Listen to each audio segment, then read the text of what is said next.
David Becker.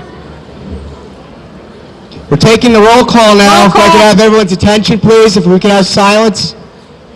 Michael Hurley. Here. Thank you. Jay Lipp.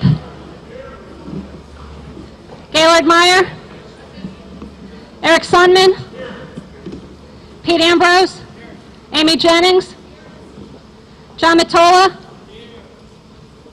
Jeff Steele. Here. Keith Varian. Ed Bateson. Tom Conley. Hank Ferentz. Dave McKenzie. Mary McCullough. Heather Dean. Joe DiMartino. Art Hug. Amy Mezoff. Joe Palmer. Matt Ambrose. Josh Garscroft. Chris McAleese. Ruth Smay. Ann Stamler.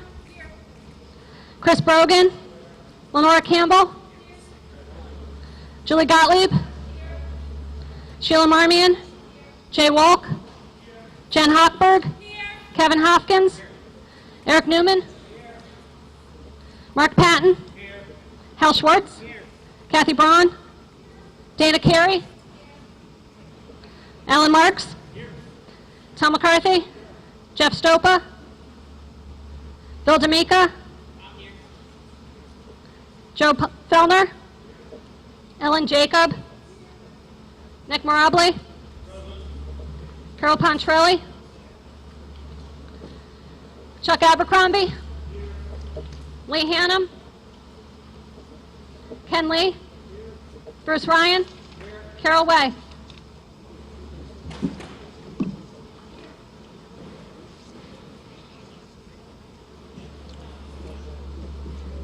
Welcome, everybody, to the RTM's annual budget meeting. Carol is here. Representative Way is here. Before we get down to business, there are some items I want to address first. I'm just going to begin by saying thank you all for coming. It's important that we're all part of this process, and we're certainly appreciative to see as many of you involved in this as we see here. I believe it is very important that our town government and the public recognize those high school students who are high achievers in athletics, academics, and civic pursuits, so that these young men and women may receive wide acknowledgement of their individual and team successes. It is equally important that we are all made aware of the quality of instruction and programs that Fairfield's public school system provides to students at the secondary level in preparation for college and life. Today, I'd like to recognize a number of high school student athletes who have achieved state championship status in several sports. An amazing achievement for any young man or woman, and certainly a badge of honor for our school's athletic programs and our town. I'm going to call up the athletes by sport and by name, and our first selectman, Michael Tetro, will hand out a certificate to each person or team, I believe followed by our state delegation, who is here somewhere, and they're welcome to come up now because they would also like to acknowledge these athletes and their achievements at the state level.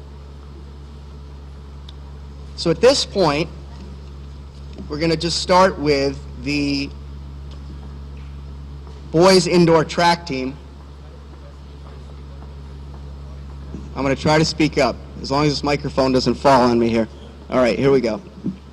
We're going to start with the boys indoor track team from Fairfield Ward, which was the Class L state championship team in the 4x800 team event. And the names, if you would just want to come right up, are Connor O'Day, Stuart Peters, Aiden File, and Nick Gans.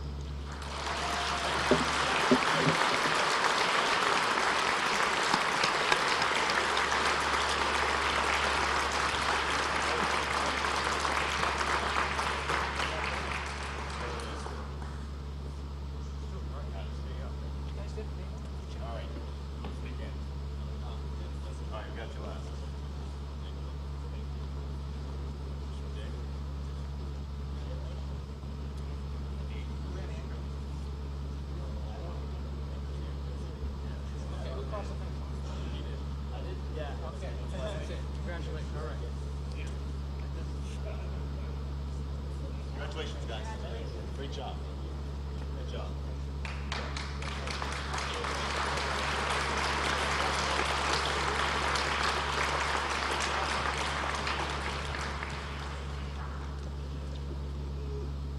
The next team is the Fairfield Ward Girls Indoor Track Team, which was the Class L State Championship team in the 4x800 event as well. And I'm going to call them up. Kate Allen, Paige Hanley, Caroline Kiel, Katie Tagney.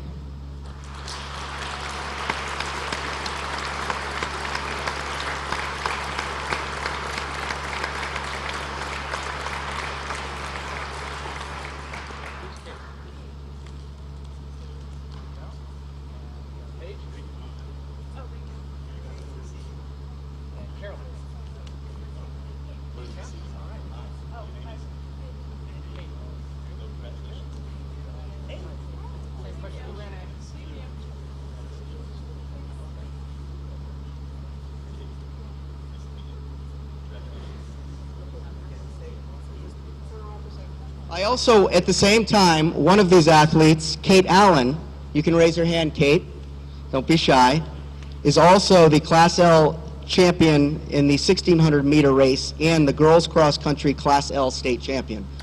That's amazing, impressive. Congratulations to all of you.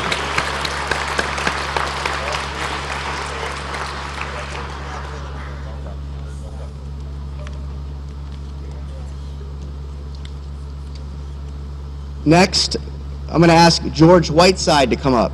He's a junior at Fairfield Ludlow High School who won the Class L championship in épée, fencing. Come on up, George.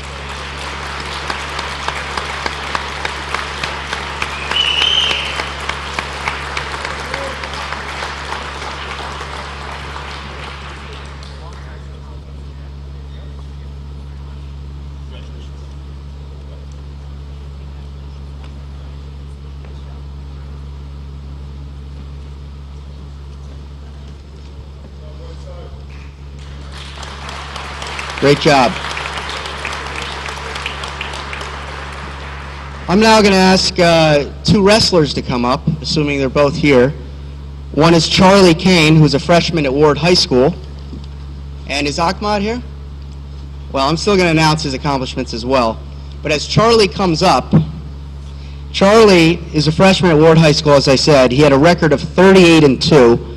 He won the Class L State Championship wrestling championship in the 126-pound class. He was an all-state, academic all-state, and FCAC winner scholar athlete, and also named as a Connecticut Post all-area wrestler. He also tied the freshman wins record at Ward High School and won the town's freshman winter athlete of the year award.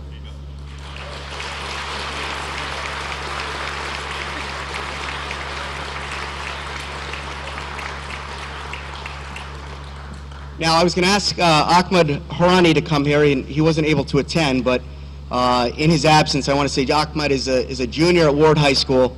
He was 42-2 this season, en route to winning the Class L Connecticut State Wrestling Championship in the 285-pound class. He was third in the Connecticut State Open and went to the New Englands, where he placed second. He was also an All-State and All-New England honor wrestler and was named as a Connecticut Post all-area wrestler. In his absence, I'd like to at least give him a congratulations.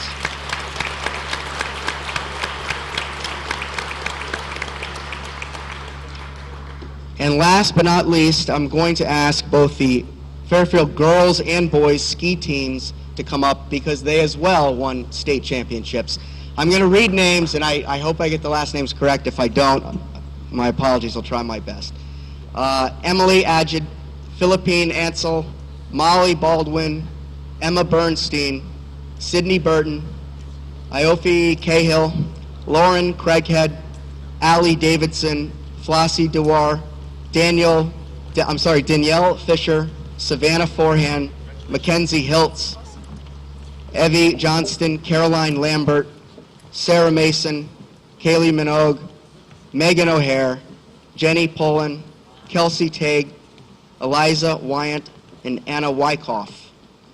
Boys teams, John Carey, Matt Chan. These are all from, again, Ward and Ludlow High Schools.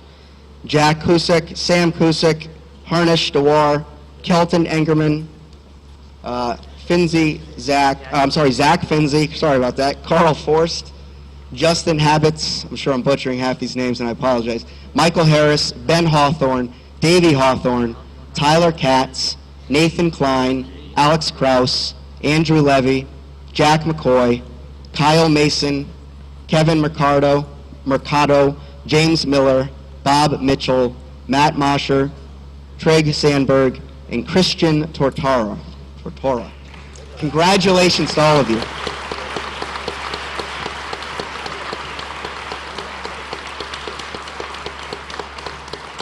And I also want to say coaches, Gary Caricone, Rick Caricone, and Tom Mason as well. Congratulations, what a great accomplishment.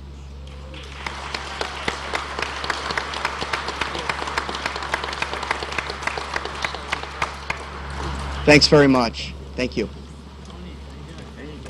You're a good player. We're good.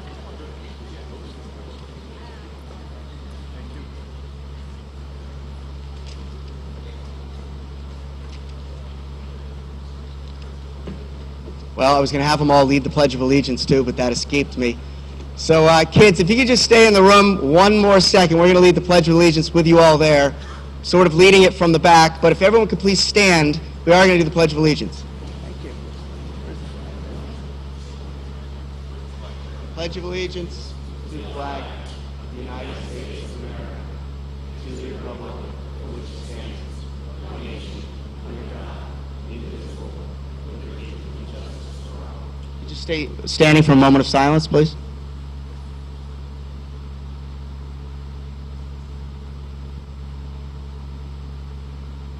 Thank you.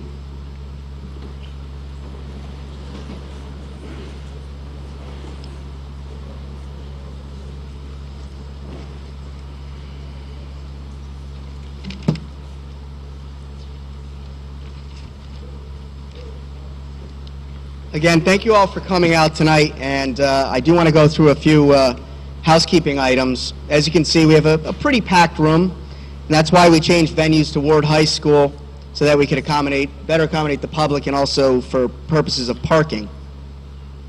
I'd like to go over a few procedural and housekeeping items, as I mentioned, just to give a little very quick background. According to Article 12, Sections 12.1 and 12.4 of the Town Charter, the RTM shall hold the annual budget meeting on the first Monday in May of each year.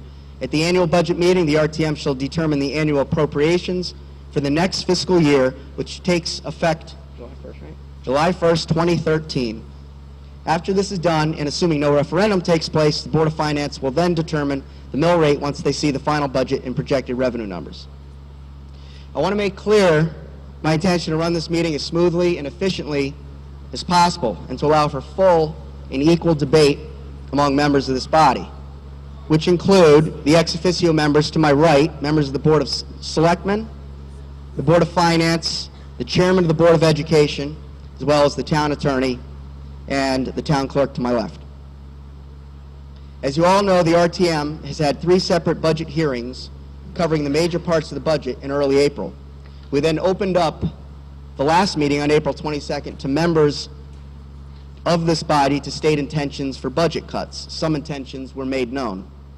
It was also the opportunity for the public to address the RTM directly with their thoughts on the overall town and education budgets. RTM members have also received hundreds of emails from the public and read many letters to the editor, all expressing opinions and viewpoints on the budget process. Therefore, there will not be an opportunity for general public comments tonight, as that opportunity was on the 22nd. That being said, I did state on April 22nd that the public would be able to speak on any of the proposed cuts by this body, but only on those proposed cuts.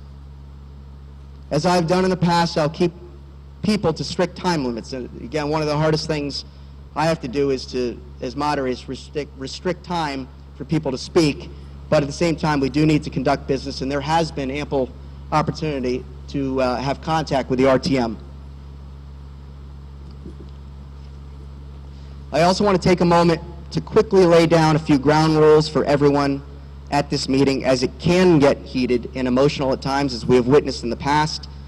As defined in the RTM's rules to regulate, as moderator, I do have an obligation to preserve order and decorum, and if there is any disturbance, disorderly conduct, or other activity in or about the meeting hall which may impede the orderly transaction of the business of the meeting, the moderator may take such action deemed necessary to preserve and restore order.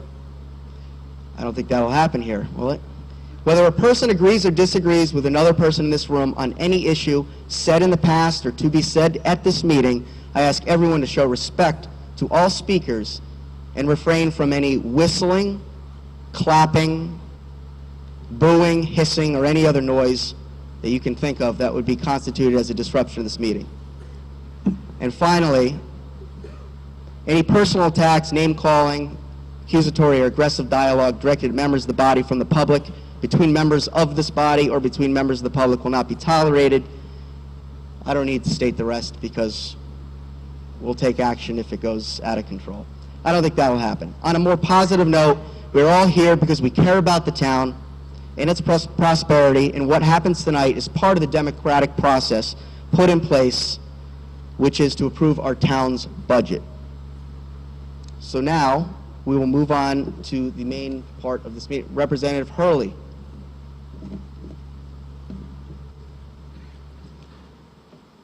Michael Hurley, District 1.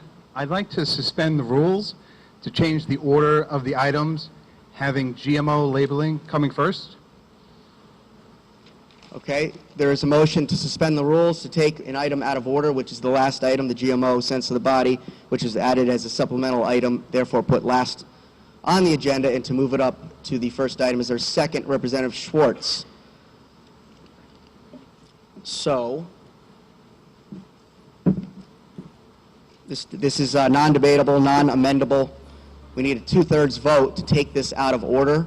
All those in favor of taking this out of order, say aye. Aye. All those opposed, please raise your hand.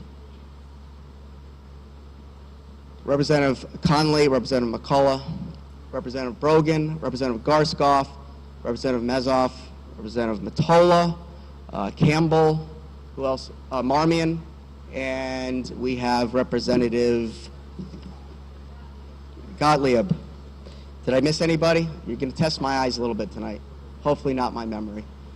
Okay, so that is, what's the vote?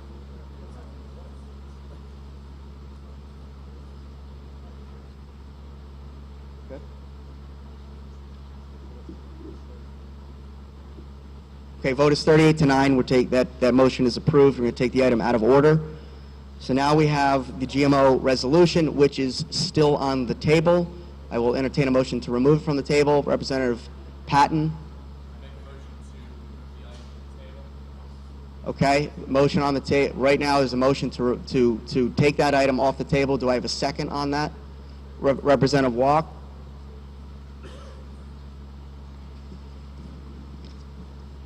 That item is also non-debatable and non-amendable. It takes a majority vote, so we just need a majority. All those in favor of taking this off the table say aye. All those opposed, raise your hand. Abstentions? And I didn't ask about his abstentions earlier, but I don't think we had any. Okay. Okay, so this item is now on the table, and I'm going to read it. I think it's important I do read this once, otherwise I'd have you waive the reading. To consider the following sense of the body resolution. Resolution in support of HB 6519, an act concerning the labeling of genetically engineered food, and HB 6527, an act concerning genetically engineered baby food and baby formula. It reads as follows. Whereas food is a fundamental prerequisite to human life, and we have a right to choose the foods we consume and buy for ourselves and our families. And whereas many packaged foods commonly sold in grocery stores contain genetically modified organisms, GMOs, that have not been assessed for long-term health and or environmental risks, and whereas the right to choose whether to consume GMOs or not is made difficult because of the lack of labeling of such foods that contain GMOs, and whereas the Connecticut State Legislature is considering two pieces of legislation, HB 6519, which would mandate the labeling of all processed food items, animals, and fresh fruits or vegetables that have been genetically engineered, and HB 6527, which would mandate the labeling of all baby food and baby formula containing genetically engineered ingredients, thereby providing consumers with the opportunity to make informed choices about their food. Now, therefore, be it resolved that the representative town meeting of Fairfield, Connecticut hereby indicates its support for the passage of HB 6519 and HB 6527 by the Connecticut State Legislature, and requests the Fairfield Town Clerk send copies of this resolution to Fairfield's State Senator, Fairfield's State Representatives, Connecticut's U.S. Senators and Congressmen, and the Governor of Connecticut. May I have a motion to approve? Representative Walk, a second. Representative Hurley. Now, this is a non-binding sense of the body. There's no money spent, there's no official declaration, decision, impact, other than our sense of the body. So, with that being said, I'll put out there discussion among the body. We also have, yes, Mark Patton.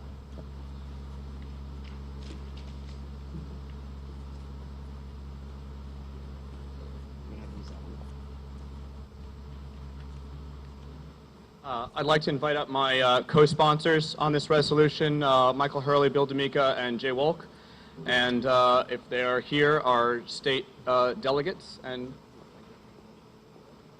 there they are. GMOs, or genetically modified organisms, are plants or animals created through gene splicing techniques of biotechnology, aka genetic engineering. This experimental technology merges DNA from different species, creating unstable combinations of plant, animal, bacterial, and viral genes that don't occur in nature or through traditional crossbreeding.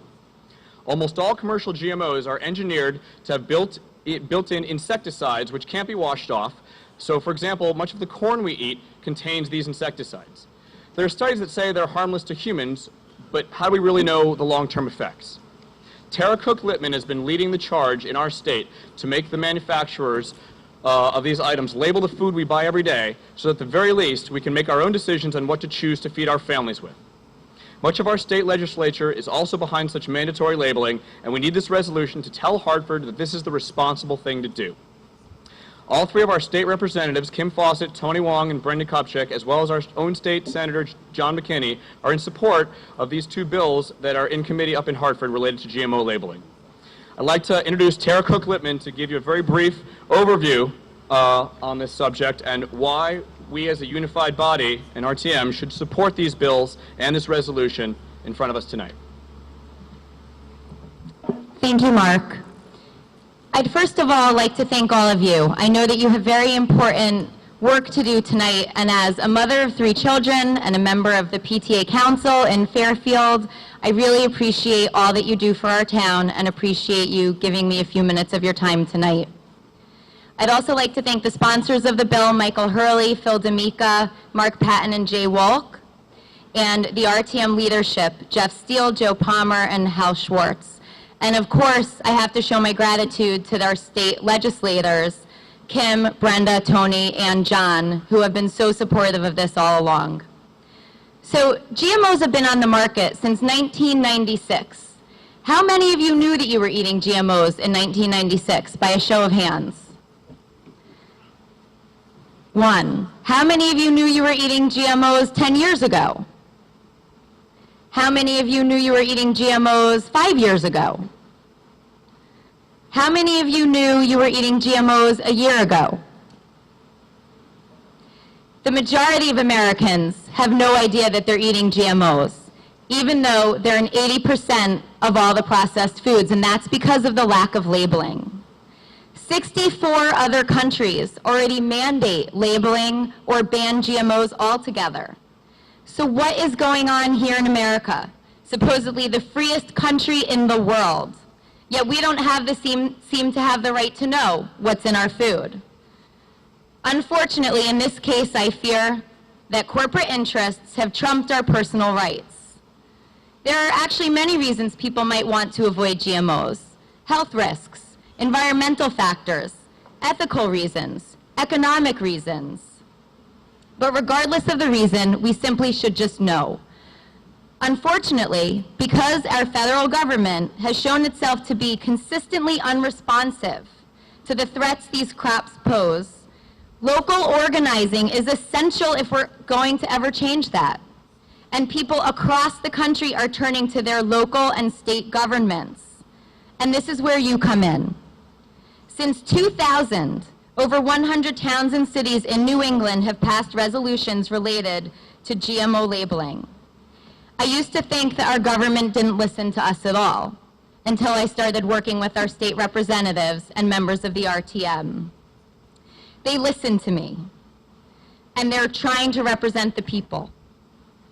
There's truly only one reason that people oppose GMO labeling, and that's because they know if we knew what was in our food, we actually might choose not to buy them. But let the market decide. It's not up to corporations to decide for us. Connecticut right now has a chance to be the first state in the nation to afford its citizens the right to know. So I am standing here asking you to please send a strong message to Hartford and support the resolution in favor of HB 6519 and HB 6527. Thank you very much again for your time. Representative Patton? Representative Patton, I'll kind of still give you the floor if there's anything else you wanted to say. I have nothing else to say. I support this highly. I think it's important. I think it's important for our town to stand up and say that this is important for us and, you know, put Connecticut on the map as the first state to really push this through. Michael Hurley, I would just add that I guess the turning point for me and my colleague Bill D'Amica on this non-binding resolution regarding GMO labeling really comes down to for new moms and dads so that they can make a determination regarding baby food and baby formula.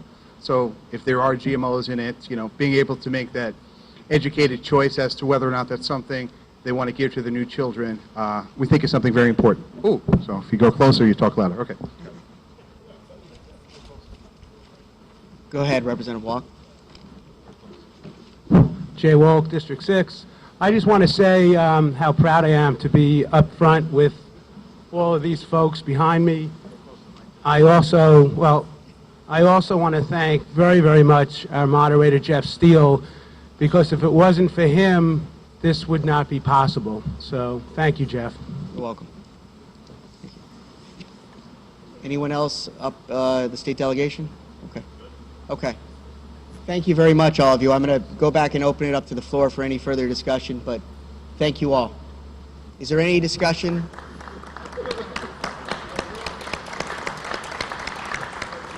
I'm going to bring this back to the body. Is there any discussion or comment or questions on this item from the body?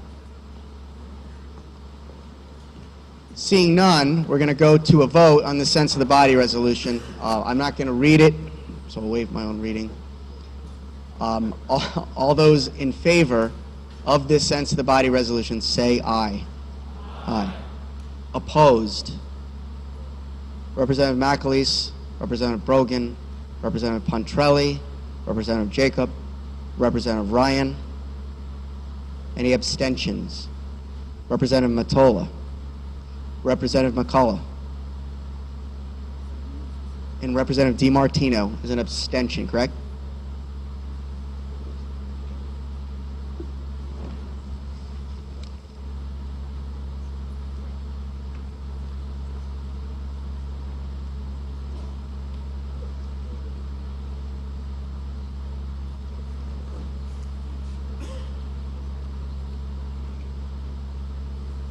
The sense the body passes 40-5 with 3 abstentions. Congratulations.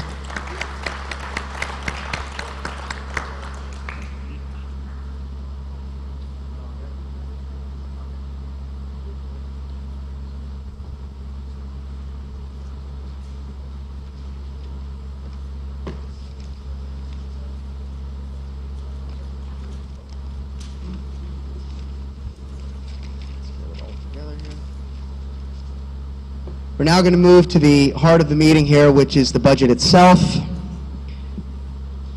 The item is to consider and act upon proposed appropriations in the amount of $280,137,561 for the fiscal year of July 1st, 2013 through June 30th, 2014, as recommended by the Board of Finance for any lawful purpose, and to adopt the following resolution. Resolved that the budget for the fiscal year of July 1st, 2013 through June 30th, 2014, as recommended by the Board of Finance in its 2013-2014 Town of Fairfield Budget Report and recommendations, submitted to this meeting, a copy of which report and recommendations is annexed hereto and made a part of this resolution, is hereby adopted.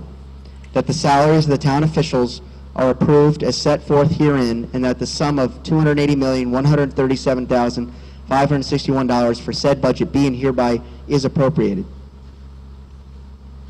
The schedule of required tax levy for fiscal year ending June 30th, 2014 is a fiscal year 2014 expenditure budget of, as I said, $280,137,561, less non-tax revenue of $23,682,117 and prior year taxes of $1,857,600 for a total subtraction of $25,539,717, bringing the fiscal year 2014 required tax revenue to $254,597,844, plus senior tax relief for the town, $4,550,000. Senior tax relief state, $500,680. Overpayment credits of $952,000. Reserve for uncollected taxes and overpayments of, or taxes of $3,237,108 for total revenue, additional revenue of $9,239,788 for a final fiscal year 2014 required tax levy $263,837,632. While this was referred to all standing committees, we had budget hearings, as I mentioned before, and discussion 2 weeks ago of the budget with intentions to cut. Now, this budget needs a motion to approve. Representative Schwartz. Is there a second?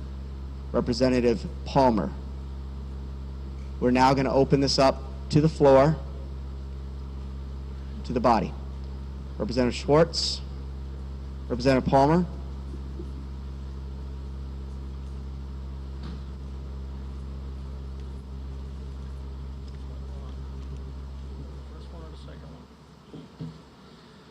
Okay, so Joe and I are going to do this together. As most of you know, the First Selectman has made recommendations for us to reduce the budget to start. So Joe and I got together.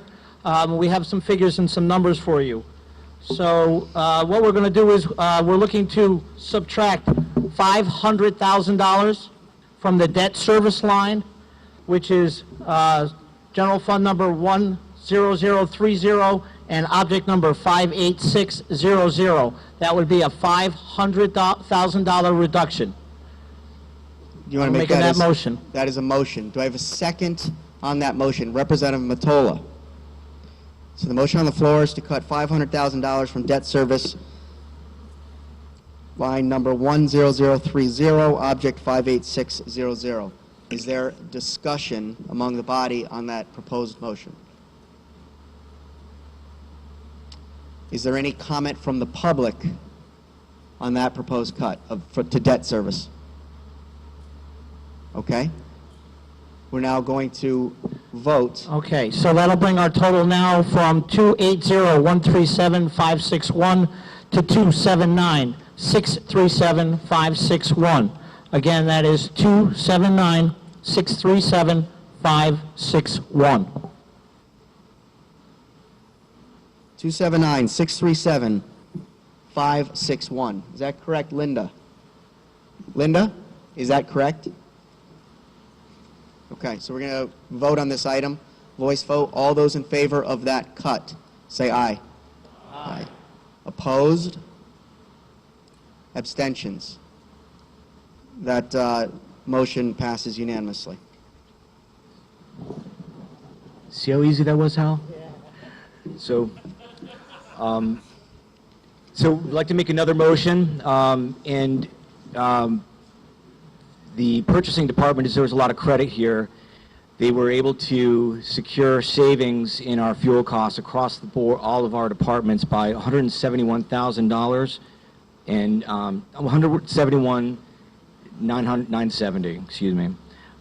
So what we're going to be doing is making one motion to cut the budget by $171,970 and removing, and I'm going to go through the codes here, General Fund Code 1230, Conservation, by $1,919. Code 4010, which is the Fire Department, by $22,250. Code 4030, the Police Department, by $66,489. The Public Works Department, by which is Code 5030, that's $67,775. The Building Department, Code 5050, by $917. The Engineering Department, 5070, by $519. The Health Department, 6010, by $561. So, I'm sorry about that. Sounds like it's actually working, but the Code 6050, Human and Social Department, by $5,537. 6070, Solid Waste, by $227. 7010, the Library, by $297. 7111, which is Par 3 Golf Course, by $870. And finally, 7113, H. Smith Richardson, by $4,609. And that will bring the budget down to $279,465,591. Can you repeat that number one more time? Thanks. 279? $279 million, $465,591. Okay, so the motion is a 12 line items collectively that add up to $171,970. Is there a second on this joint motion? Representative Ryan. We're now going to have discussion on this item, on this motion. Yes. Mr. McCarthy. Can you all hear me? Okay. Apparently there's a volume button. For those who are speaking, we're going to turn the volume up here. You can. I understand that there are members of the public. Volume. Kim, I'm going to let Mr. Spino.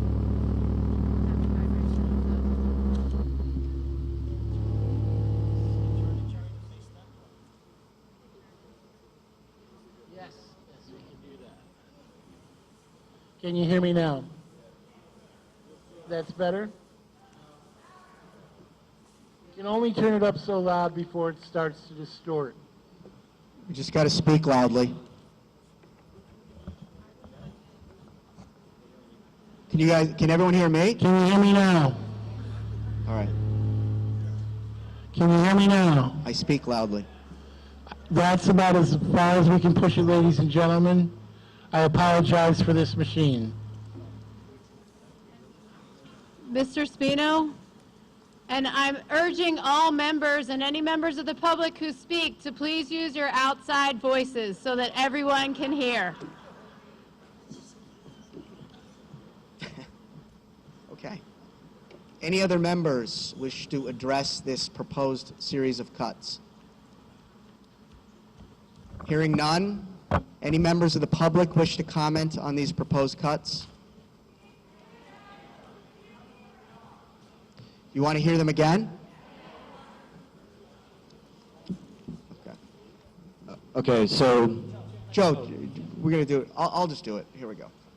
General Fund, 1230, Conservation, $1,919, line item 54150, object number. General Fund 4010, Fire, $22,250. General Fund number 4030, Police, $66,489. General Fund 5030, Public Work Operations, $67,775. General Fund 5050, Building, $917. General Fund number 5070, Engineering, $519. General Fund number 6010, Health, $561. General Fund 6050, Human and Social Services, $5,537. General Fund 6070, Solid Waste and Recycling, $227. General Fund 7010, Library, $297. 7111, General Fund number, Par 3 Golf Course, $870. And General Fund number 7113, H. Smith Richardson Golf Course, $4,609 for a total of $171,970. So there's, okay, because no one has commented from the public yet, I'm still at the body, Representative Marks.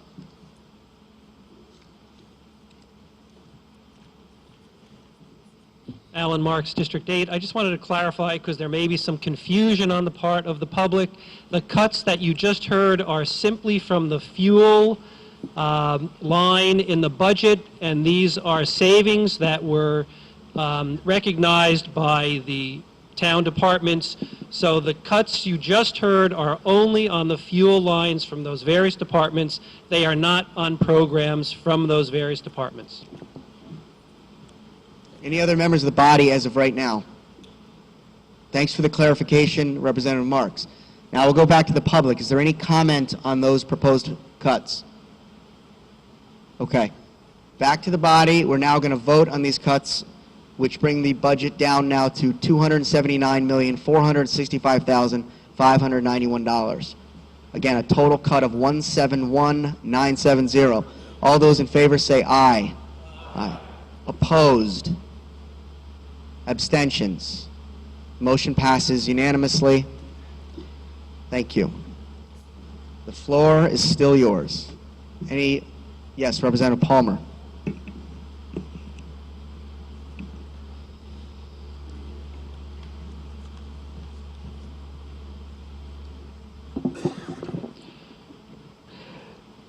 Can you hear me? Okay, good.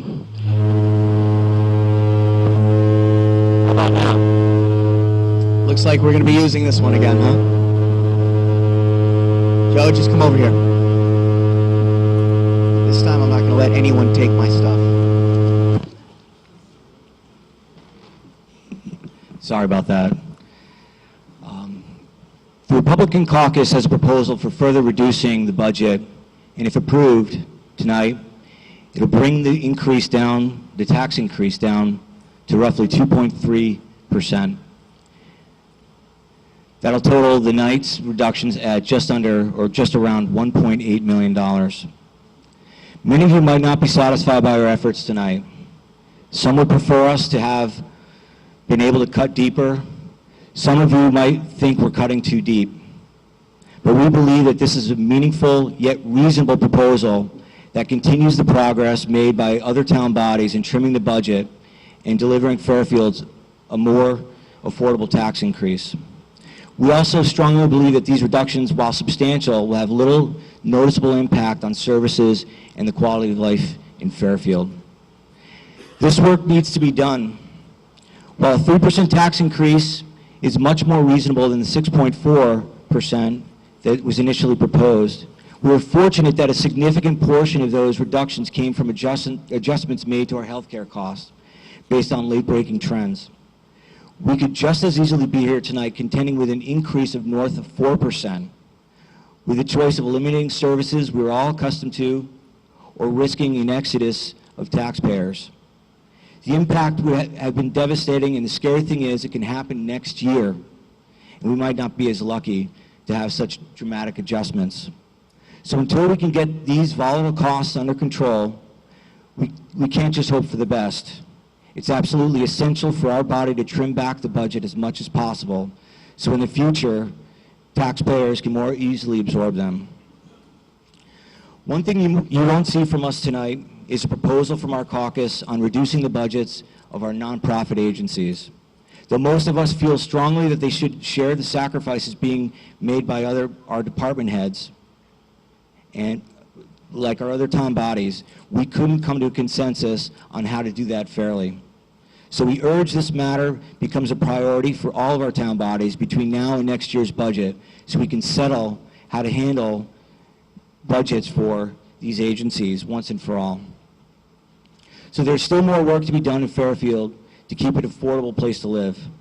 We need to achieve meaningful gains in our labor negotiations and maintain a continued sense of urgency among town officials to find ways to reduce the cost of town services.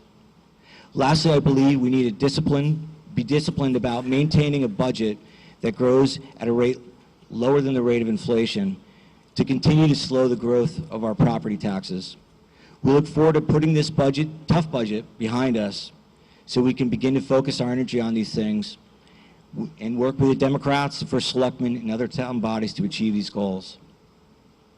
So our first proposal tonight is to reduce the Board of Ed budget by $500,000, requesting that the Board of Ed apply no more than $250,000 towards the anticipated savings from new and emerging healthcare data. Now, the superintendent's ability to slow the growth of spending in town and move the district in the right direction must be acknowledged. In the decade before he arrived, the district had an average annual budget increase of about 7%.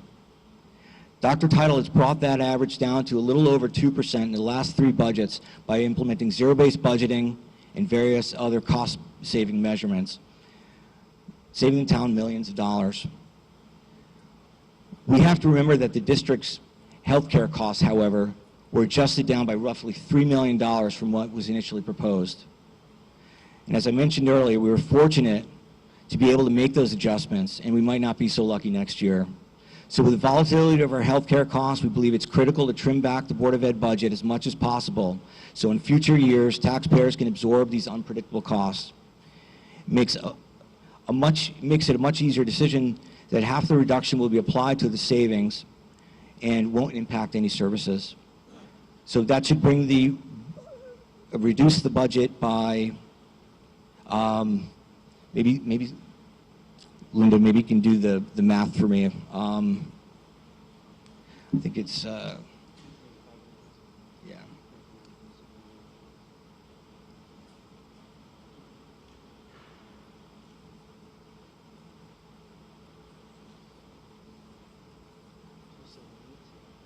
Okay.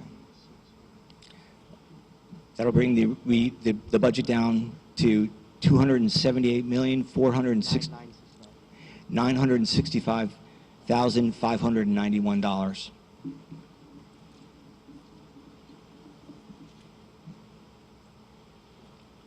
Do I have a second on this motion? Representative Braun. We'll now open this up to the body for discussion. Representative Schwartz.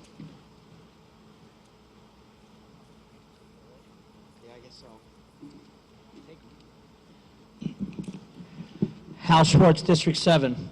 Earlier this evening, you saw an example of the students and the athletes in the school system. The display of achievements from what goes on in the system is unbelievable, not only in sports but in education. Our high schools are in the top 20 in the state. Fairfield Ludlow High School was rated inside as number 9 in the state and inside the top 500 in the country. Fairfield Ward High School is number 20 in the state. Why would we want to reduce education funding? I don't understand it. Why would we, as a legislative body, move to change what our experts, the Board of Education, the Board of Selectmen, and the Board of Finance have told us is a reasonable amount of money for the Board of Education to have. We can't tell the Board of Education where to take the money. All we can do is give them the money. Dr. Tittle and the Board of Education are the people who decide where the money goes. We cannot stand up and cut more money from Board of Education. I plead with you to leave the BOE money as it is and sustain what we have in this town, which is the best resource money can buy, as well as the best investment in our future. Thank you.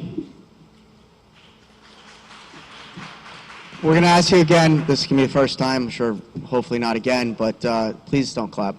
I know you want to, but we're not going to have that tonight. Any other members? Representative Walk.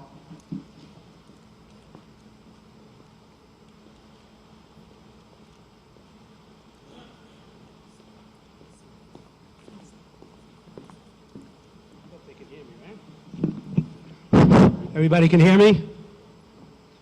I just want to read a quick, no? Okay, I'll come closer to the mic for everybody.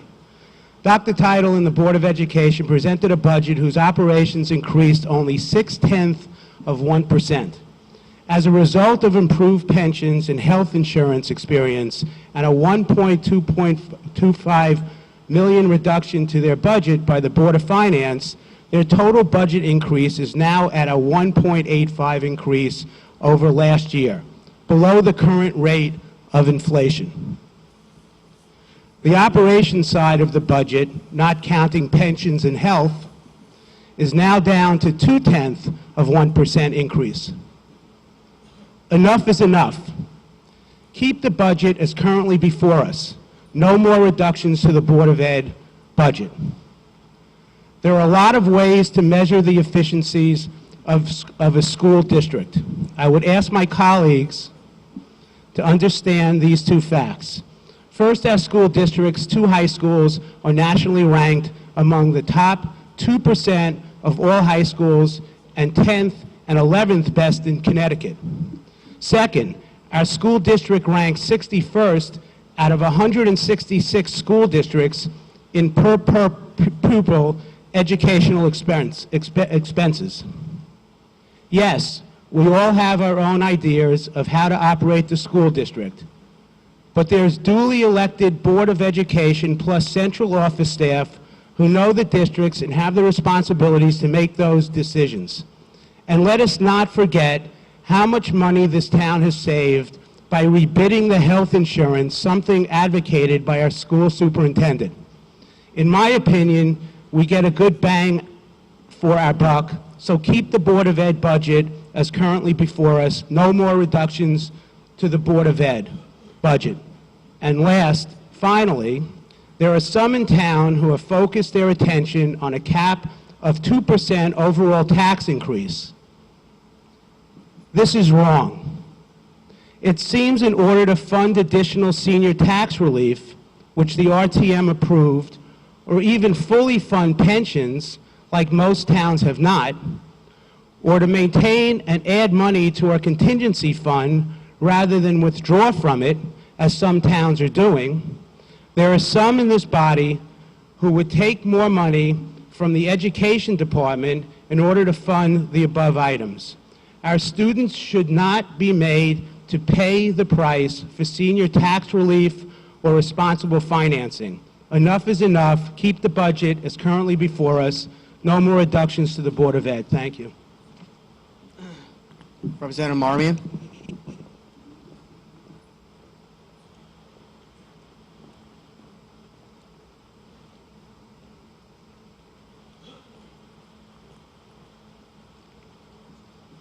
Sheila Marmion, District 6.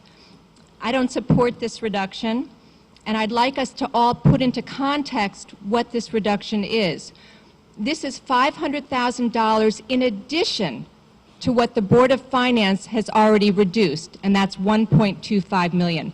So we're not just looking at a Board of Education budget of $500,000 in terms of reduction. You've really got to think about what the Board of Ed is going to do with this total reduction.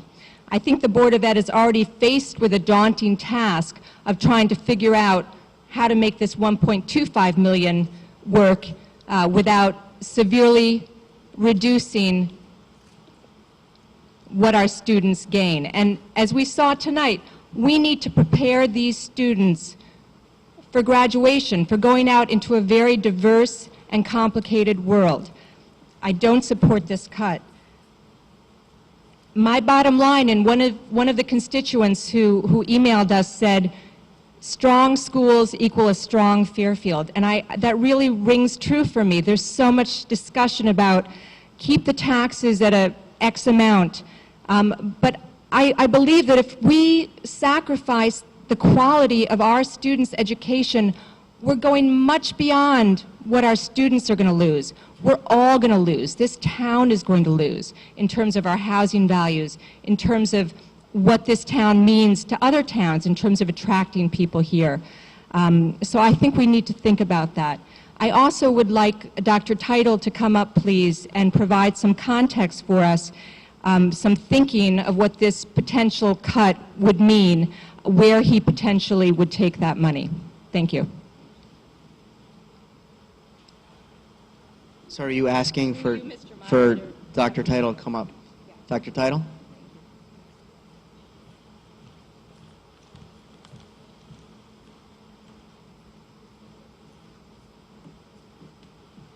Well, the largest part of our budget is personnel.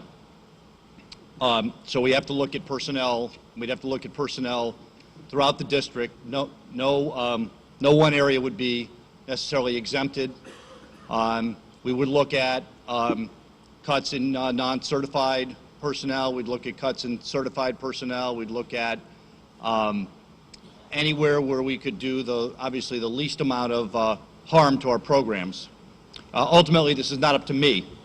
I can make suggestions. The 9-member Board of Education would have the final decision. We would look closely at whatever we had. We have very few vacancies, but if we have one or two and we can possibly get by without filling them next year, we would obviously put those on the table before having to take positions out that people are in. But we have still rising enrollment. We still have needs for additional staff at the high school because of rising enrollment, and we really can't touch that. So we would also look at increasing fees and other revenue enhancements that possibly could offset this, which would mean that perhaps some of the organizations that use our schools and the Board of Ed subsidizes their overtime, that may not be possible. And so that could have a ripple effect. So we'll look at every possible avenue to do as little damage as possible, but there's no way to get to a number of that magnitude without touching personnel in some ways, and we're a very personnel-centric organization. But beyond that, I'm really not at liberty to get into specifics, as ultimately that will be up to the Board of Education.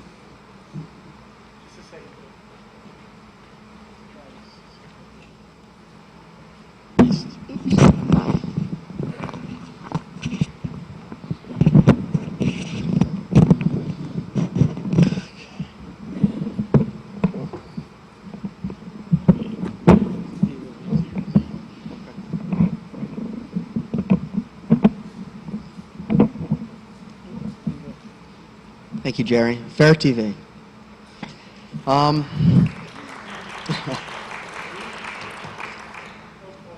Any other members of the body? Representative Dean.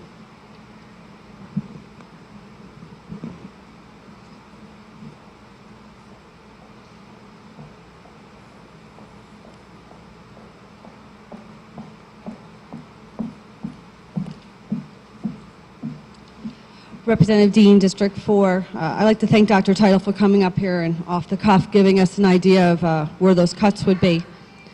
I'd like to thank Dr. Title for coming up here and giving us very quickly what he would be recommending to the Board of Education. I too am not going to be supporting this cut for a variety of reasons, and I'd like to remind this body that not so long ago we had a presentation that was pretty impressive by the Board of Ed. And during that presentation, Mr. Dwyer, the chairman of the Board of Education, pointed out, in fact, that the two most important descriptive words of his presentation for our academic excellence is comprehensive and rigorous programs for the students to be admitted into fine colleges. Now, given that we were just applauded for being rated the 20 top high schools in the state, which is very impressive, and we should all be proud of ourselves. And given that when my children started at Osborne Hill School in 1997, kindergarten class, or rather, the school was slated for 360 students, and when my daughter graduated, it was at 520, well over 100 that the building itself should hold. That bubble is coming forward. She's in 7th grade now in gifted math. She's in algebra with A+ average. And I thank the Board of Education and the fine teachers in this school for giving her that ability to pursue her education, and I want her to have the same opportunity in high school. I encourage this body to not support this cut. Thank you.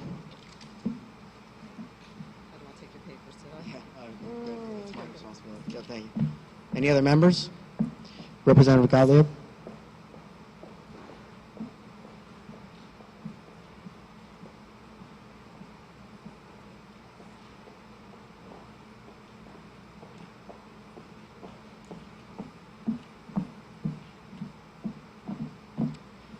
Julie Gottlieb, District 6. Is that loud enough?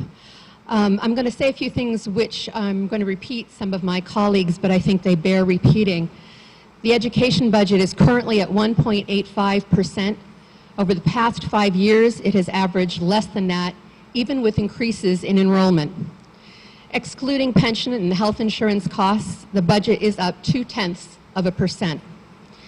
The school district has done their part and saved in excess of over $4 million in the past 3 years through cost containment measures, most recently leading the drive to renegotiate more favorable health insurance, an effort that would save our town and education budgets over $1 million this year. Our district is faced with state education reform and mandates that require time, personnel, and funding. Safe school climate legislation, new teacher administration evaluation systems, new statewide assessment with higher stakes, and new Common Core state standards for learning. Again, all requiring time, personnel, and funding. It is our responsibility to provide a vital, comprehensive education, a high-quality program to every child in Fairfield. That requires investment, not a further reduction, that will seriously hinder our ability to deliver such an education. Further cuts, no matter where they come from within that budget, will significantly impact our children and their futures. We were elected to deliver services the town needs in a cost-effective manner. I understand and support responsible taxation, but I cannot and will not do that at the expense of our children. I cannot support this motion, and I urge you to do the same. Any other members? Representative Stamler?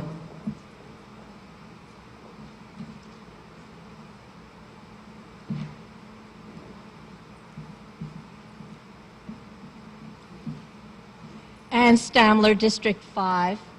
First of all, I would like to thank Representative Palmer. I'm thanking Representative Palmer, the Majority Leader, for his introductory comments, introducing the cuts recommended by his membership, especially for acknowledging the very important work that the Superintendent of Schools has done in the past several years to restrain the cost of education in this district, to deliver outstanding education in a cost-effective way. Secondly, some numbers have been mentioned, and I'd like to just be sure I have correct parameters. I believe, in fact, the current increase of the budget we received this evening, the Fairfield projected budget for 2013-14, over the budget for 2012-13 is not 3%, it is 2.64%. That's where we stand now. Compared to the town we have most recently been comparing ourselves to, our neighbor to the southwest, Greenwich. Greenwich has an increase of 3.41% in their budget. That is a significant difference. We are almost a % lower in our budget increase. The next lowest is our neighbor, a little bit more to the south, a little less to the southwest, Westport, at a 2.4% budget increase. We're not talking mill rate, we're talking budget increase, real dollars. So that's the second thing. The third thing, addressing the education budget in particular. If I'm not mistaken, we learned from Dr. Teitel that as of this moment, putting aside reductions for health insurance and pension, in order to achieve the budget he now has, he needs to reduce the cost of programs by, I believe it is 0.2%. May I ask Dr. Teitel to confirm that? Dr. Teitel, could you or someone confirm? I'll show you your sheet and you can tell me if I'm reading the numbers correctly.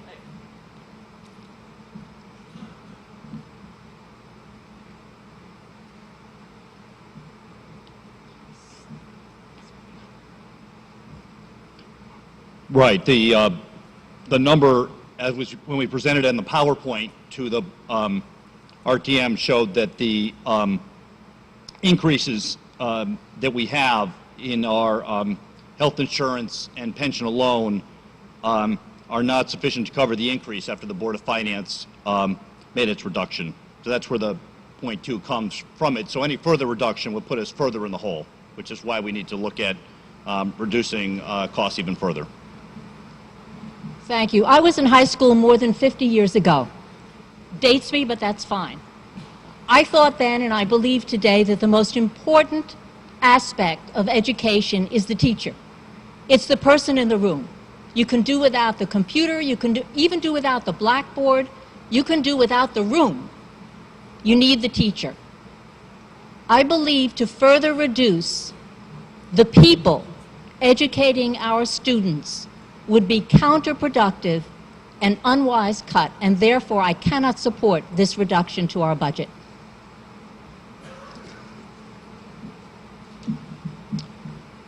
Representative Mottola?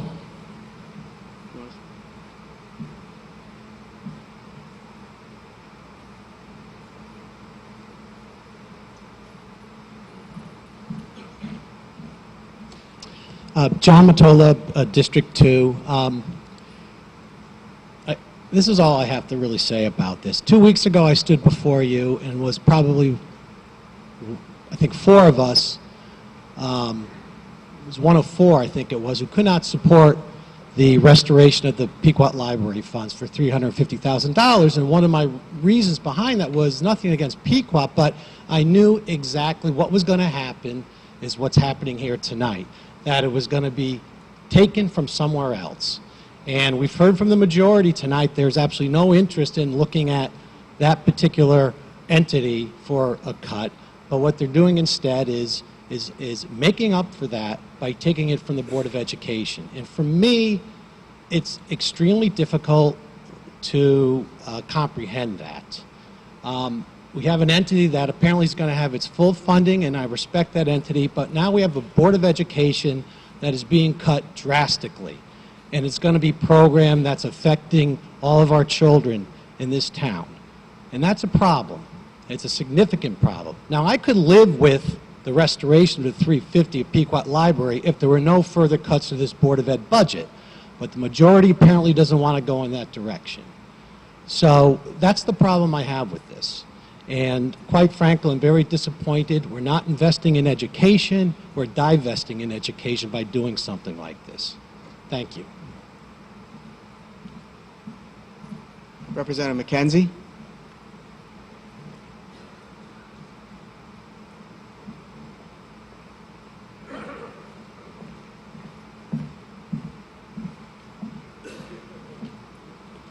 I'd like to thank everybody here who I'm sure every one of them has sent me an email. Everybody in the RTM has gotten an email from everybody here, and probably hundreds more. And I've read them, and they're all very good, and they're all very passionate and committed. 30% of the households in Fairfield have children in the public school system.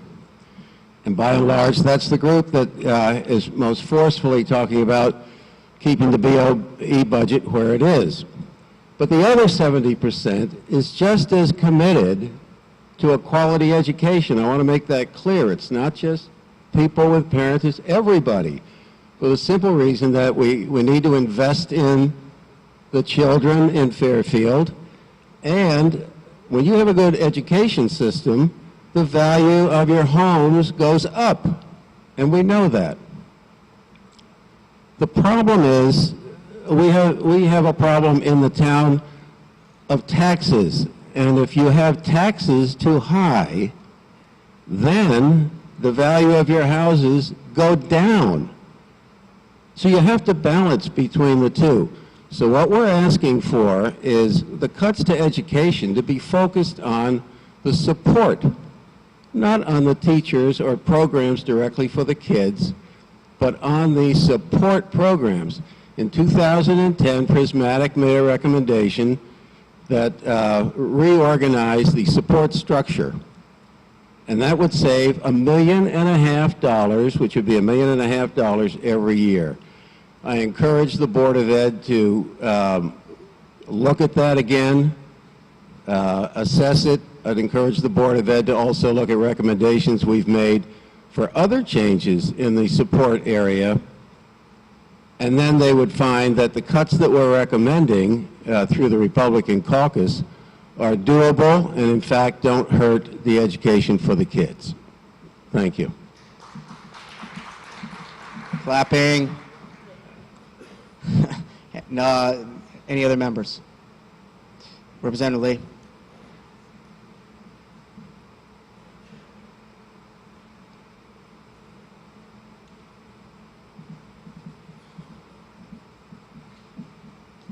Representative Lee, District 1. I believe we're now 1-to-1 on clapping.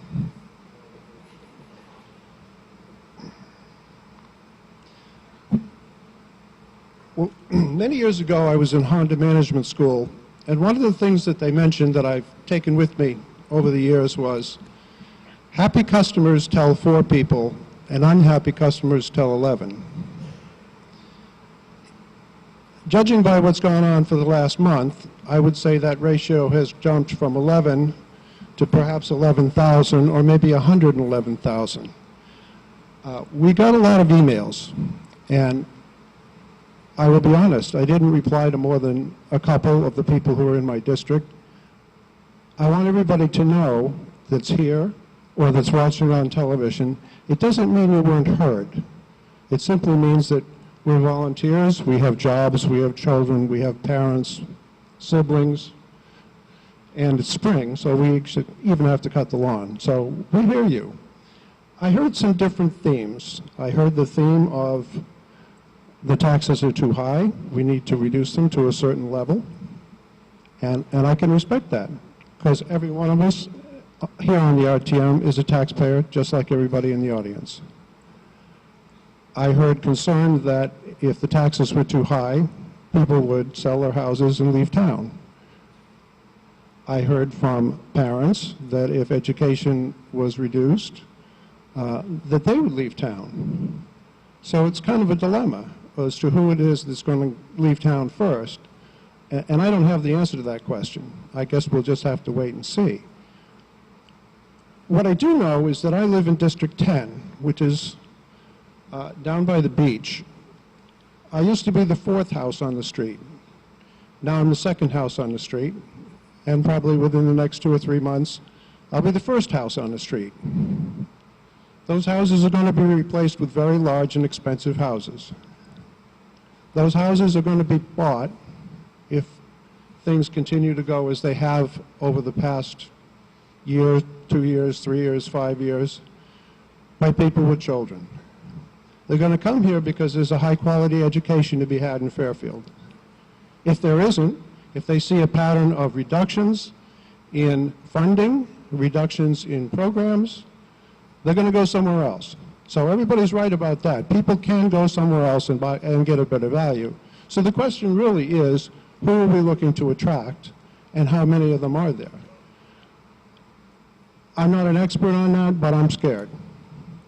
We've seen from budget cuts several years ago that once a program is cut from the school education system, it doesn't come back because the next year's budget is built on the baseline from the year before. World languages are not coming back. We don't know what won't be coming back next year if we enforce this cut, but it'll be something. Representative McKenzie made an excellent point. Yes, we have administrators. I don't know who's had the opportunity to look at the Board of Education website and read the unfunded mandates that can be found there. There are a lot of them.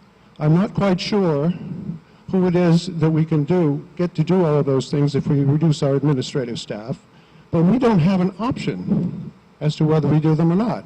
They are state mandated. So you may feel that we're overweight in administration. I wouldn't know. I don't work for the Board of Ed, but I know there's plenty for them to do. 1 out of every 6 residents in this town is a child. Let's not forget that. They deserve the same consideration that everyone else does. So I ask you to consider tonight, before you vote, all of the facts that you have heard through your emails, through your research, and to make a good decision. I cannot support this reduction. Representative Campbell?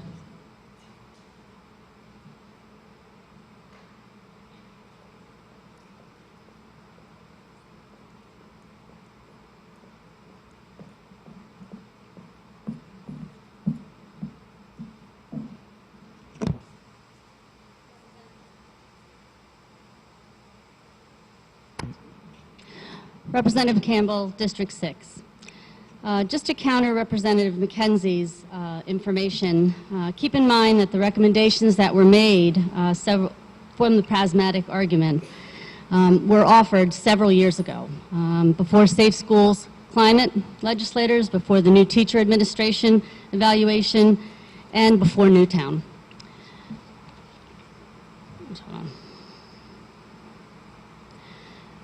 I just want to read the Fairfield Public Schools mission, if it stays up. The mission of the Fairfield Public Schools is to inspire students to acquire the knowledge and skills needed to be lifelong learners, responsible citizens, and successful participants in an ever-changing global society by providing, in a partnership with families and community, a comprehensive, rigorous education program. I'm a parent of children that are in this high school and very involved in the PTA. You saw this evening a number of athletes who were awarded a number of significant achievements. Not only in the athletic area are they achieving things, but we have 3 merit scholarships that are finalists here at Ward, 1 National Achievement Scholarship finalist, 13 National Merit Commended Scholars, 1 of 2 students in Connecticut to win the Simons Foundation Award for highest scores in advanced placement in math and science. Fairfield Ludlow High School and Fairfield Ward High School, again named among the top 20 high schools in Connecticut by the U.S. News and World Report. Fairfield Ward High School, named to the most challenging high schools in the U.S. by Washington Post. Ward was 12th of 18 high schools in Connecticut to make the list. 9 art students won awards in highly competitive Connecticut Scholarship Art Competition. Fashion and design students achieved the highest score in Connecticut on the Career Technical Education Test. 33 music students achieved all Western Regional designation, 16 were named to the All-State Festival, and 4 were named All Eastern. I can't begin to stress the importance of what we offer in education. I can't support this motion, and I hope the rest of you here tonight will not support it. Our children are very important.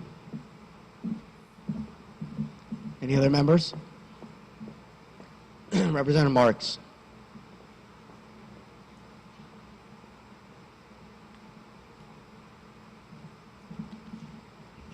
Thank you, Mr. Moderator. Alan Marks, District 8.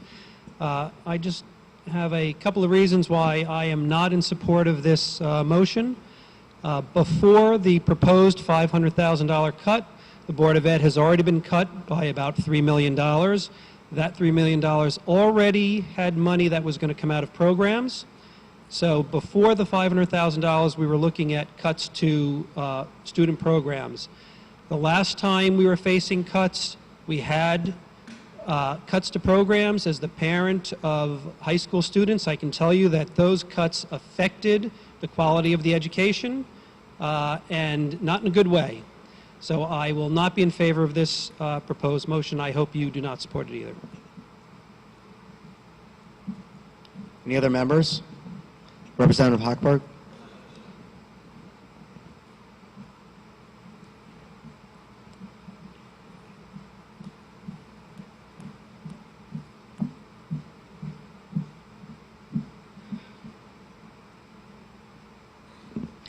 Jennifer Hochberg, District 7. I will not be supporting any further cuts to the Board of Ed budget. I also want to put it out there that I am a proud Fairfield Schools graduate. 20 years ago, 1993, I walked across that field and received my high school diploma from Fairfield High School when the town had one high school. I also want to say that I was moved by all the emails on both sides, on all points, but particularly from the parents whose kids participate in the music program. I am proud to have gone through the music program in the school system. I played violin, I was in chorus, and of course outside of school, I took piano lessons. But all that combined, being in the music program improved my grades, and I'm very proud to say that. And look where I am right now, standing here as an elected official. Takes hard work, you know. So I am asking my fellow colleagues on the RTM to please, please consider no further cuts to the Board of Ed budget. Thank you. Any other members? Representative Patton.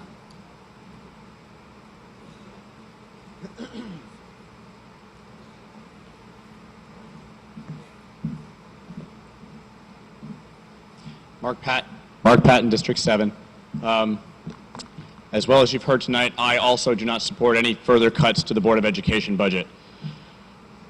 This is the pie chart that's presented to us with the Board of Ed budget at the beginning of budget season in January. It shows over 75%, as Dr. Tyler stated, of the budget is salaries and benefits, which is mostly our teachers. So a few months back, we, as an RTM, approved new contracts for teachers and other administrators in the school system to roughly 2%-ish, depending on which years, from 2010 to 2013, salary and benefits. So after Dr. Title's incredible job at managing the healthcare expenses and getting things down, we're at 1.85, as has been said. So if you do that simple math, we're already now below the salary increases, which means there already have been a significant amount of cuts to other areas other than healthcare. So to cut further, again, we know it's going to affect programs. We know there's going to be layoffs. It's been told to us that, if we have, a mess of layoffs, that the town side of the budget will then feel it for unemployment benefits next year. So why do we want to, borrow from Peter to pay Paul, as they say? The budget is great as it is, the Board of Ed budget. And, there's no reason to cut it any further, or we're just going to hurt, everybody complains about property values in Fairfield, and anybody smart enough to know knows that towns with solid and rising property values, or stable property values, especially in this economy, it's all due to the school system. A bad school system means property values don't rise. You look at towns across Connecticut, and Fairfield County, one of the few places that property values have, stabilized. They're not perfect, they're not back to what they were, but they're better than the majority of the state and a lot of the country, and nobody can really argue that. And that is due to our school system. Any other members this time? Okay, hearing none. So this is a proposed cut of $500,000. I'm going to allow the public to comment on this. It's going to be limited in time. Can I just get an idea of how many people want to make a comment on this? Raise your hand. If you'd like to line up here, we can begin the process of public comment. What I'm going to do is limit it, though, to 1 minute. So everyone, try to limit your comments to 1 minute. Unfortunately, I'll have to keep the timer going. Hi, John. Can you hear me? John Donovan, Tainter Drive. Everyone likes to quote that U.S. study. It's great. Very happy we have 2 top 20 schools. West Hartford has 2 top 10 schools. They spend $2,000 less per student. If we were able to do that, we would spend $20 million less a year. More spending does not equal better education. There are questions as to where would these cuts come from. Going through the budget books that the Department of Education provides, $86,000 is spent annually on mileage reimbursement, which the administration has said is for teachers and maintenance staff. That's 154,000 miles. Who's driving that far? $80,000 was budgeted for a K-2 math textbook. The administration did not buy that textbook. The money should be returned.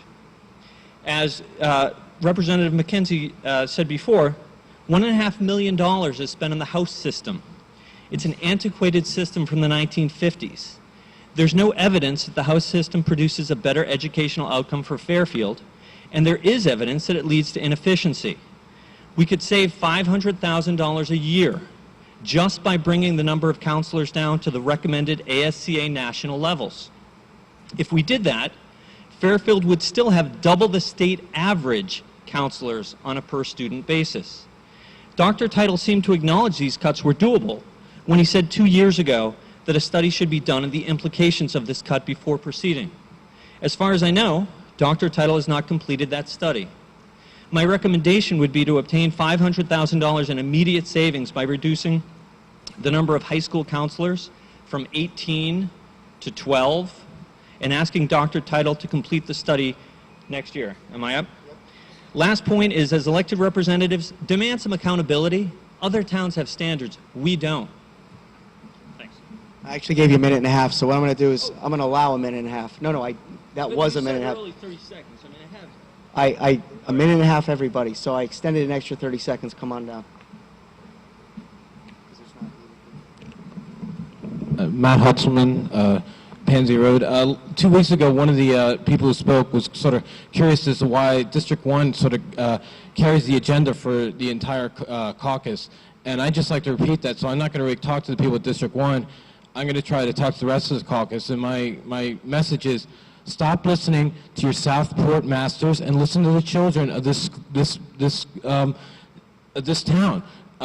And to the parents out there who believe that, oh, you know, there maybe are efficiencies and these people are not looking to find efficiencies or more with less or all those buzzwords I hear. When they say that only 30% of the town is involved with the school system, the message is clear that we're special interests and they don't care. It's simple. They don't care. So, I mean, just look past it. I mean, it's that simple. They're not concerned with education. They view the education budget as a really big item that's easy to cut from. They're not looking to find efficiencies. They're looking to get money so they can pay for private libraries and other things that aren't as important as education. And my other message is to Dr. Teitel. Please make the cuts, any cuts, as visible and as painful as possible. Make it so that, you know, Tomlinson, that the traffic backs up to the train station. The squeaky wheel gets the oil. The only thing that's going to change anything is parents to get angry and to send the message to RTM that this is enough. We've given enough. Thank you.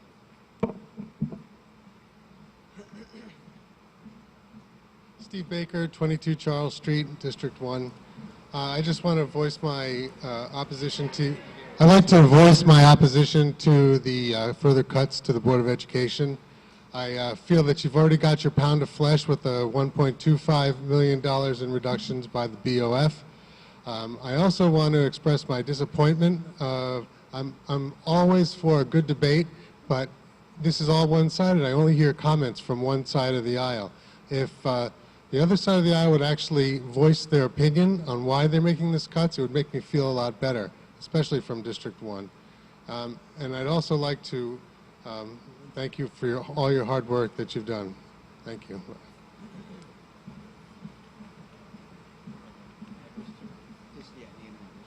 Yeah, it's Bob McGuffey, 144 Mayweed Road here in Fairfield. I'd like to express that I support the cuts across the board, education and everywhere else we can. We live with Ken Flato's legacy here. For 10 years, he's the one that's negotiated the contracts that have driven the costs up in the pensions, the salaries, the health care, and everything else. And what we need is more participation on the part of the town workers in their health care costs, their pensions, and all the rest, like the rest of us are doing out in the private sector. We need a wake-up call there. Money does not equal education, but we certainly are proving Maggie Thatcher's theorem here quite clearly, that eventually you run out of other people's money. The time has come, folks. Some of you sitting there in the stands recognize it. Some of you haven't realized it yet, but the game is over. We're over. There's no more money for this stuff. So we're there, and if we don't watch ourselves, we will bankrupt Fairfield as we are bankrupting Hartford, as most assuredly our federal representatives are bankrupting Washington and our federal government.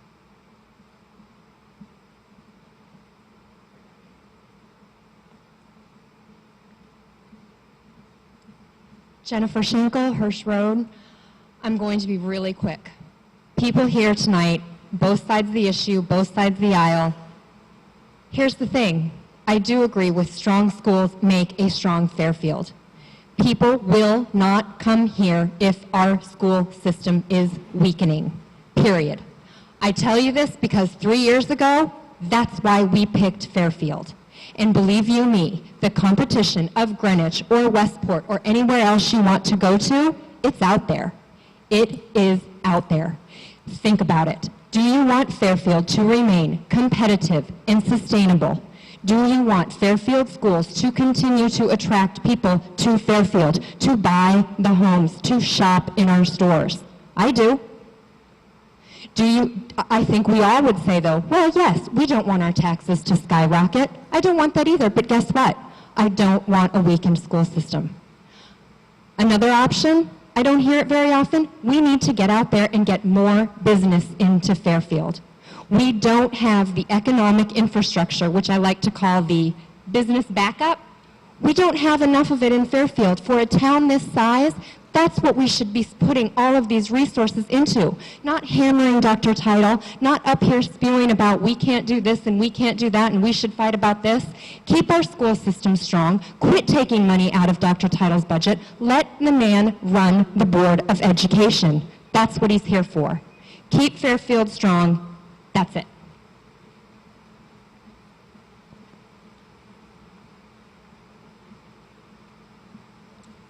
Bud Morton, Sasko Hill Road. I want to keep Fairfield strong, and I want to keep Fairfield competitive also. I believe that everyone understands the importance of an excellent education for our children. Some of us also understand the importance of keeping Fairfield affordable after 14 years when spending and taxes have increased at more than 2.5 times the rate of inflation. This is particularly true at a time when more Fairfield residents are unemployed, are making less money than they did 5 years ago, are being forced to pay higher state and federal taxes, and are paying more to heat their homes and drive their cars and many other things.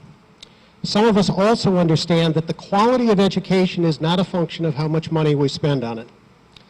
I also want to remind everyone that the BOE itself considered a cut of $1.5 million before it decided to see what the other town boards would do with their budget. Only $750,000 has been cut from programs thus far. The rest came out of changed assumptions with regard to health care claims and administration costs. From the schedule produced at that time by the administration, we can save $250,000, for example, by instituting pay-to-play for athletic teams at the high school, like at least 44 other Connecticut towns including Wilton, Weston, Darien, West Hartford, Trumbull, Simsbury, Shelton, Ridgefield, and many others. Thanks very much.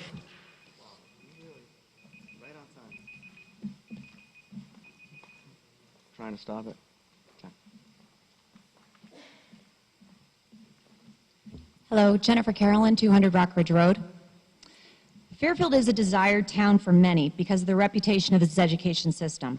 Many families have moved to this town and have remained in this town based on the schools. I am respectfully requesting that you do not make any cuts to the proposed education budget. Further cuts, wherever it may be applied, will be a direct effect on the students and the quality of education that the town can provide. It is an asset to our town that should not be compromised on. Just as in your own family, you would not compromise your own children's opportunities. I believe the education budget can't afford to get much tighter without the consequence of putting our students at a disadvantage, regardless of whether the cuts follow curriculum or services no longer being available, or compromising on the health of the students and staff by neglecting to fund maintenance and repairs of the buildings. Using the school building maintenance as an example, sometime cuts are financially, in the short term, beneficial. However, too much of the long term is generally more costly in the long end, and it is not worth it. For the past 2 years, I have been the Tools for Schools representative for the PTA Council, advocating for the importance of healthy indoor air quality in our schools. I have witnessed this cycle of maintenance cuts and capital projects postponed, and have been directly affected by the consequences of health problems due to building conditions. A major contributing factor to poor indoor air quality is the lack of regular maintenance to the buildings. This past year has been an exceptionally hard year for our schools, and we have many more issues for next year. I heard the dinger. Please, no more cuts for services, for anything that relates to our children. Thank you.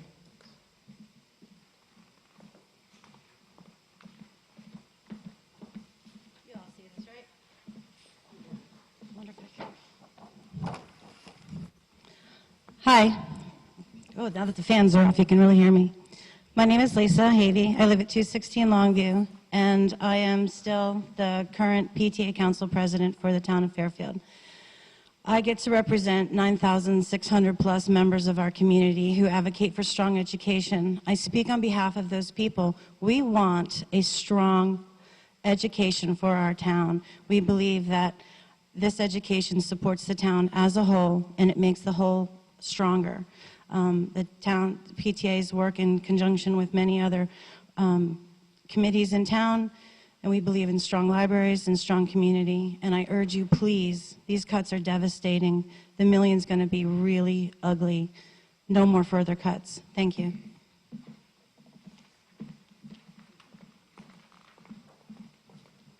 Hi, I'm Catherine Giff. I'm District 3 on 11 o'clock Road, and I just wanted to give some insights from a parent about what the House system, because I think people that think that they can just cut it or reduce it, they don't understand it, because it is a unique system, and its objective, the way I see it and the way I've experienced it here at Ward, is to make really large populations much more manageable.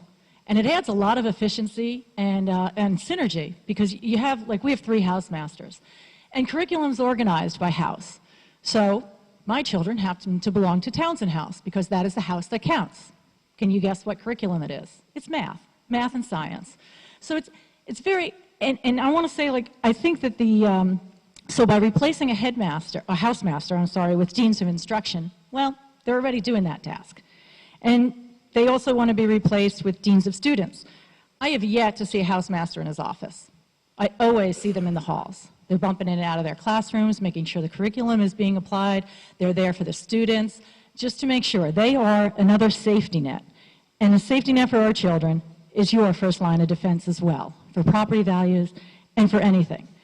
But going back to that study that focuses, I think the study that wants to eliminate or reduce these systems, it focuses on the tasks. And I like that the House system focuses on the students. And I think that's a much better focus than on the tasks.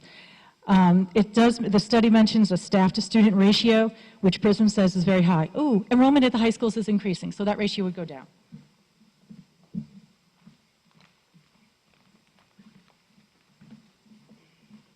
Hello, Will Diaz, 49 Melville Avenue. I stand here to suggest that you do not please do not cut anything more from the education budget. I moved here 12 years ago to raise a family. I have two beautiful daughters, one in McKinley, one in Tomlinson, and they flourished in this school system here. You know, to sit back with a red pen and just slash and burn and cut and cut and cut, that's not real work. Real work is actually deciding how to make things more efficient and make things work better. I think considering the idea of there's a bill out there through the state that allows for insurance pooling with the state insurance companies, I think that could save us a lot of money as far as pooling our insurance with the state workers. There's a lot of ways to save money, but I don't think that sitting here with a red pen and cutting almost $2 million out of the education budget when Dr. Title has made a huge effort to cut less than 3% every year that he's been in. Please don't cut any more. Our families depend on it.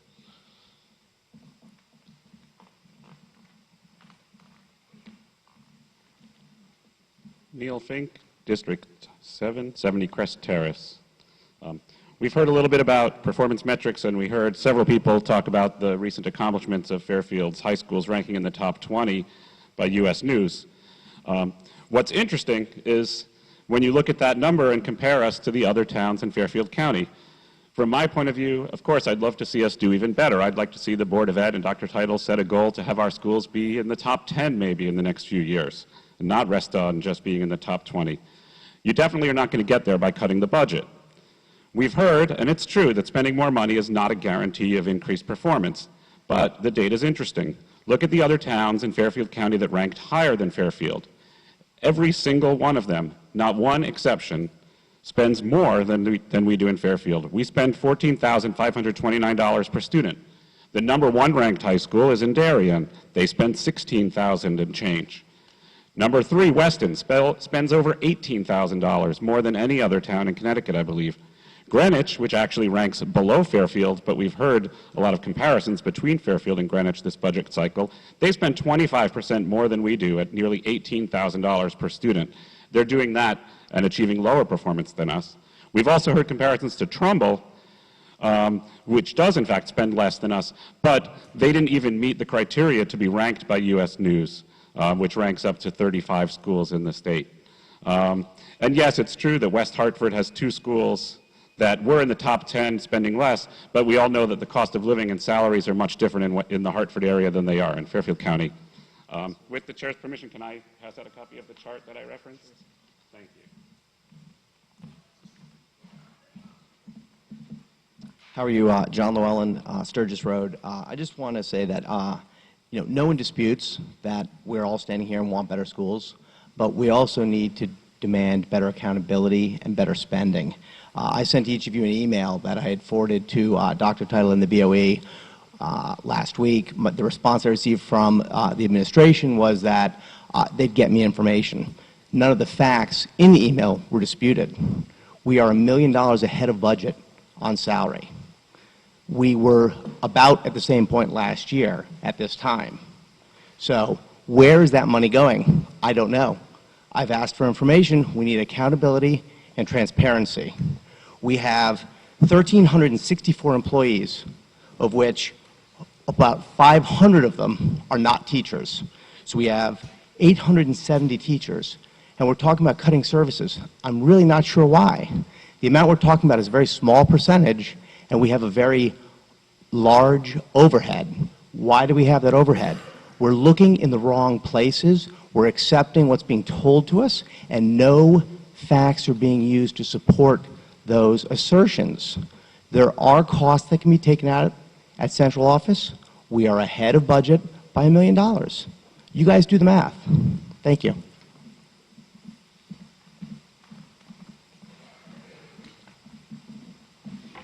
Suzanne Miska, 123 Reigate Road. Let's start at the town. Well, let's look at the whole town. I don't think that anyone here, we've been pitted against each other, parents against Fairfield taxpayer group, seniors against parents. Seems to be the norm in town. Look, we're all here for one purpose, and that's a great town. The problem is we got 3 drivers driving this bus. And the 3 drivers haven't changed in the 3 years I've stood here and we've discussed it. I'm asking the RTM, the Board of Selectmen, the Board of Finance, and the Board of Education a couple things. Can we look at a healthcare plan for all our unions across the board with the same percentage so that we don't have 900 unions at different percentages? I'm going to ask the same bodies, can we look to our universities to ask them to do an efficiency study on our town? We have major universities with master's programs. Let's take a look at it. That way we can get rid of the political partisanship and actually have someone take a look at things. And in regards to pension, I think it's time that the discussion of the 403B versus the pension plan take place. We talk about it, we say it's not effective, but let's do a cost analysis. The last thing I'd also like to ask is that the contracts being brought to this body and the Board of Education body be brought with enough time so that you all can actually discuss it and not have pending arbitration standing over your head. In order for us to make good decisions on contracts, you have to have a chance to look at them. Finally, and I'm so sorry, look, I don't want to see, I have to ask you not to cut the Board of Education budget. I don't have confidence that the Board of Education and the superintendent are going to go the route of personnel and not programs. Thank you.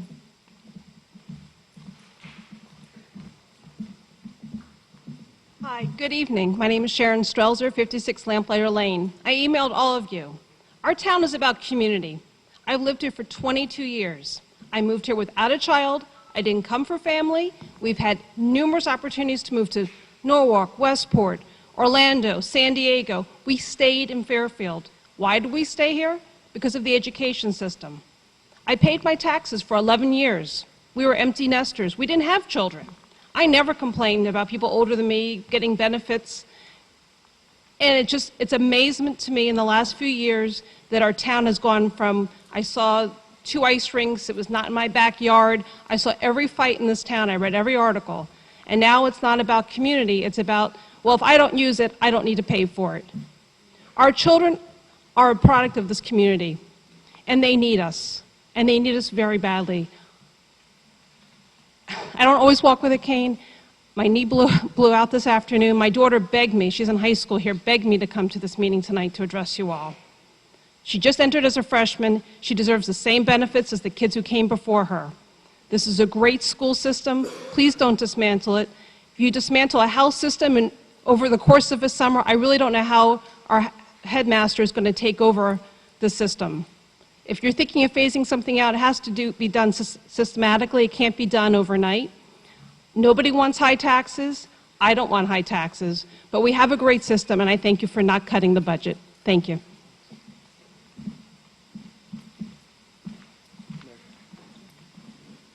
Hi, Mary Hogue, 165 Stonewall Lane. I'm reiterating what I said in my letter to all of you, or my email, was that this vote is not just about this year. We can't just make the decision that we have to reach a number. We're voting on what we can and can't do in the future by cutting too deeply. And I do believe, as was in the preamble by Mr. Palmer, that Dr. Teitel has done a really great job in managing our system. He's got a very great detailed budget. It's very clear what is being done, and you can see what's going on. I would think every penny should be spent wisely. I feel that we can always do better, but I think we've already cut an awful lot, over $1 million. We're cutting too much.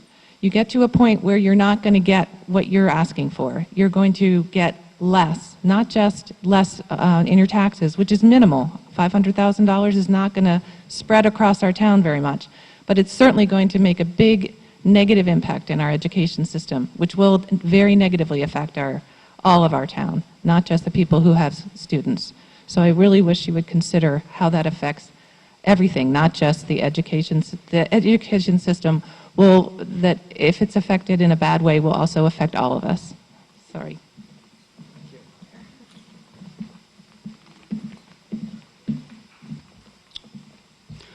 John Levinson. I live at 883 Harbor Road, and my son Chris is a great product of the Fairfield school system, graduating from Ludlow a few years ago. I support the reduction of $500,000 from the BOE budget. It appears to me that there's room for great efficiency in our operations there. I see that really as an opportunity for a lower budget overall over a long period of time without any real service cuts of our schools. Connecticut State BOE statistics show that only 55% of our town's BOE budget is spent on classroom instruction, ranking Fairfield number 22 out of 26 in DRG A and B. We appear very inefficient at delivering classroom learning. Let's start to make a change here with the BOE budget and cut the full $500,000 or 0.3% reduction of this overall budget out of the 45% that's spent on non-instructional part of the budget. That's, if you look at just that part, it's less than a half a percentage point in overhead and central office reductions in expenditures.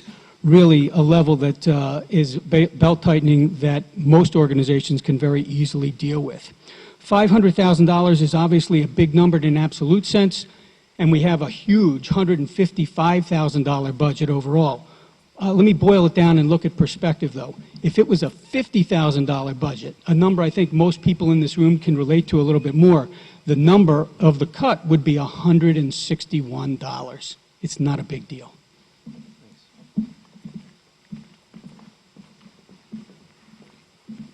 Hi, Urban Lime Cooler, Acorn Lane.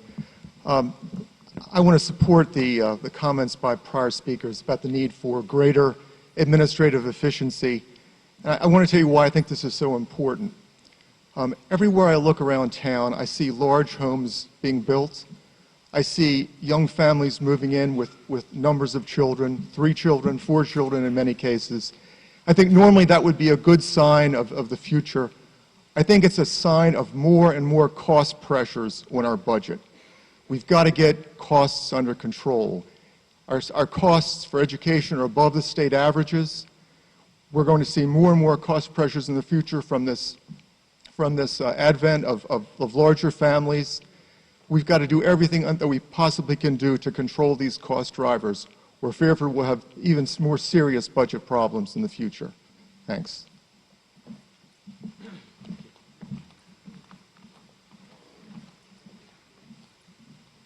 Marilyn Miller, 228 Woodrow Avenue. A lot of numbers thrown out tonight. There's only one number I care about, and that's the number 3. That's the 3 children I've graduated from Fairfield Public Schools, 2 of whom spent a lot of time with counselors in high school. Luckily, nothing really bad, but their team, consider the housemaster, the school psychologist, special ed teachers, and their counselors helped me and my husband turn our kids' lives around. They're now 3 functioning, wonderful functioning, tax-paying, one of them is, Connecticut citizens. I heard tonight a suggestion that we have, I believe it was the number of our school counselors. 15 miles away, a few months ago, a young man who was really lost did a horrible, horrible thing. I don't know what Newtown schools have for counselors, but I do know that we need as many people talking to our kids and listening to our kids as possible. Please don't cut the budget, and please do not cut counselors. Thank you.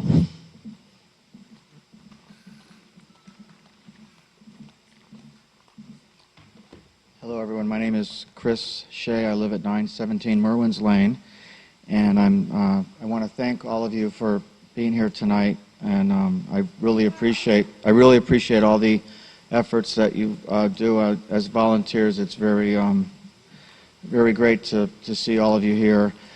I want to speak in support of the proposed additional cut, the Board of Education budget. I'm here as a concerned citizen of Fairfield. I moved here in 2005 because of low cost of living and high quality of living. And a great education program. I believe we still have a great education program in our town, although I do believe we're getting to the point where it's unaffordable. My taxes have increased dramatically over the past few years to the point where I'm having trouble making my budget meet. I work really hard. My wife has gone back to work. She's now got 2 part-time jobs, and it's really difficult for us to maintain our standard of living, and we haven't taken a vacation in 3 years. Times have been tough, and I believe that the idea that we can cut $500,000 out of a $155 million budget and not have that hurt us too bad is not a problem. I'm very much in support of trying to make that cut.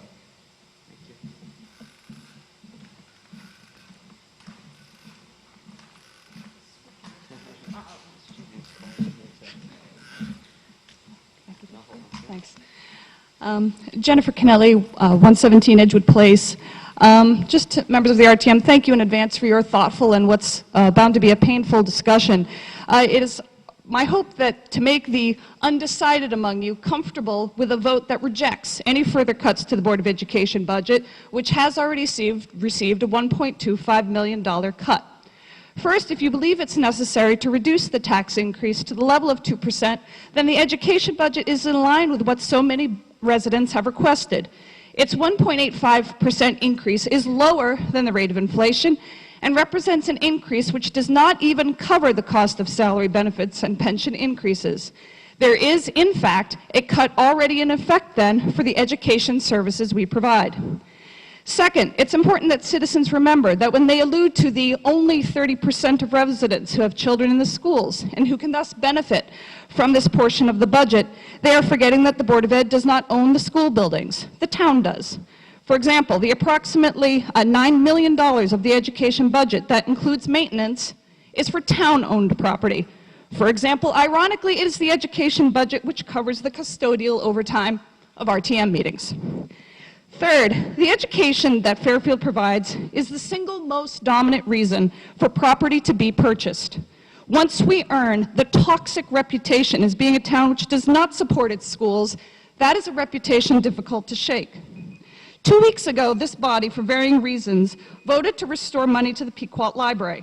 Now, that may be part of the discussion tonight, but from no less than the mouths of RTM members David Becker and Ann Stamler, Finance Chair Tom Flynn, Finance Member Jim Walsh, and 3 members of the public whose names I didn't catch, I took down the following quotes. Vital,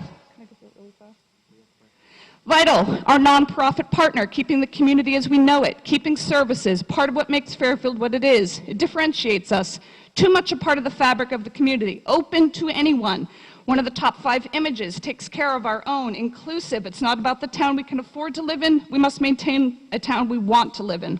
These are the words that applied 2 weeks ago. They apply even more tonight. Okay? We are not a business. We are a town, we're a community, we provide services, we're not here for a profit. Run us like a community.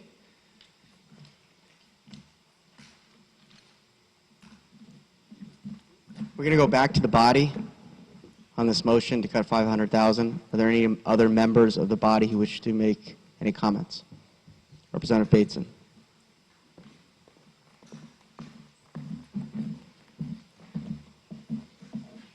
Thank you, Mr. Moderator. Ed Bates in District 3. I don't take lightly this proposed reduction, but I'd just like to ask us all to bear in mind that this is a $500,000 reduction to a $151 million budget. It's less than 0.3%. And overall, education, the Board of Education is getting significantly more money than they did last year. And why I'm supporting this is because, honestly, I can't say that about all the households in Fairfield, as has definitely been evidenced by my inbox. Over the last month, I watched the Board of Finance quarterly meeting. I'm seeing some positive trending in medical claims. And I have every confidence that the Board of Education can incorporate that into this $500,000 and minimize the impact on curriculum and the students. So I urge us all to support this. Thank you. Thank you. Representative Ambrose.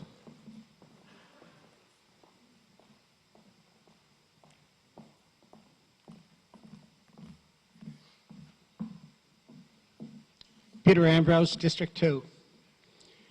I've received over the past several days and weeks a flood of emails from parents asking me to fully support the Board of Education budget.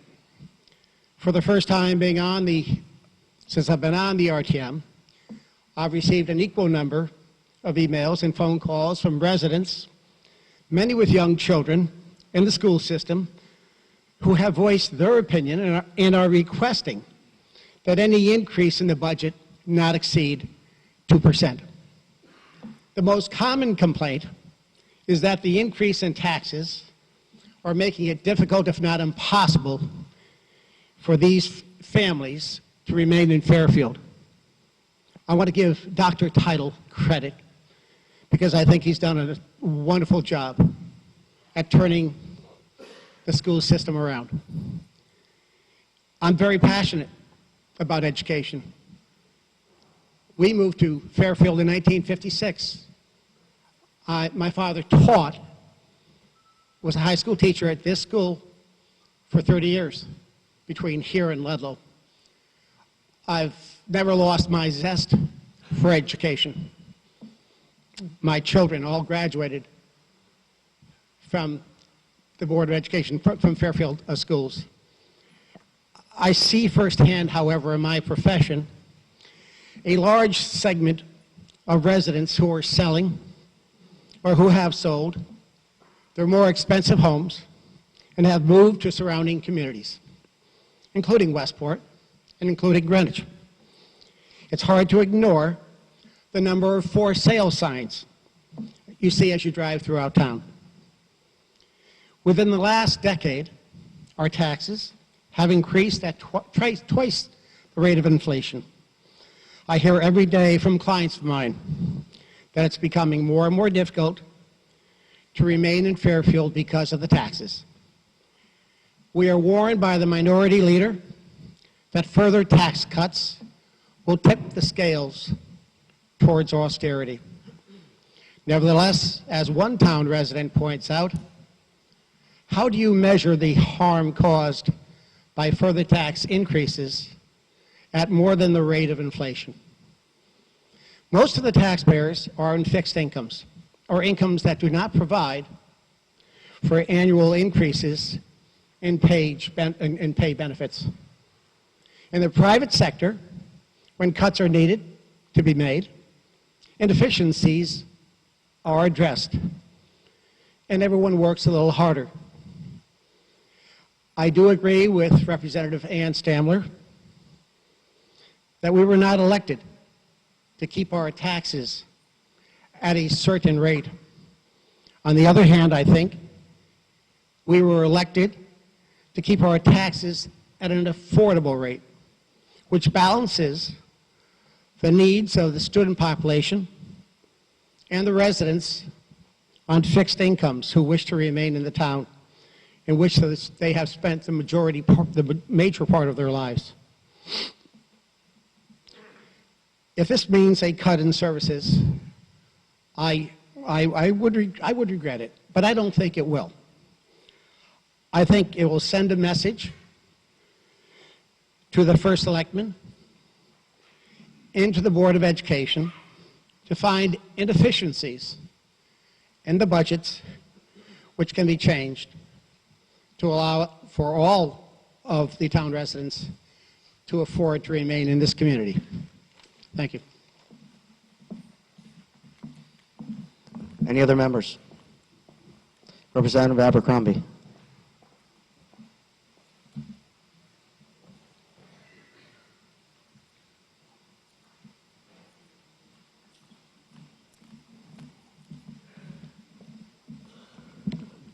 Chuck Abercrombie, District 10. We've heard a lot about the rate of inflation tonight, and we have to remind ourselves yet again that the Board of Education budget is below that rate at 1.85%. We've heard a lot of talk about fixed incomes and fixed income citizens and their tax burden, yet we enacted senior tax relief that's going to cost the town somewhere in the area of $4.5 million. It is short-sighted attempts at austerity by cutting education that has left our nation behind on a worldwide basis in the area of education.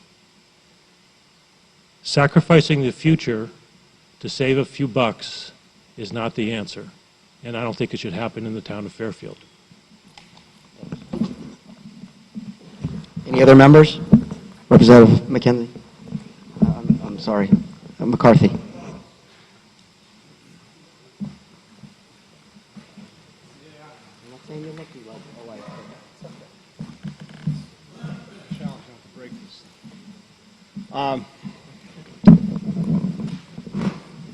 Let me give you a gee whiz number. $100 million. That's the difference between the approved budget 10 years ago and the budget we're looking at tonight. I was doing some rough math. Instead of $100 million, had our increases kept pace with inflation, we would be looking at a $48 million increase. Or in other words, a budget right now of $227 million aside from the budget that we have. It's breathtaking. We have a serious problem here, and this cut is difficult. All cuts are difficult. We go through this every year. I would rather remove my own spleen than go through a budget night with an oyster. Not here. But it's painful, and we just have to accept that. If we're going to bring this budget in line, we're going to have to make difficult decisions, and that's what we're here for. I understand the concerns that many people have expressed about the Board of Education and the need for schools and the impact, the positive impact the good school system has on the town. But when we say that, in the very same breath, we need to acknowledge the fact that the taxes we are experiencing have a negative effect, and they have outrun the negative effect of tax increases we have seen have outrun the benefits of a positive school system. We need to step up and take care of this right now. So I will support this cut. Any other members? Representative Stamler?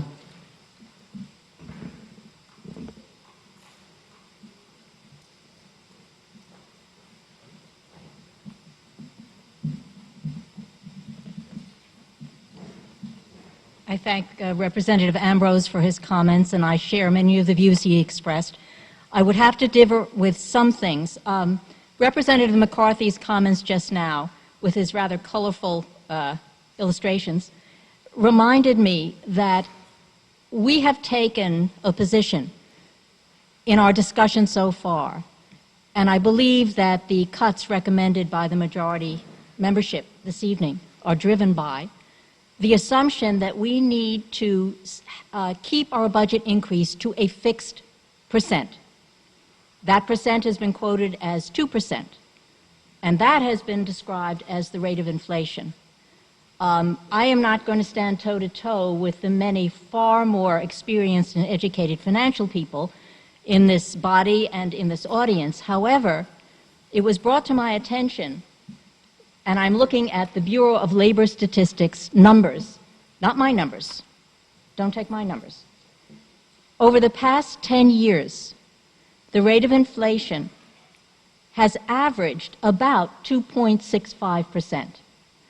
That's cumulative. That's not taking it just simple each year. If you look at the numbers, 2003, March, 3.2. 2004, March, 2.9. Skipping ahead, 2010, March, 2.6. 2012, March, 2.5. That's a 12-year inflation rate for each year. So I think we need to ask some questions, which the earliest educators did. Socrates, Aristotle, their method was based on questions. The first is, are we starting at the right point? One, do we need to choose a fixed number? Two, have we chosen the right number? I say no to both. I don't think we need to choose a fixed number. It reminds me of a story from ancient Greek mythology about a figure. His name was Procrustes. Procrustes, some say he was the son of a god, some say he was a highway robber, one or the other. He created a bed. Everybody had to fit in that bed. If you were too big, you got chopped down. If you were too small, you got stretched. That's the way we're treating this budget. Too big, chop it down. Nothing's too small and gets stretched. Everything's too big and gets chopped down.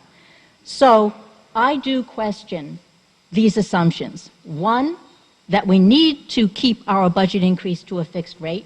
We need to start by asking, is this the right budget for Fairfield? Is the Board of Education budget right for our school system? Is another line, is the Department of Public Works budget, is that right for the needs of Fairfield? Not should we keep its increase to a fixed percent. And two, if we're looking at any percent, let's be sure we're looking at the right number.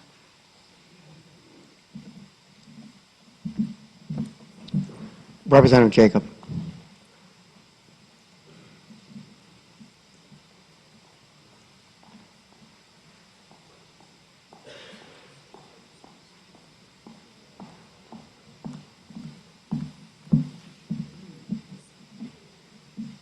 Ellen Jacob, District 9. I'm really going to say two sentences because I think almost everything that can be said has been said. I'm excited that there is so much engagement this year because I really think that good government is a two-way street, and the public is engaged, informed, and it made all the difference this year in terms of changing the conversation. My interpretation of my job is to represent those constituents in my district. I have gotten an overwhelming number of emails, phone calls, letters, impassioned, and I would say it's almost 9-1 in my district for those who need to keep the budget to an affordable amount. That's part of my job. Keep this an affordable tax increase. There are all kinds of ideas of how to do that, but I do believe that part of the job of the Board of Ed and Dr. Title is to live within our means. Thank you. Any other members at this time? Yes, Representative Patton.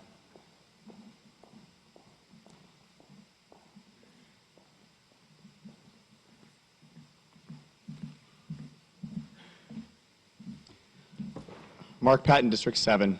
I'm going to do something that is against all the, probably 99% of the positive do not cut the Board of Education budget emails that I have gotten from my district, which represents North Stratfield School and Stratfield School for the most part. I'd like to make an amendment to this cut.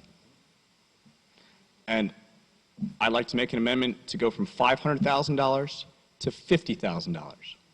If you want to make a cut, you want to make it arbitrary, you want to pick a rate of inflation that isn't accurate, I'm going to pick a number that doesn't mean anything. But it's a cut. And you want cuts, that's my motion. Is there a second on the amendment to reduce the cut to $50,000? Is there a second? Representative Abercrombie. Discussion among the body on the amendment. Representative Palmer.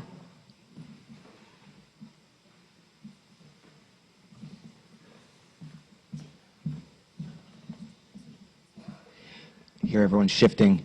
I'm against this amendment, and I just kind of want to restate what my position here tonight and why this number was arrived at, or how this number was arrived at. First of all, I recall back when the Board of Ed had been contending with an over 5% increase, how devastating that was for all involved, that most everyone there had a full understanding that was not affordable for Fairfield citizens. And we had a major dramatic turnaround in our healthcare experiential data that allowed us to make an adjustment. But we could very well be in the same situation next year where there's no opportunity to make an adjustment. So with a $3 million increase, or with $3 million in adjustments that we've had already, if that were to happen again next year, we would be in a situation where at budget time, we're talking about much larger decreases. Or if we wanted to pass a budget with a $3 million increase, we would be looking at many citizens leaving Fairfield, in my opinion. So my goal, my perspective on this is that we have to do everything possible to trim our budget down, and that's why in my proposal, I designated half of the $500,000 as and recommended that the Board of Education take the savings that they've had in recent experiential data and apply $250,000 towards those savings, so no services would be cut. So wishful thinking and hoping for the best is not a strategy. We have to do things, to make tough choices, so we're not here next year with another significant increase based on costs that are out of our control. Any comments on the amendment? Okay. I've got to go to the public on the amendment to reduce to 50. Does anybody want to make a comment, or has everything been said? That's a leading question, I know. Okay. We're now going to have a vote on the amendment to reduce the proposed $500,000 cut down to $50,000 cut. We're going to try, show of hands, and if that doesn't work, we'll go to roll call. By saying yes, or yes, by saying yes, you are in favor of reducing the cut to $50,000. All those in favor say aye. Opposed? Raise your hand. Okay. Abstentions? Representative McAleese is the one abstention, so I think that failed 48 to 1. Okay. So we are back with the original excuse me, proposed cut of $500,000. Any other comments on that number at this point? Representative Lee.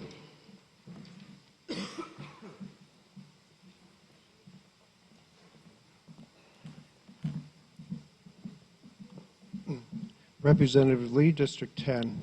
Just very briefly, I was listening to Representative Jacobs' comments, and there's something she said that kind of bothered me. She said, I need to represent my district. And I agree. I need to represent my district too. But we're one town. We're not 10 towns. We're only one. This is not the Stratfield town meeting. It's not the Greenfield Hill town meeting or the Tunxus Hill town meeting or the Southport town meeting. It's the representative town meeting for the entire town. And I think we need to keep that in mind as we view this. The second thing is that when I sat down today just to get a sense, in dollars of cents, of what we were actually looking at here, the house that I live in is assessed at roughly $500,000. The tax increase based upon the budget as it was presented tonight, before the cuts that were introduced by Representative Palmer and Representative Schwartz, was $27 a month. That's a pizza. I could live with that. And to the comments that, it doesn't, this small decrease to the Board of Education budget doesn't matter. Well, I just, still comes down to $27 a month. Representative DiMartino. Okay, there's a motion. Second, Representative Ryan to call the question is non-debatable, non-amendable. We're going to have we have to have a 2/3 vote for that to pass, and then we go straight to a vote. All those in favor of calling the question, say aye. Aye. Opposed? Representative Hochberg, Patton, Hopkins, Schwartz, Marks, Becker, Lee, Marmion, Campbell, Gottlieb, Stamler, Hurley. I miss anybody? You got to raise your, oh, I'm sorry, Dean, you're camouflaged against the wall, I didn't see you. Abstentions? Did that,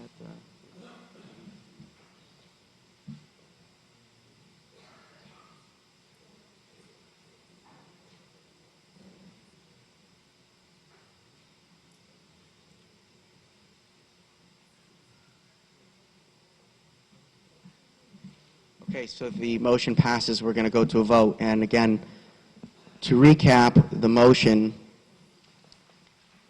by Representative Palmer was to reduce by $500,000.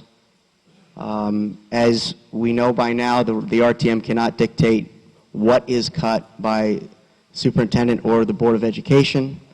So these are, as I understood, the proposal was based on two suggestions. Half of that, $250,000, towards the operating budget. The other half, the $250,000, towards the health insurance account due to positive experience data, which would not then be intended to affect programs, is the proposal. So we're now going to go to a roll call vote. This brings the budget down to 278,965,591. To say yes is in favor of the cut. Town clerk. What's that?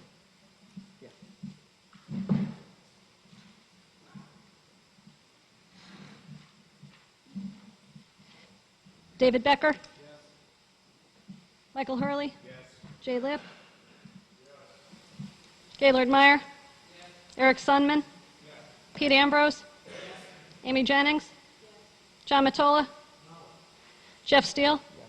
Keith Varian? No. Ed Bateson? Yes. Tom Conley? Yes. Hank Ferentz? Yes. Dave McKenzie? Yes. Mary McCullough? Heather Dean? No. Joe DiMartino? Yes. Art Hug? Yes. Amy Mezoff? Yes. Joe Palmer? Yes. Matt Ambrose? No. Josh Garskoff? No. Chris McAleese? No. Ruth Smay? Yes. Ann Stamler? No. Chris Brogan? No. Lenora Campbell? No. Julie Gottlieb? No. Sheila Marmion? No. Jay Walk? Jen Hochberg? No. Kevin Hopkins? No. Eric Newman? No. Mark Patton? No. Hal Schwartz? No. Kathy Braun? Yes. Dana Carey? Yes. Alan Marks? No. Tom McCarthy? Yes. Jeff Stopa? Yes. Bill D'Amica? Yes. Joe Fellner? Yes. Ellen Jacob? Yes. Nick Mirabili? Yes. Carol Pontrelli? Yes. Chuck Abercrombie? No. Ken Lee? No. Bruce Ryan? Yes. Carol Way? Yes. Mary McCullough? Yes. Dana Carey?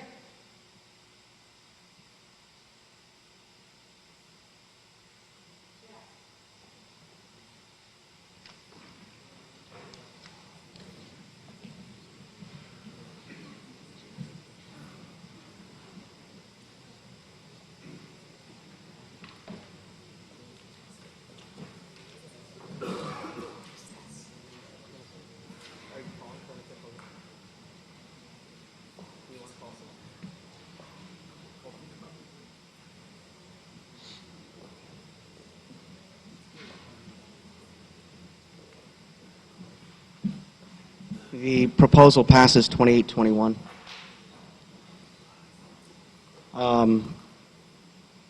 Trying to lighten this up a little bit, Representative Patton, who's walking towards the pizzas, did order, he was so hungry he ordered about 10 of them, but they can be shared if anyone wants to have some at various points during the night. We're going to keep this open to the body for additional motions or comments. Representative Bateson.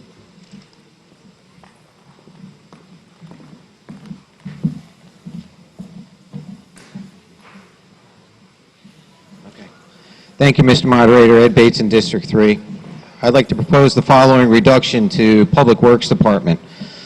5030, and the account code is 57002, paving. I'd like to propose a reduction of $250,000.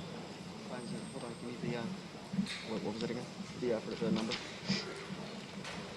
$250,000 to account code 57002.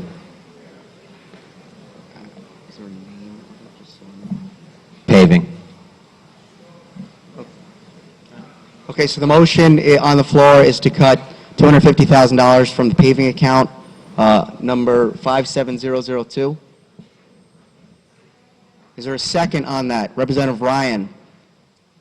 Okay, we're going to go to the body on this. Any discussion on the reduction of paving of $250,000, the body? Representative Gottlieb.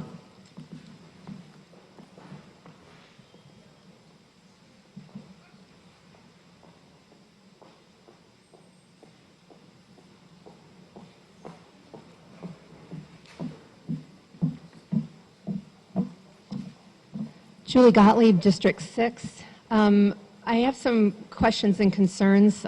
This seems a little bit to me as if we are kicking a can down the road on this, and based on the things that I have heard at previous meetings, that as roads degrade further, the expense to repair, the increase is going to be significant. So through you, Mr. Moderator, if we could ask Joe, I know you're here somewhere. There he is. To come up and explain what the ramifications of this cut could possibly have. Joe Michelangelo? Okay.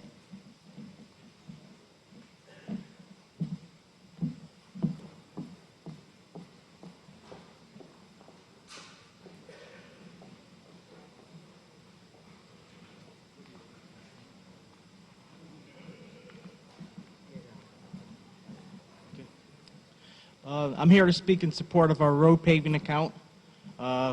It's one of our most popular programs. It's one of the ways we could turn around the money very quickly and put the money directly into the road network. It's been historic. By my predecessor, they estimated about $3 to $3.5 million per year to maintain our road network, and that's what it's historically been between bonding and little by little. The idea was to get it to the operating fund, since it is annual maintenance.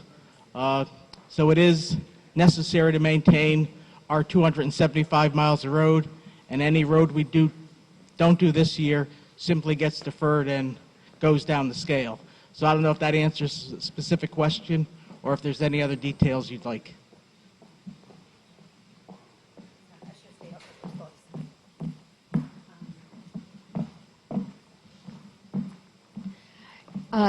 It does. I think I'm looking for some specifics in terms of, I know in the past, it may have been in a recent meeting, you talked about, I think you were comparing some of the road work in Bridge, what's the street that's half and half, and you were talking about how they had used some subpar materials, but also in terms of the maintenance of it, how that road has fallen apart significantly more than the half of the road that we did. So this is what I'm genuinely worried about.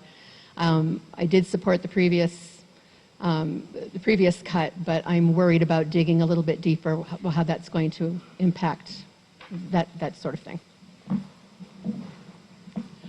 Sure. The road that was mentioned at the last meeting was Park Avenue at Bridgeport.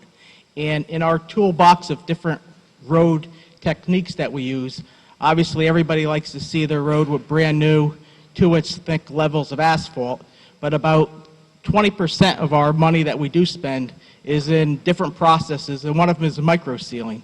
So the perfect example of how we could extend the life of a road is Park Avenue, Bridgeport, Fairfield side. We did the micro paving probably 3 or 4 years ago, probably longer than that.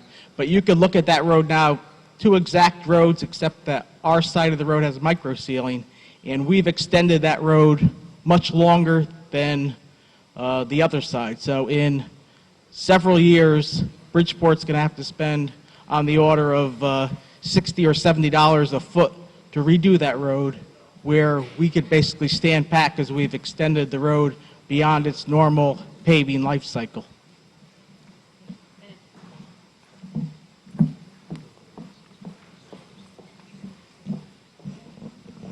Any other members? Representative Marmion?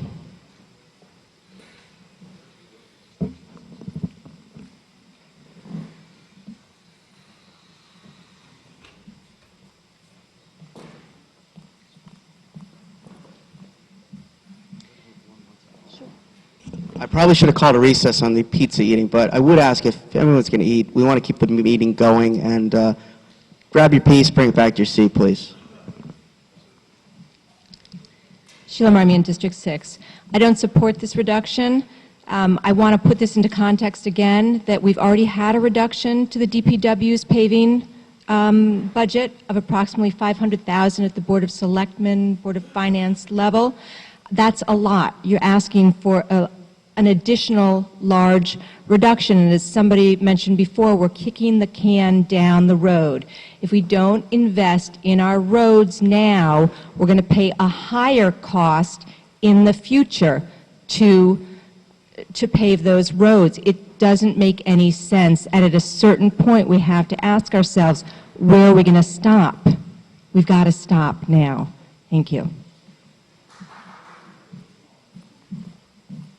Representative Dean.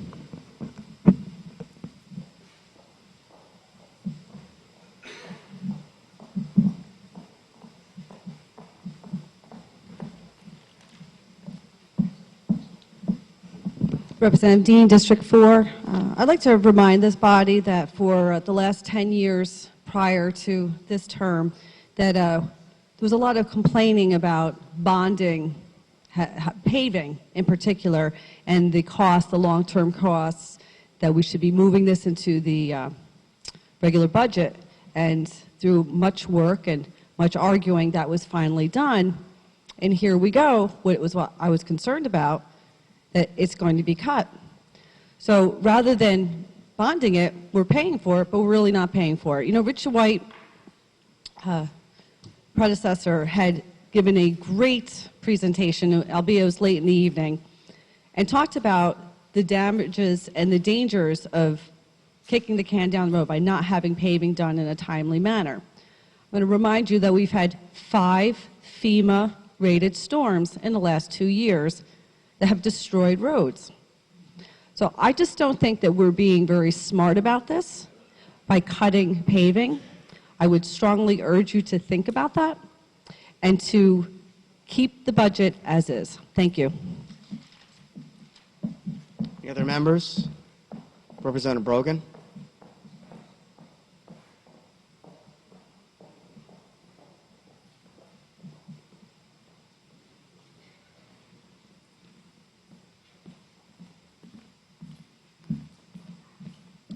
Chris Brogan, District 6. I think it'd be a big mistake to reduce the paving anymore. I was a big supporter of moving the paving out of the capital accounts into the operating budget.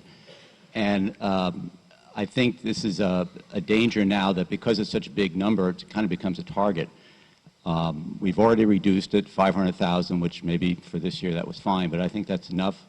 I think if we go any further, we're going to regret that in future years. We're going to end up paying catch-up. I think it's just a bad place to be cut. Thank you. Any other members? Representative Palmer.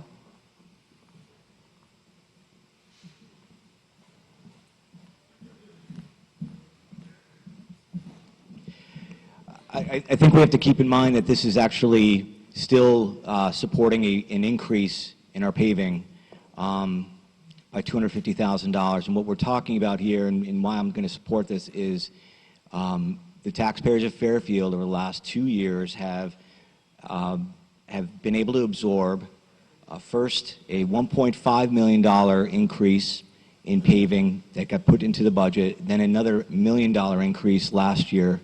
And what we're talking about here is a $250,000 increase still, but we're now looking at potentially slowing or phasing in the remaining $750,000 over the next maybe 2 years. I definitely support having paving in our operating budget, but again, when we're trying to trim the budget as much as we can to keep the tax burden down on taxpayers, I think this is an opportunity for us to make a reduction. Representative Schwartz.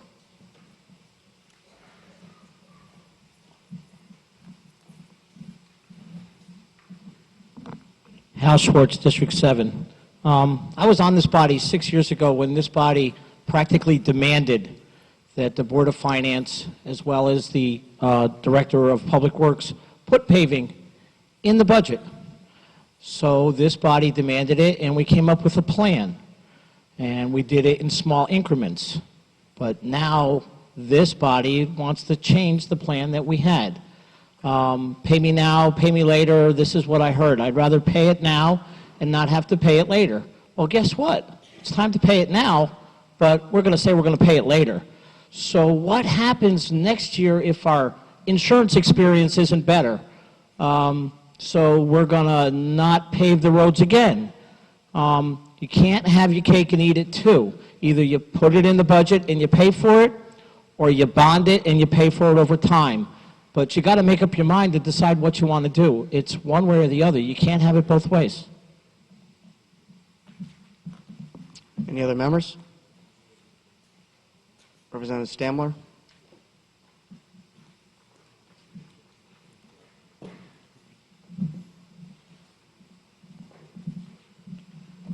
Through you, Mr. Moderator, to Representative Palmer. You said that you were urging that we slow down the increase to the operating budget for paving. So increase it by a smaller amount this year than anticipated.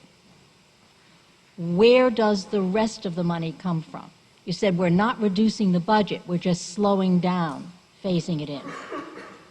If the full cost of the recommended amount of paving each year, which used to be capitalized, is $3.5 million, and we're reducing that, we've already reduced it by $500,000, reducing it by another $250,000, where is the rest of the full cost annually of paving going to come from?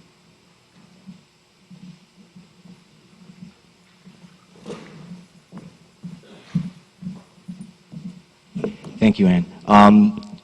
I believe right now we haven't even spent the $3.5 million that's been allocated for paving in this fiscal year.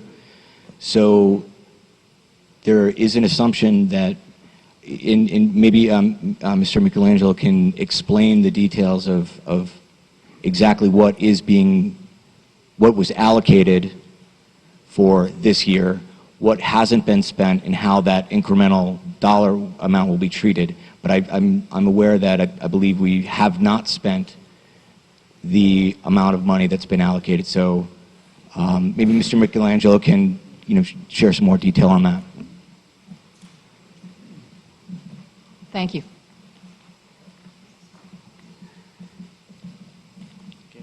I believe this year total we had $3.5 million, and the amount that we have not expended is $618,000.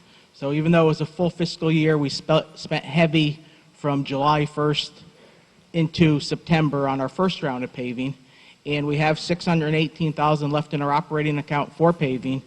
One of the things that we're holding tight on is seeing how this year's operating budget comes in at. Obviously, we had several large storms, so we are going to spend some money on paving, and I believe at the last Board of Finance meeting, Mr. Mayor presented a round number of about $400,000 should be left in that account. But once again, it's a fluid process, so as our operating budget comes near the end of the year, by June 1st, we could literally order as much paving as we want to get a balanced budget, and we still aim on doing that. But the money, the reason why we haven't expended the money is because of the budget pressures, not because our roads do not need them. Thank you. Actually, at the end of the day, even if, let's say, we didn't have the full funding, the full $3.5 million, I still believe that asking the taxpayers over a 3-year period to fund an incremental $3.5 million into this budget was very aggressive. I think the Board of Finance also agreed with that by making the reduction of the $500,000. I believe that another $250,000 will be okay, and it still represents a significant amount of money that we're investing towards the paving. But next year and the year after, I would definitely support phasing in, again, the incremental amount to add up to the 750,000 that gets us to 3.5 million each year. Thank you. So if I understand it, at this point, there would be a 20% reduction in the total requested amount for paving. Is that correct, Mr. Michelangelo? It's 750,000, which is about 20% of the 3.5 million. Okay. And if I may, through you, Mr. Moderator, another question to Mr. Michelangelo. You say that you haven't spent the 600,000 because of budget pressures. So are you doing less than your and your predecessors' recommended paving for the year, shaving a little off this year because you may need to use some of it to supplement next year? Or are you doing the full recommended amount and you just don't need the full 3.5 million that you got this year?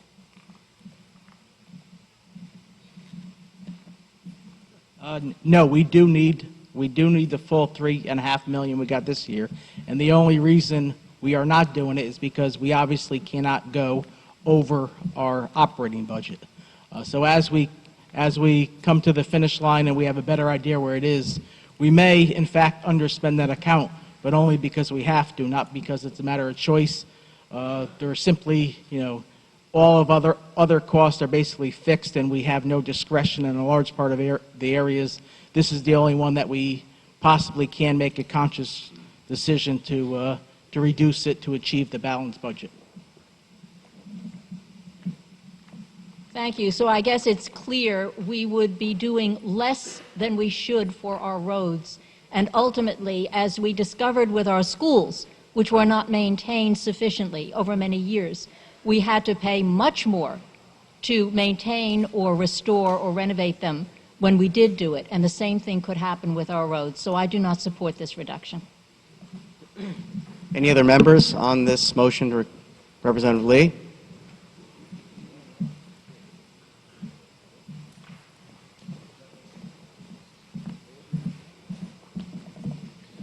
Representative Lee, District 10. One thing that comes to mind is that we do in our town budget have a contingency fund that is designated for anticipated expenses and some for unanticipated expenses. If I understood Mr. Michelangelo correctly, we had to put some money aside because we had no contingency budget left in order to deal with some unexpected expenses.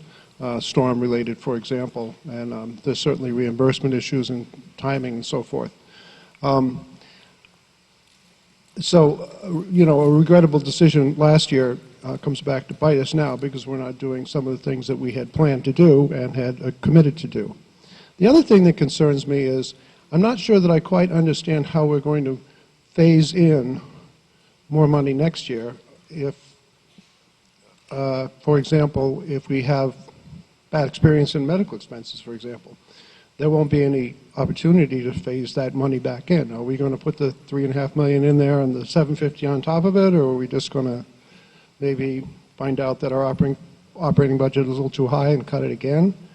And we don't really want to, be rebuilding roads. I went to most of the finance meetings. I don't really recall the finance group saying that they felt that the paving budget really was too high. Mr. Flynn, care to comment on that at all? Yes, if Mr. Flynn might comment on the sentiment of the Finance Committee, I'd appreciate it. I'm done. Thanks.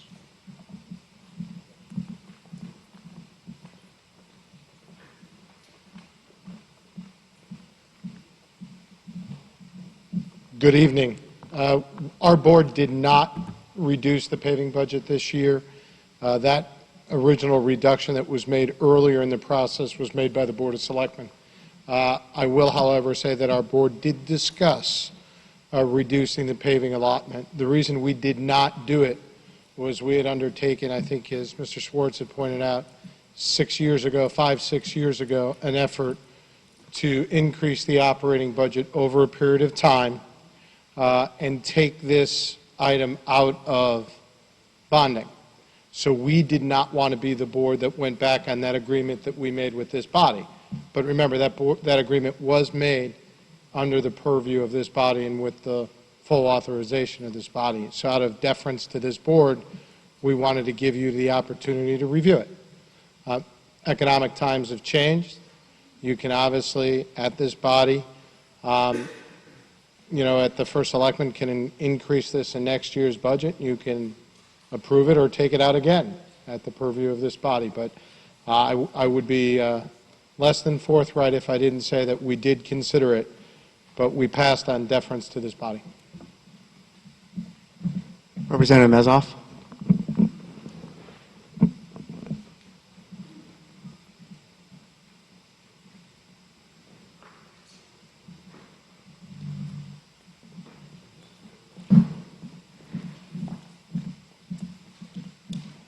I'm Amy Mezoff from District 4. Through you, Mr. Moderator, to, I guess, Mr. Mayor, maybe you can help with this, or Mr. Michelangelo.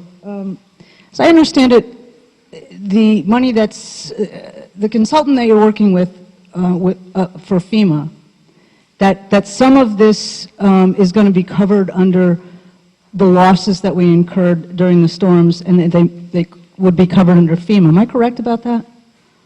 Are you anticipating that?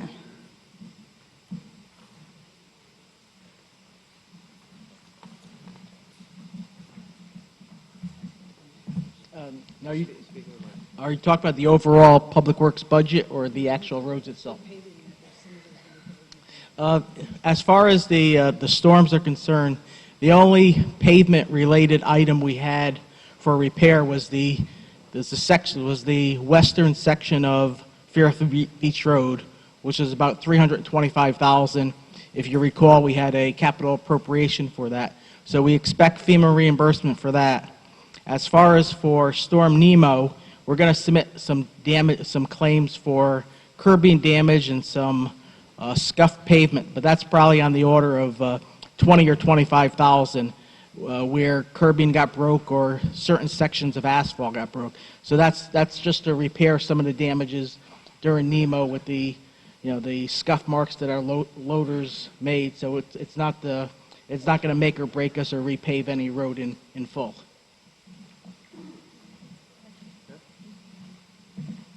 Any other members? Yes. Selectman Kiley.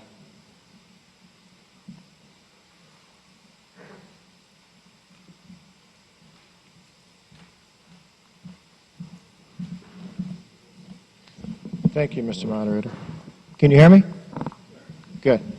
I just want to quickly follow up on Chairman Flynn's comments on the original commitment that was made between the Board of Finance, the previous administration, and this body. It was a commitment, and we made it, it was 5 or 6 years ago, and the rough outline of it was we were vastly behind on paving. To get caught up, we bonded roughly $5.5 million to be used over the course of 2 or 3 years to do additional paving and upgrades to the roads.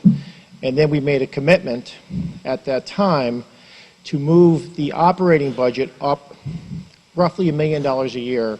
It was $1.5 million at that point in time, and we moved it up over 3 or 4 years to get it up to a threshold of about $3.5 million, which appeared to be the proper number for us to have on an ongoing basis to do enough of the roads, that roughly 13 miles per year.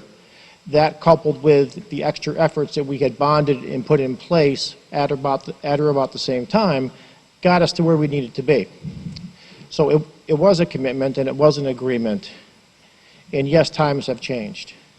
However, I want to explain the Board of Selectmen vote a few weeks back that Mr. Flynn referred to, which is true. The Board of Selectmen did reduce this by $500,000. When the reduction was first proposed by the first selectman, I was opposed to it, simply because I looked at it as not honoring a commitment I had made to the town, to this body, and to the safety and upkeep of our roads. However, during the course of those conversations, and if things have changed, or if I can be corrected, that's great. It was also explained to me that the current year's paving budget was going to be roughly $600,000 not spent. And It was going to not be spent, and more than likely still not to be spent by June 30th, because monies that were in the paving line needed to be shifted to other lines to cover the cost of the storms and other related matters that had happened in the Public Works Department budget during the current year. In addition to that, I asked the question, well, what will we do if we are reimbursed with, from FEMA for any percentage of this money? And roughly speaking, if we were to get back 3/4 of that $600,000, we would be in that $450,000 range, which could be used as an offset for the $500,000 that the Board of Selectmen made at their vote. Meaning that net, if we were to be able to get money back from FEMA as a percentage of the money that we did not use for paving, we could supplement that money next year or at some later point in time. The other question that I asked was, are we going to be able to get caught up this year and get the paving done? Meaning we wouldn't be taking it out of 2 different years. And the answer was told to me no, that we weren't going to have enough time to get an additional amount of paving done between now and June 30th to use up much of that $600,000. So we were in essence shifting the $500,000. The $500,000 was not going to be spent this year or able to be spent this year. But that $500,000 roughly would be shifted into next year. And that was the basis that I made my decision to support the vote to reduce the $500,000 for next year, knowing that we could push this much into next year and still do $3.5 million of work next year, foregoing the $500,000 that we did not get done this year because of the storm.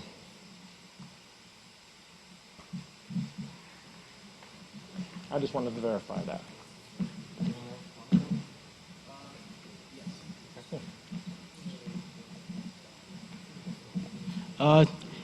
Yes, I remember the Board of Selectmen meeting that Representative Kiley mentioned. It was the Thursday before Easter, and we did have that discussion about how it affects the town operating budget.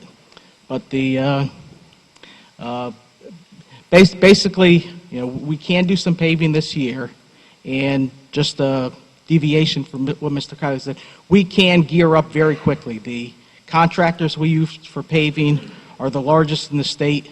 So basically, like I said, we're very fluid. We could physically accomplish the paving before June 30th. And once again, based on the pressures of the operating budget, which is $15 million, approximately last year's operating budget. So we're pretty fluid. We could accomplish it. But once again, from our Storm Sandy things, that's one of our biggest line items that have discretion.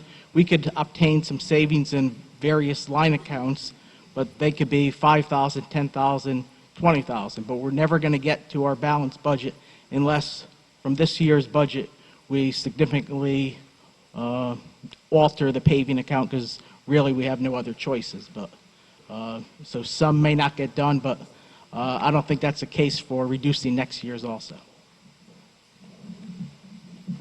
Any other comments from the body? Okay, I'm going to go to the public. Are there any comments on the paving reduction from the public? Okay, so we are now going to go to a vote on do we? Yes, come on down. Yes, but you need to do it down here, sure.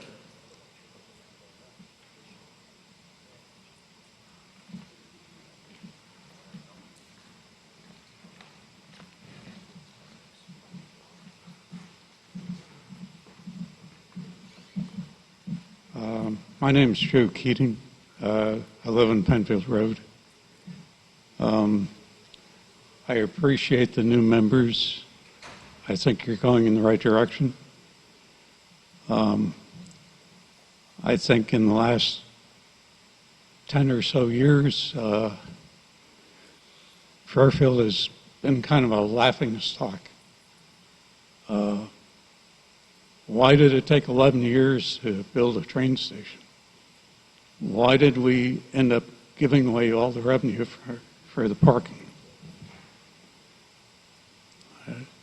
I couldn't get to my house because the floodgates collapsed. It took me 3 days. There was a storm in the past, and someone asked about the floodgates. Did they work? And the answer was, we don't know. We have no idea whether they work or not. Well, they just collapsed. So I do want to thank the new members. I think you're going in the right direction. Thank you. Any other members from the public? Okay. We're going to go back to the body. Any other members of the body wish to make a comment on this? Okay, the proposal again is to reduce the budget under line number 5002 by $250,000. Brings the budget number to 278,715,591. We're going to try to do a voice vote if possible. Let's just do a roll call. Fine.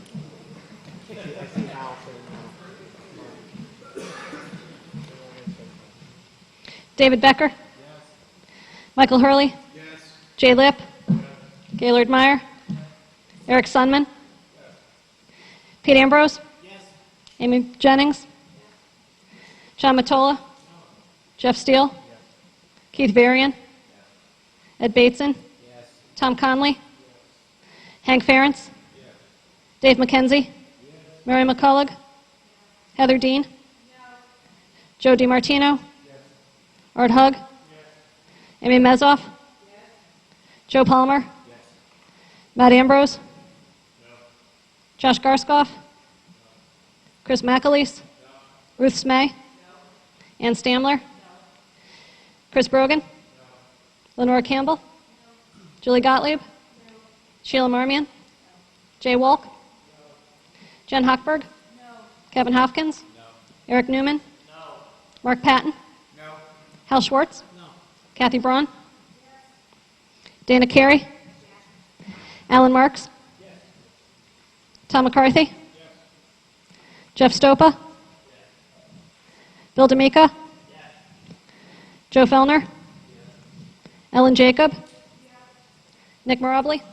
Yes. Carol Pontrelli? Yes. Chuck Abercrombie? No. Ken Lee? No. Bruce Ryan? Yes. Carol Way?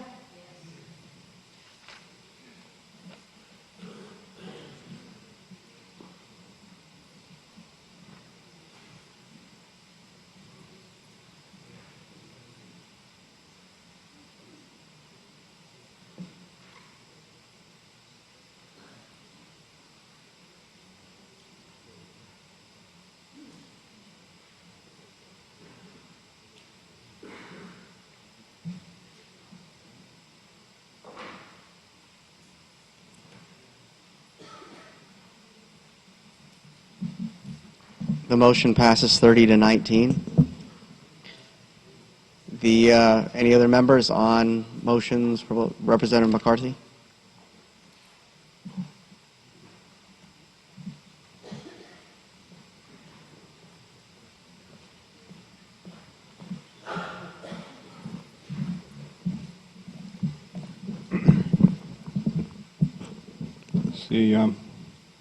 I'd like to reduce the, make a motion to reduce the general fund, Department Code 7010, account code 51010 in the amount of $57,389, and account code 52100 in the amount of $21,735 to bring the budget down to $278,636,467.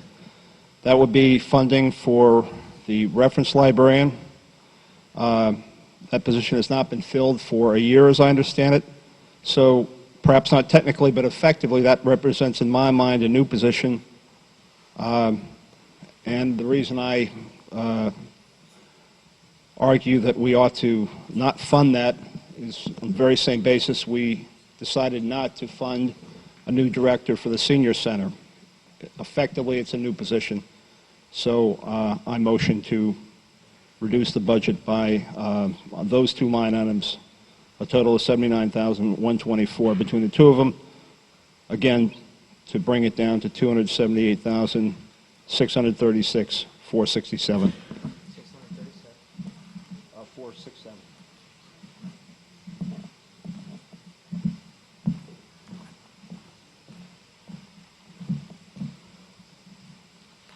Second, Representative Bateson. So the motion on the floor right now is to reduce the budget by line item account code 51010 by $57,389 and 52100 by $21,735. Total of bringing the budget down by to $278,636,467. And the total between those two numbers, once again, just so I have it here, is $79,124. Second is made. I open it up to the body. Comments from the body. Representative Schwartz.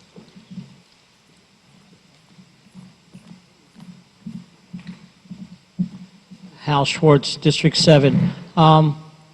I'd like to ask through you, Mr. Moderator, to the library.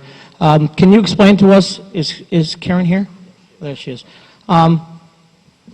Take your time. My question is the statement was that this is a new position because the position is vacant. Can you explain to us why the position was not filled last year?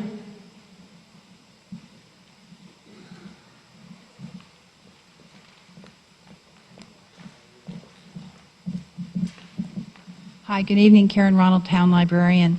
Yes, we left that position open because we were asked to do it for budget reasons. It has been vacant since the summer when we had a retirement, and we've left it open to save the town money. But I have to tell you, and I have to implore you to reconsider this cut. This cut will translate into staffing levels that we haven't seen since the late 1990s as far as full-time staff in a library. Your public library. And if you consider how library service has changed since the late 1990s to now, we have made considerable strides qualitatively and quantitatively for our community. So I really do implore you to look at that. It is the first place that caretakers take their kids to when they're learning how to socialize or how to read. These children's librarians are trained as specialists, just like teachers. They are taught how to get kids to learn how to read in school, before school, and how to carry on with life. They're really very important people in our community. They're reading specialists, and they train those people that have hard time reading, are having a hard time in life, and they're really mentors for our children in our community. They're also the school librarians after school, on holidays, vacations, and summer vacation. And we do know that if you keep a child reading during summer vacation, there's a good chance they're going to do much better in school the following year. I'd like to bring up Mary Soros, who's our head of Children's Services, just for a minute, because she can explain to you what this cut or this vacancy has meant to Children's Services in Fairfield, if you don't mind.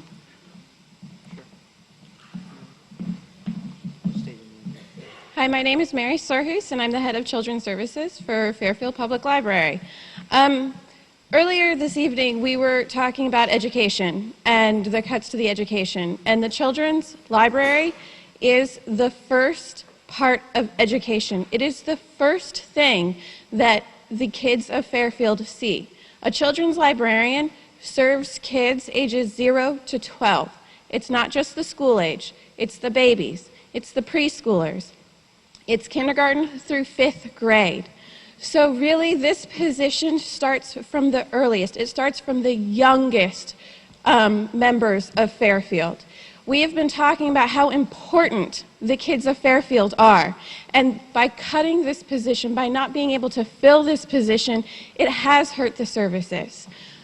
When these kids come into the Fairfield Public Library, a lot of times I think people think that the story times and these preschool programs, that they're just stories or just songs, we're just dancing, we're just laughing, but really we are doing more. We have emergent literacy skills that we are teaching not only to the kids but to the parents, because we are that bridge. We are the bridge between the educators in the school, between the preschool education systems. That is what a children's librarian does. But we are also out there in the community. We partner with the schools. So it's not just the preschools that we're working with. We are out in the community. We are trying to work and partner with the education system to be able to create quality after-school classes.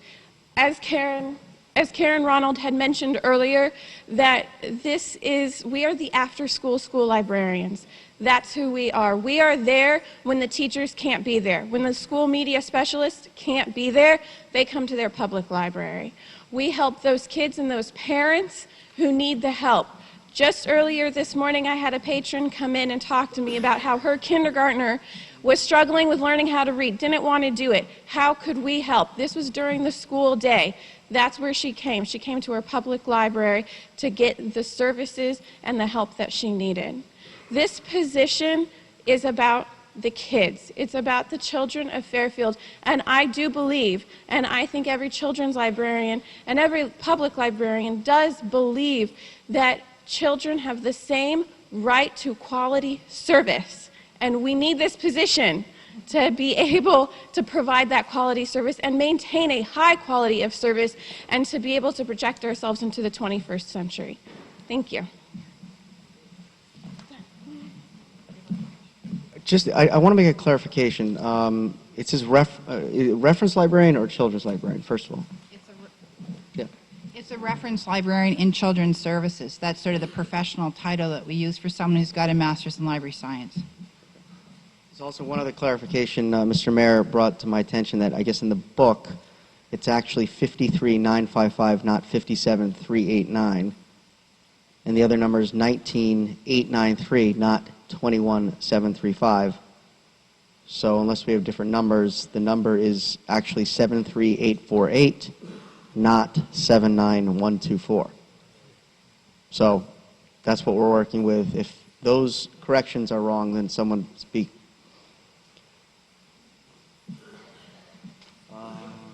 No, this is, yeah, you're still up. So I want to thank both of you. 2 weeks ago, we sat here and we gave back $350,000. We talked about a library system. Here's our library system. This is our kids. Okay? I can't support this. We need this person. The only reason this position wasn't filled, it's not a new position. It wasn't filled because there wasn't money in last year's budget. Vote this down.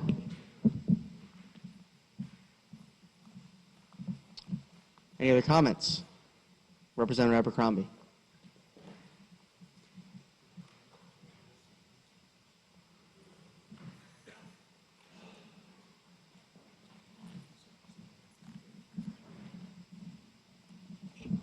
Chuck Abercrombie, District 10. The library system is one of Fairfield's greatest assets. Significantly, it serves the entire population of the town, not just one constituency or demographic, and it does so in an effective manner. For example, the original proposed budget for this year was a $41,294 increase on a $4.4 million budget. Of course, we all know that that money is now gone. The library's many programs help young children learn, provide a place for teens to safely and find an intellectually challenging environment. It provides seniors a place to socially interact and gives people of all ages low-cost access to books and media that enrich lives, especially for the youngest members of our community. But it appears that the library system is also an easy target to some who seem to believe that it is not essential as a town service. But nothing could be further from the truth. Look at the library usage, look at the value and service it provides, look at the commitment, enthusiasm of the staff and the trustees. If you cut the staff, you cut the enthusiasm and the ability of the library to deliver its services. In my view, the way in which we treat our library system is a reflection of our community. This year's budget has already been cut before tonight by 5.23%, a total of more than $230,000 from last year. I think that's enough. Any other members on this motion? Representative Dean.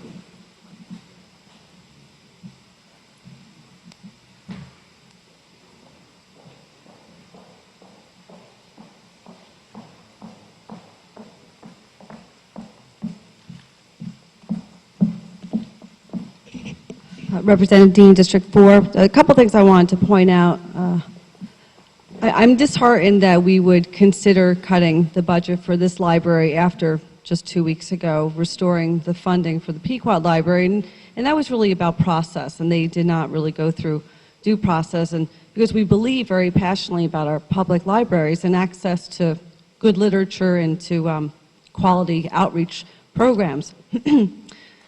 The Fairfield Public Library has just started a program recently where it has reached out to the local preschool and daycare centers, my program included, and they've offered a program where they come to our schools and they give us a tote bag filled with books to promote early literacy. There's no cost to this, and it's done by the volunteers, Friends of the Library.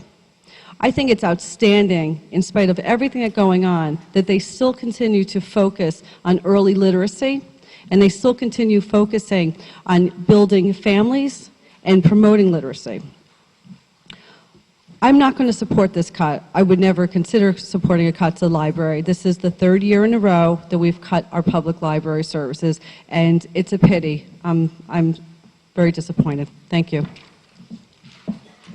Any other members? Representative Lee, you're the man of the night tonight. You are too, Hal. Representative Lee, District 10. Just to help out Mr. McCarthy just a little bit with understanding why that position was vacant, I believe last year, about this time, we reduced our contingency budget by $800,000. And I believe that we needed to spend that $800,000, and therefore, Mr. Tetro had to go back to town departments and reduce services. One of the services that was reduced was the library. I think we were aware that there were a lot less library hours last year than there were this year, and I think it was noticeable to the community. That position would not have been vacant if it hadn't been for the cut to contingency. I think that our librarian made that clear. And I am disheartened that we've already gone to the library. We've been there. We've done that. I think that we all understood that the Pequot Library was an important part of our town, and we all stepped up and supported it. No questions asked. And now we're coming back to our own library, and we're hitting it again. That was not a vacant position. That was a position that was under suspension due to money that was removed from the budget by force. And I think you have to look at it that way if you want to be fair-minded about it. And I would never support this cut. Any other members? I thought I saw a hand up earlier. Yes, Representative Sundman.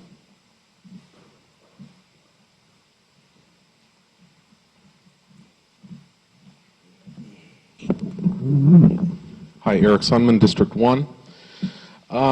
My comment to this cut is I definitely do not support it. I am a personal user of both the Fairfield and Southport libraries, and I see the demand, every day that they have to deal with. There's so many kids that use their services. So, even though I understand that the branch library is the second largest in the state in volume, is that true?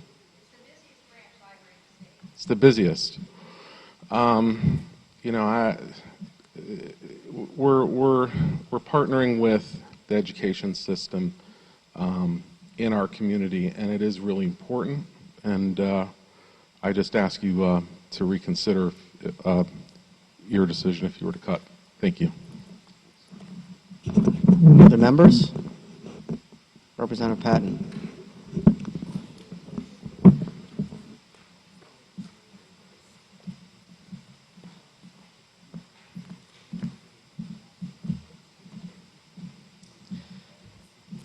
Mark Patton, District 7. A few years ago, we all know that I think it was Money Magazine ranked Fairfield as number 9 best town to live in America. And if you remember that article, one of the major criterias, that they looked at, besides things, education, infrastructure, solidity, AAA ratings, all that stuff, is the library system. It was key. If you start cutting things in the major things in the library system, we already cut $230,000 out of the budget this year. It's 5.3%. The children's department, as everybody said, is the backbone, the cornerstone of the public library system. So, I mean, how many of you as children did not go to a public library and see a children's librarian and play games, learn how to read a book, get a story read to you? 2 weeks ago, as has been said, we didn't vote as one party or the other. We voted as a town for one of the few times that we do in this body, sadly, to restore money to a library. Part of it through how the procedure went. Part of it was your opinion that it's all one system. But regardless, we did it together. So in good conscience, you can't cut a children's librarian in the busiest branch library in the state of Connecticut. It's just stupid. And if you want people to come here and stay here, and you're going to chop paving, you're going to chop contingency, people aren't going to want to come here anymore. They will move to Westport. Representative Hurley.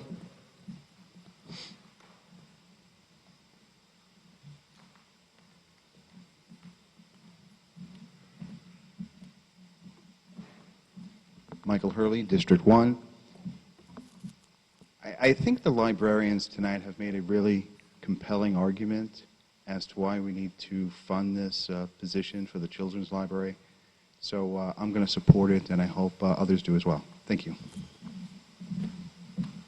Any other members? I'm going to the public now. Comments from the public on the proposal.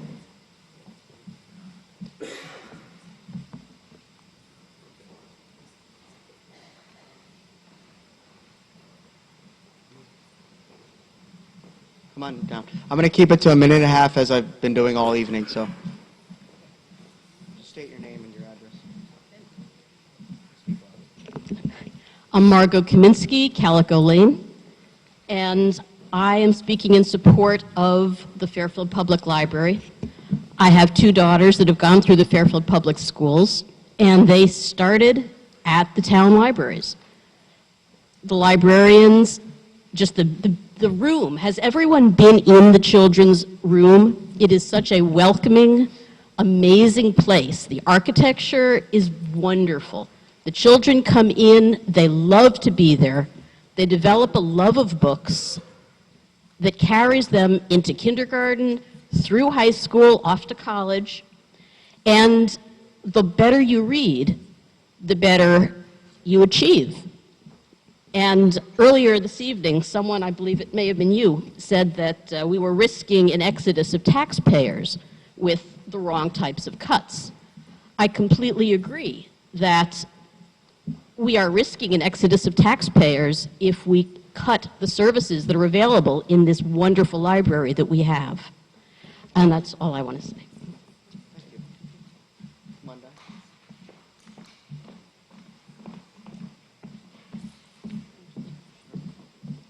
Kristen Tierney, 263 Putting Green Road. I'm also the chair of the Public Library Board of Trustees. A cut to staffing is a cut to services. I received hundreds of emails and notes from our patrons asking for our library hours to be restored, longer hours of operation in both locations, and more digital books. Our feedback and usage statistics reflect the national trend of the heavy reliance on library services by every demographic since the economic downturn in 2008. Many patrons stated that they could no longer afford internet service at home and were unable to purchase books for themselves and their children. Our 38,000 cardholders represent every demographic in town: heads of household, children, teens, adults, seniors, businesses, and students. Fairfield Public Library circulated 1.2 million items last year. Our patrons checked out more than double the national average of materials each year.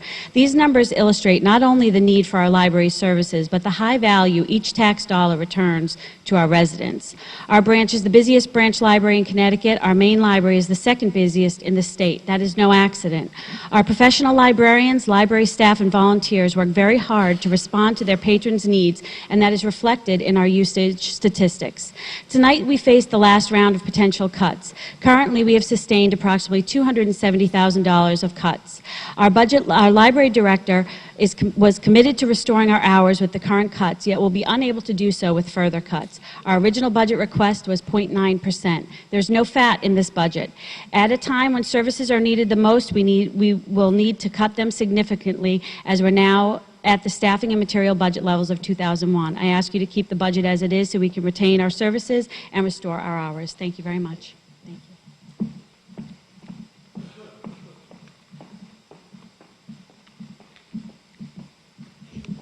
Hi, Manuel Lim, 26 Cornell Road. I'm also a member of the Library Board of Trustees. When I found out that the library's budget had been cut by $230,000, I was dismayed, but I thought, we're doing our part. We're trying to, keep the budget low. And then when I heard that someone had proposed to cut the budget further, it reminded me of reading The Giving Tree to my kids. And I remember distinctly my son saying, "Why does that guy keep coming back for the wood?" And, all I could say was, I don't know. It doesn't seem right, though, does it? And so I just hope that you keep that image in mind. We've done our part as the public library in trying to keep the budget low. And this further cut would have a higher impact in the amount of staffing that the library has as compared to the overall dollar amount at a very high magnitude. So please keep that in mind, and I appreciate your hard work. Thanks.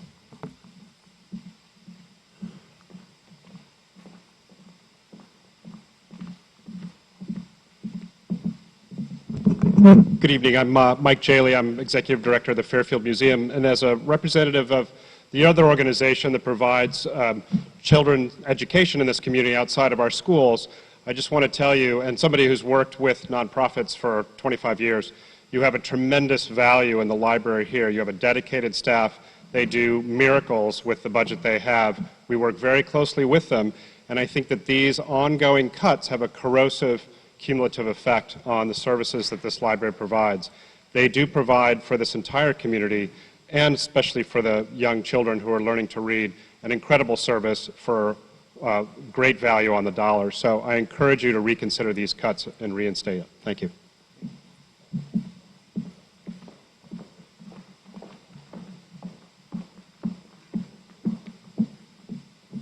Hi, Mary Ellen McLean, 248 Old Post Road. I'm a member of the Board of Trustees for the library, and I'm also a founding member of the Friends of the Fairfield Public Library. As everybody before me has stated, cuts are tough on the library. We've weathered our share of cuts and any additional cuts that you make, especially this one in cutting the children's services librarian, would be very, very hard on what we would be able to provide to our children. The library is the jewel of our community, and we're hoping that this esteemed body will see it and support and not cut any more to our budget for this year. Thank you. Bud, are you coming down to speak? Okay.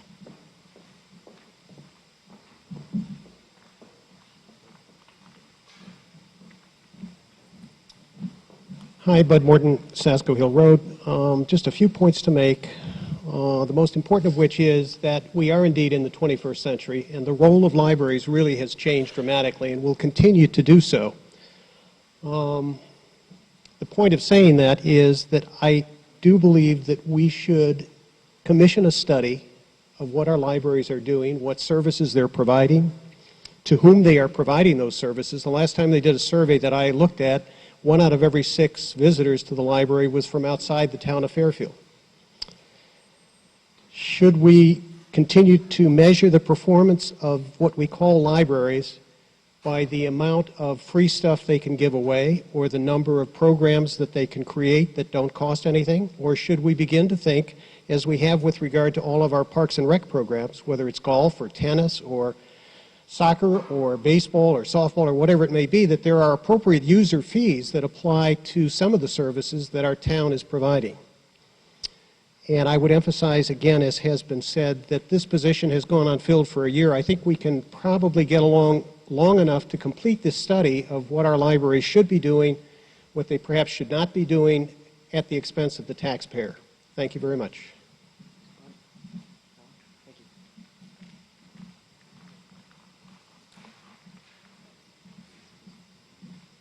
Helen Devanzo, Jennings Road. Thank you very much for your service, and I will be very brief. Picture's worth 1,000 words. I have some statistics from the Connecticut State Library System. They have a charting system. I'm sorry.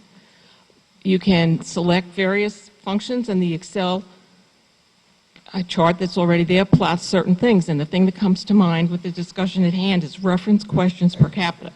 If you look at the lines, they trend up. That's just Fairfield. Down here, reference questions per capita, Fairfield, state average, and average of similar towns. Fairfield exceeds all of those, and that is a personnel action. Reference questions cannot be answered by a computer. They need a person, and this person is critical to learning and to the service of the library. Please support this. Thank you. Thank you. Any other members of the public? We're going to go back to the body. Representative McCarthy.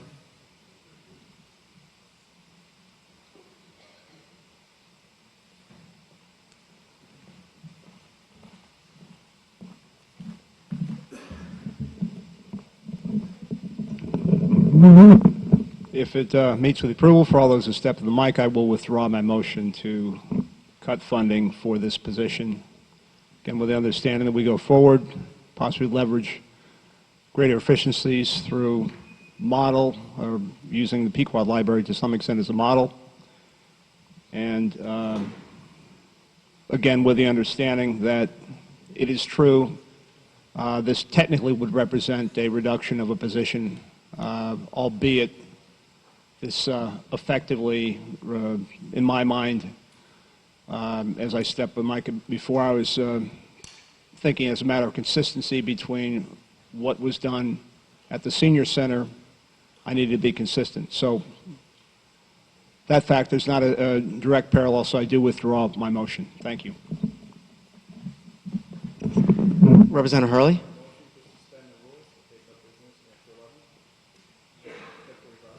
We're going to get to that in a moment because I just want to recap what just happened. So the motion was withdrawn.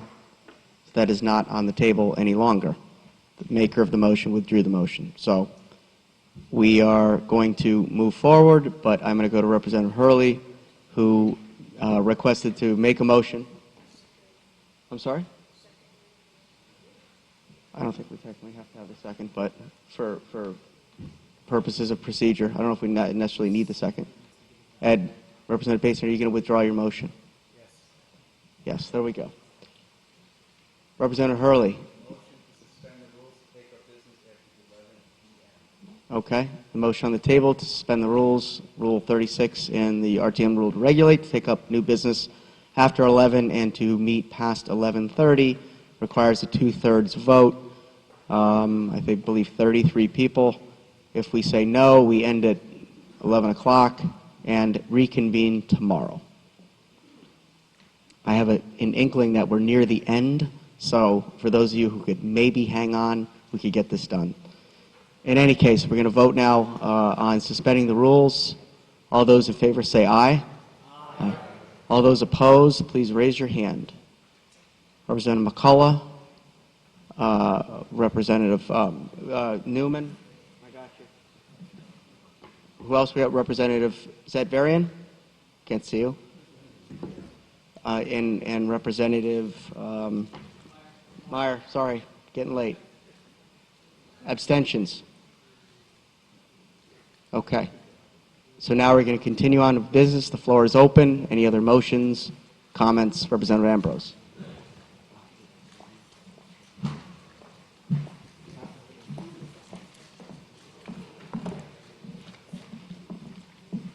Peter Ambrose, District 2. I'd like to make a motion to cut $250,000 from the contingency fund, account code number 58010.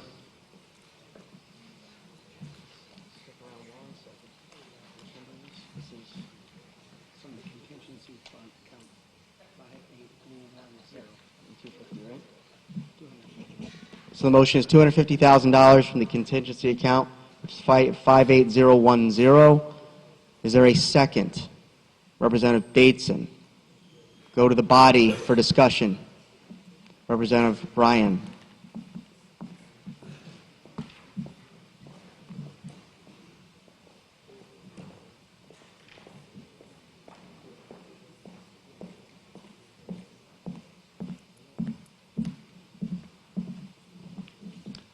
Hi, Bruce Ryan, District 10. Jeff, I'd like to make a motion to amend the $250,000 and increase it to $500,000 on the contingency. Motion is an amendment to increase the cut to $500,000 from $250,000. Is there a second? Representative DiMartino. On the table right now for discussion is the amendment to $500,000, and I open it up. There is a second. Representative DiMartino. Representative Mottola.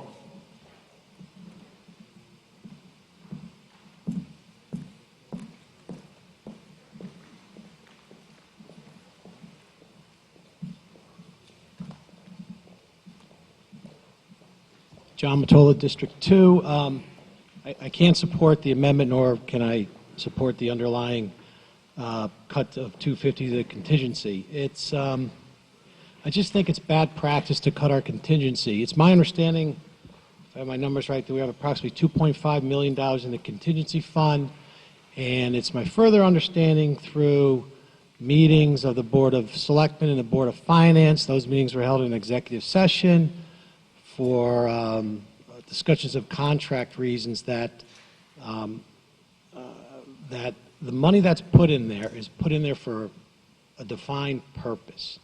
And through their deliberations, they made the determination that that amount of money is necessary in this particular fund. And I think it's irresponsible to cut this fund $250,000 or even $500,000, because what happens as we have seen over the last couple of years, we dip into it. When we dip into the contingency fund, that takes away from other departments that we've already cut severely.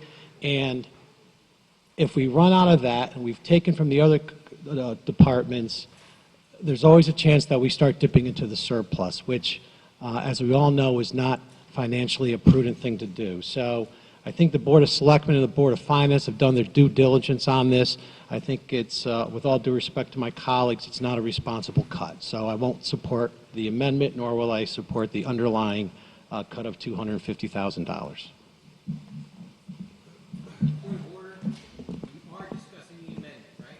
Only the amendment, yes. Any other comments on the amendment? Representative Schwartz.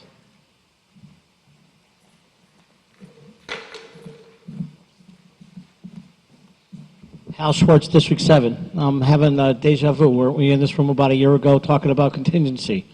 Our Director of Public Works was just up here a little while ago telling you that he's not paving because he needs to hang on to the money because there was no money in contingency to give him for the storms that we anticipated. So a $500,000 cut to contingency makes no sense to me. We're going to take money out of contingency, which therefore other departments are not going to be able to do their items because there is no fallback position. What happens if we have another 100-year storm? We've had 2 in a row. What's to say that natural disasters happen all the time? God forbid it happens again, but we need to have money in the bank just in case this happens. I can't support the $500,000 cut. I can't support the amendment. I think we should leave the contingency where it is. It's there for a reason. It is our fallback position. Thank you. Representative Ryan.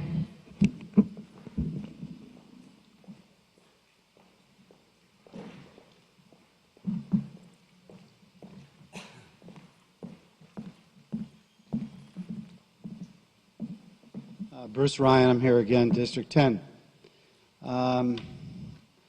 First, the main reason I want to cut this is let's look at what happened last year. We cut $850,000, and it was all about an issue of having to do that versus go line by line in managing the budget itself. As we stand here today, that $850,000 was cut.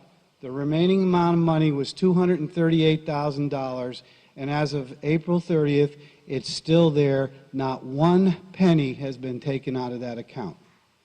So there's been no financial suicide, as was said would happen. We're all still here, and the money wasn't touched. And to your point, Mr. Schwartz, I respectfully disagree. There was $2.5 million allocated to paving.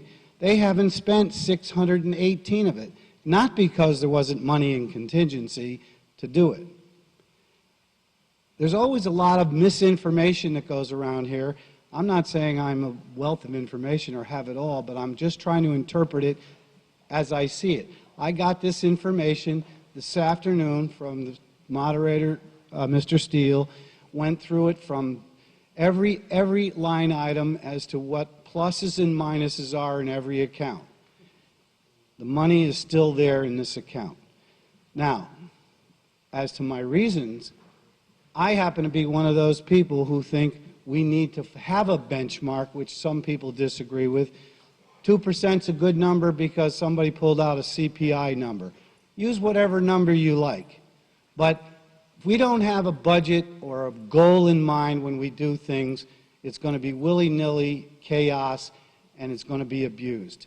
I think we need, and it really should be management's responsibility each year to set that before we even come to this. That's just the way I think. But all that being said, from the constituents and the emails I saw, clearly there was an overwhelming response to not cut taxes. Let's not use those misnomers that we use in this business of politics, if you want to call it. We're just reducing the increase. There's no cut going on here anywhere. So, people, what are we talking about? Listen to your constituents. Look in your, sure it's popular to say nobody wants a tax cut, but the reality is there should be a benchmark. And I don't think 2% or the rate of inflation is a bad one. So that target, by the way, was iterated by many of the emails. And there were even people who would say, well, let's not talk about, reducing the increase by only 2%. Let's just, why don't we make it flat? Why does the town have to spend more money when I in my household spend less money? Because people make less money. They're living on, people have had to tighten their belts, the town has not. That's a simple fact. So, as far as the contingency fund goes, we're putting in $2 million on top of the $238 that's there. Now, is that going to sit there for the next year and do nothing? Contingency, what does it mean? It means rainy day. If something happens, we have the money, right? Well, it's been told to me that it's really there to be used for contract negotiations, of which I intend to be one of the people trying to reduce the amount of money that's paid for health care costs, pension benefits, and every other item that relates to the town employees. You're all good people. I know you're all doing good work, but I can tell you that the town emails that I receive almost invariably think that the problem is in the amount of money the town spends on its own people. That's my rationale. Thank you very much. Let's just make sure. I didn't grab yours. Okay. Mr. Tetro.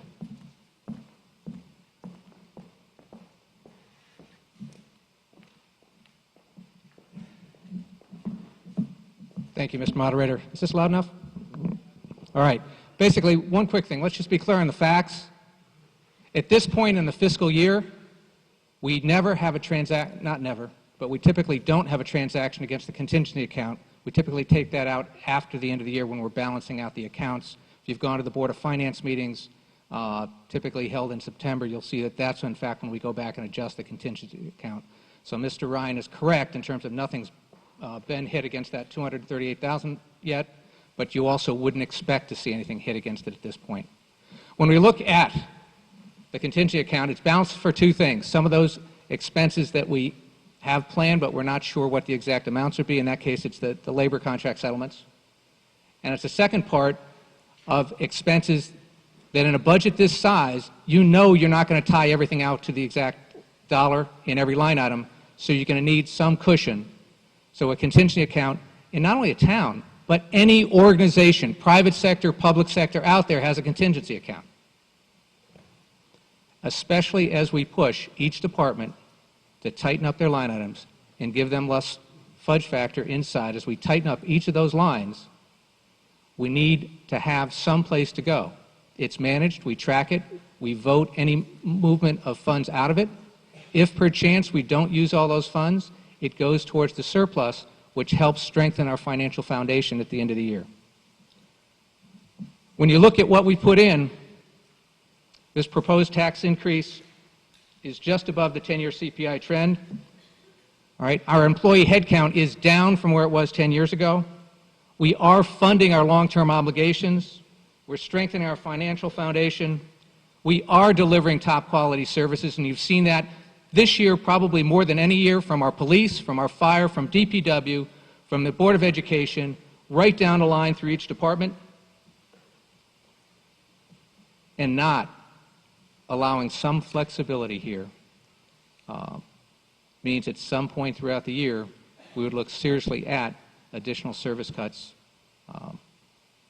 There's no one department that this benefits. There's no constituency to come here and send you emails. But there were several representatives from this body that sat before the Board of Finance just a few weeks ago, right, and said, we weren't happy with the reductions. We weren't happy with the service reductions you made in order to balance out the cuts to the contingency last year. Right? We are going to spend this money at some point. We need to be careful how much we cut it back to do that. $500,000 is too much to cut this, and it keeps it way too thin for what we're trying to do this year in order to run this town properly, efficiently, and effectively. Any other comments? Representative Jacob.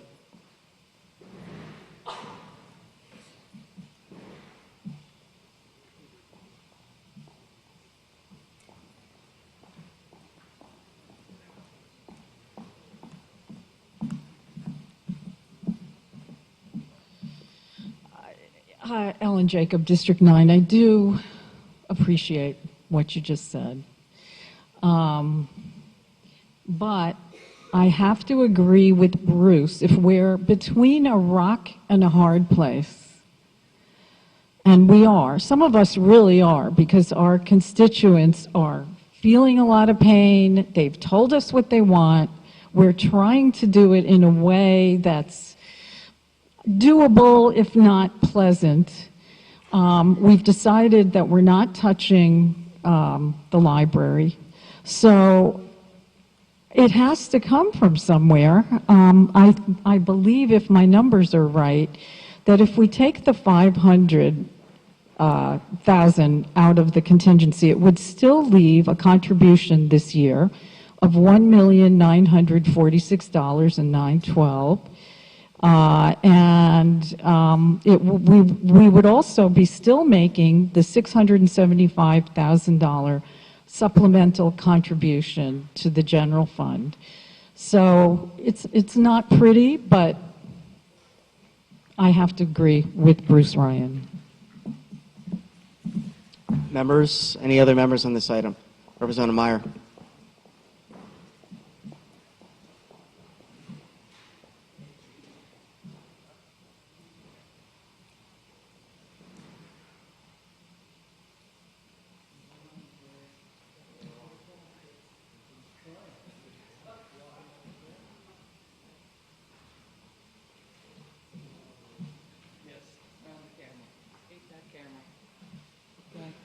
Good evening, Gaylord Meyer, District 1. Thank you all. This has been a tough night, and I really can't tell you how proud I am of this caucus. Many of you have seen me on the other side of the fence pointing the finger saying, you got to cut, you got to cut.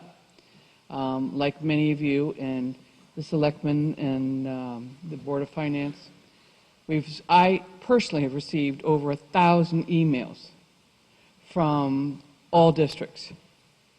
And a majority of them said, you got to cut this budget, guys, to at least 2%, if not less. We've done some good work here tonight. It's hard, but the reality is everybody has been affected by the economy, by the storms, by losing jobs, by life. And the reality is my purse is getting smaller and smaller because my income is becoming smaller and smaller, but everything seems to be going up, up, up. And I use that in a general sense. So I read every one of those emails, and I want to thank you for taking the time. I did not respond to all of them, but I made a conscious effort to respond to every one of them, and to all districts, saying, reach out to your representatives, tell them what you need, tell them what you want. And clearly what they want is an affordable Fairfield. And everybody's going to have to take some responsibility in that across the board. I hear you, and I will be your voice tonight. I will support this $500,000 to the contingency fund. Thank you. Any other members? Representative Stamler?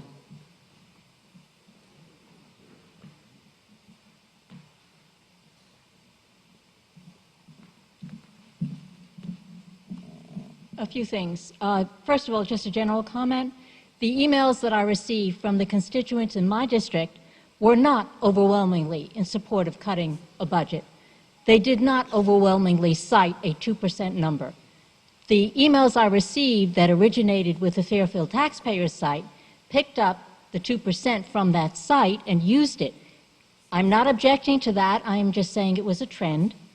My district, constituents overwhelmingly actually were in support of the education budget. That was their primary interest. A few of them did ask to cut the budget, but it was certainly not the majority and definitely not overwhelming.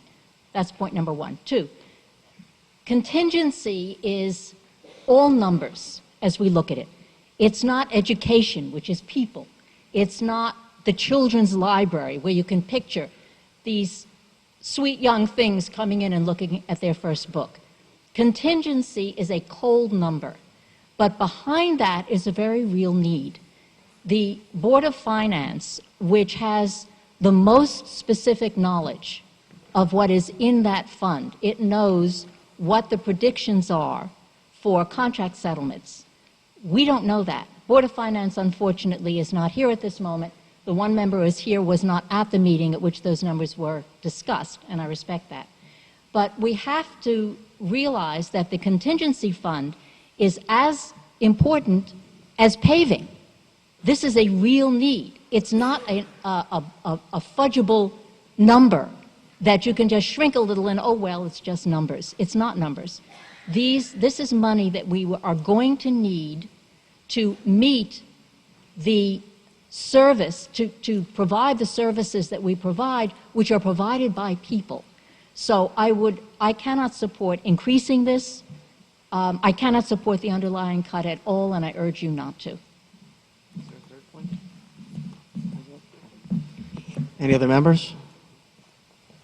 Okay, we're going to go to the public on the contingency, proposed contingency amended cut. Is there any comment?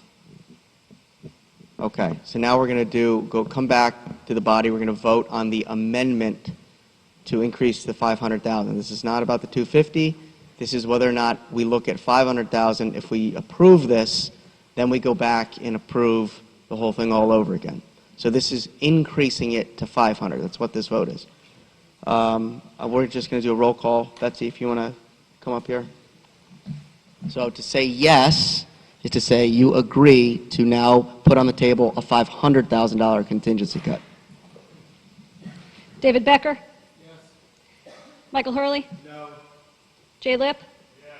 Gaylord Meyer? Eric Sundman? Pete Ambrose? Amy Jennings? John Matola? Jeff Steele? Keith Varian? Ed Bateson? Tom Conley? Hank Ferentz? Dave McKenzie? Mary McCullough? Heather Dean? Joe DiMartino? Art Hugg? Amy Mezoff? Joe Palmer? Matt Ambrose? Josh Garskoff? Chris McAleese? Ruth Smay? Ann Stamler? Chris Brogan? Lenora Campbell? Julie Gottlieb? Sheila Marmion? Jay Walk? Jen Hochberg? Kevin Hopkins? Eric Newman? Mark Patton? Hal Schwartz? Kathy Braun? Dana Carey? Alan Marks? Tom McCarthy? Jeff Stopa? Bill D'Amica? Joe Fellner? Ellen Jacob? Nick Mirabli? Carol Pontrelli?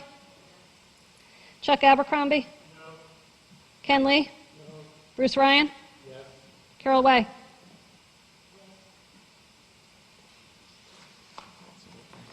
Pete Ambrose? Art Hugg?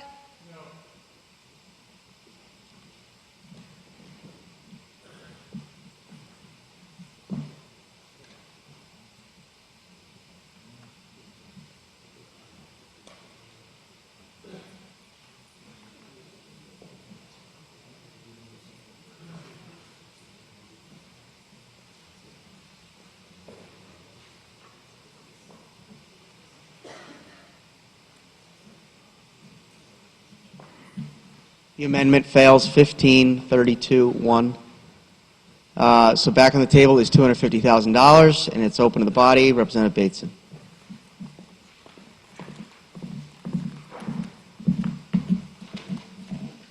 Thank you, Mr. Moderator. Ed Bateson, District 3. I support the $250,000 reduction, as well as I supported the $500,000. Over my past several years on this body and watching the Board of Finance, Board of Selectmen, and whatnot, I've come to the conclusion that there's cushions and reserves everywhere throughout this budget. And, you know, this past year when Joe Senefani gave our fiscal 12 results, I almost had a stroke when our operating results generated a preliminary surplus of over $4 million. That was for the fiscal 12. The bean counters later reduced that by a couple of $1 million, booking some entries that, you know, they wanted done.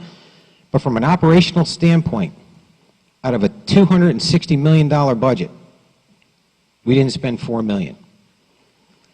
I appreciate all the work that the Board of Selectmen and the Board of Finance has done the last several years, geared towards the internal service fund, workman's comp, and so forth.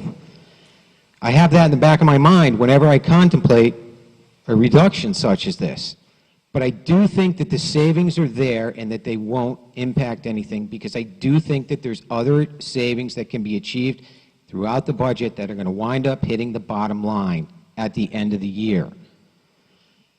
And I got to tell you, there's more talk coming down the road when we start talking about our undesignated fund balance, which is going to be related the next couple of years. And, you know, we had a discussion on the Board of Finance. This year we found out we're looking at a target of 10%. Ken Flato, for all his faults, was a guy that would get up here and say, I don't like taking taxpayers' money if I can't justify it. When we start talking about taking 10% undesignated fund balance, that's going to be $30 million. Right now we're somewhere around, you know, half that. We really have to be conscious of what we're setting aside that we really can't justify. In that context, I think that this is a reasonable number, 250, to give back on this account line for the simple fact I think we can do without it based upon our historical, the way we generate surpluses at the end of the year from operating results. Thank you. Any other members on the 250? Any members of the public on the $250,000 proposed cut to contingency? Okay, so we're going to go back to where, that's it. We're going to go to a roll call vote on this, Betsy. Because we went to the public, we're done. I gave the body time to discuss this, went to the public, that's it. The public didn't comment, we had our opportunity. I open it to the body to comment. If I don't see any hands, I go to the public. If a member of the public comments, then I come back to the body. There are no members of the public who commented, therefore we are done with the body, we're done with the public, now we vote. It's the way I've been doing this for years and years. There's nothing new, I'm not treating anyone differently than the past. I'm going to go to roll call vote. David Becker? Yes. Michael Hurley? Yes. Jay Lipp? Yes. Gaylord Meyer? Yes. Eric Sunman? Yes. Pete Ambrose? Yes. Amy Jennings? Yes. John Matola? No. Jeff Steele? Yes. Keith Varian? Yes. Ed Bateson? Yes. Tom Conley? Yes. Hank Ferentz? Yes. Dave McKenzie? Yes. Mary McCullough? Yes. Heather Dean? No. Joe DiMartino? Yes. Art Hug? Yes. Amy Mezoff? Yes. Joe Palmer? Yes. Matt Ambrose? No. Josh Garskoff? No.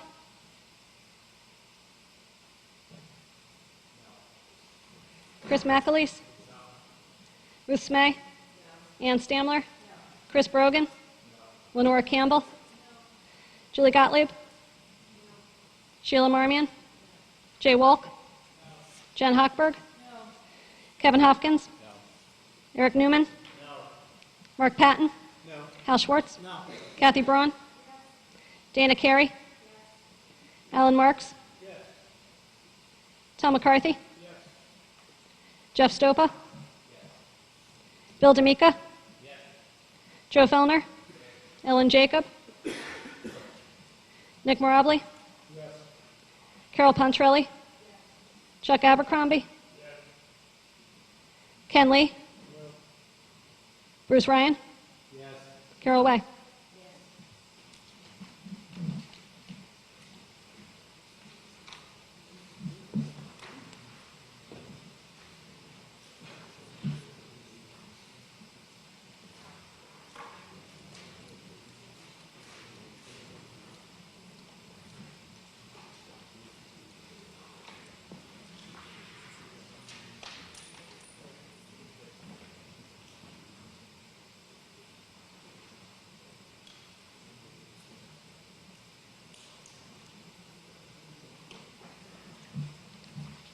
The motion passes 31 to 18 and therefore reduces the budget, and Linda, correct me if I'm wrong, to 278,465,591. Okay. Is that a thumbs up or do you want to make a motion? Okay. Thank you. The body, it's open to the body now. Any other comments, motions, anything? Okay. Representative Newman.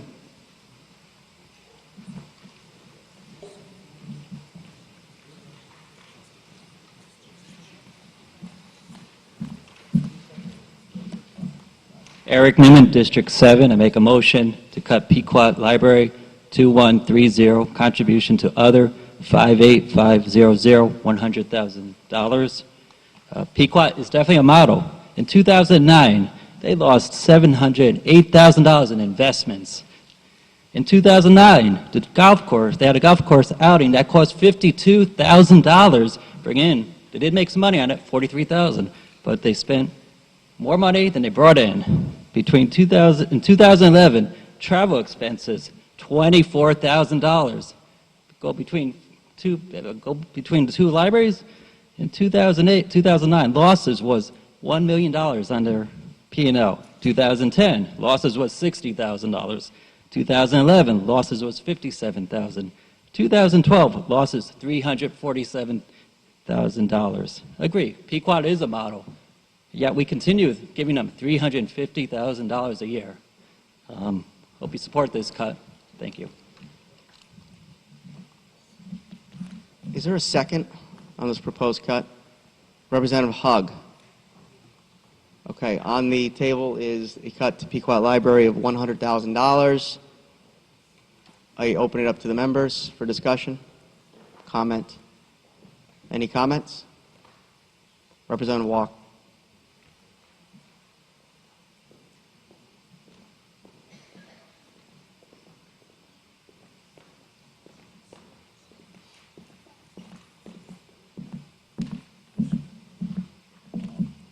Thank you, Mr. Moderator. Jay Walk, District 6.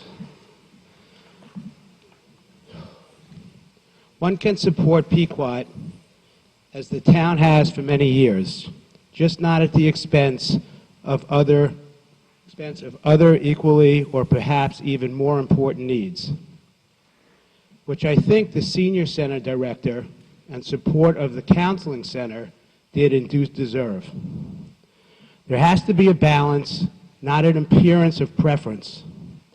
To award Pequot the full $350,000 does not represent an equitable balance, and in these economic times has presented a perception of imbalance with the community that unfortunately crosses from political to neighborhoods, misperceptions that are not going away. We have all heard the comments around town. This is not favorable conditions for our community governing bodies, nor for our citizens to be weighing as they see their neighbors and elected officials at the grocery stores and Sunny Days ice cream parlor. We have a responsibility to be equitable with our constituents, money not just to be frugal. So I support this cut. Thank you. Is this yours? Any other comments? Representative Patton, you had your hand up.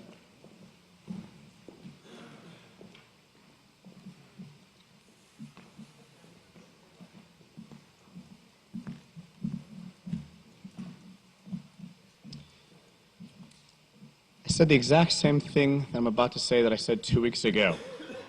This is a hard decision, and personally, I'm torn. On one hand, you know, we're trying to balance things and make cuts where we can. The Pequot Library, you know, gave a 40-minute presentation the other week about, you know, why they're not exactly a nonprofit. They're nonprofit, but they shouldn't be lumped with the other nonprofits. They're a library. They're a part of our library system. Well, our two-town public library system got a 5.3% cut by the Board of Finance and Board of Selectmen a month back. So $230,000. If you take the whole of the Pequot Library budget, it's a $1.1 million budget, and 5.3% of that is about $56,000, $57,000. So a $100,000 cut is tough. Do I think they could handle it? Do I think they would close? No. They have money in reserves. I'm sure they could survive at least several years, giving them opportunities, no matter if it's a $10,000 cut or a $100,000 cut. Give them time to figure it out. I'm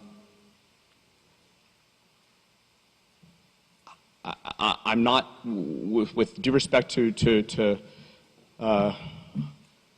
my fellow District 7 mate there, Mr. Newman, I'm going to make an amendment to this to reduce it to $57,000, which is roughly the same percentage that we cut the Fairfield Public Libraries. Okay, so the amendment is to change the cut from $100,000 to $57,000? Is there a second?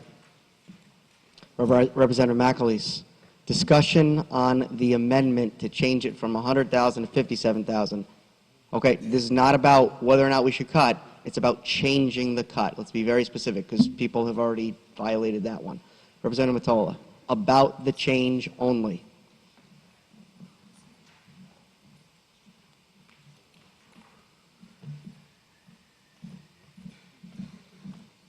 John Mottola, District 2. I would support the amendment. I think it's fair. I think it's equitable. I think the Pequot Library needs to take a haircut, just like every other department, in the town of Fairfield has during this budget cycle, so I would support it. Any other members on the amendment? Representative D'Amica.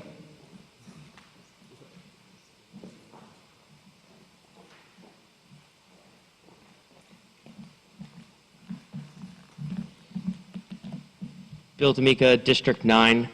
I just feel it's a little unfair to single out one nonprofit and not go after them all. I think if we're talking about making the hard decisions in town, then we need to extend all of those decisions across the board. I don't think we've had the appropriate conversations to do so at this time. I think that there's a committee, is it not the Board of Finance Committee on nonprofits? I think we should wait until then and then come back and have the hard decisions. So I won't support this, and I won't support a cut for the other 100,000. Thank you. Representative Marmion.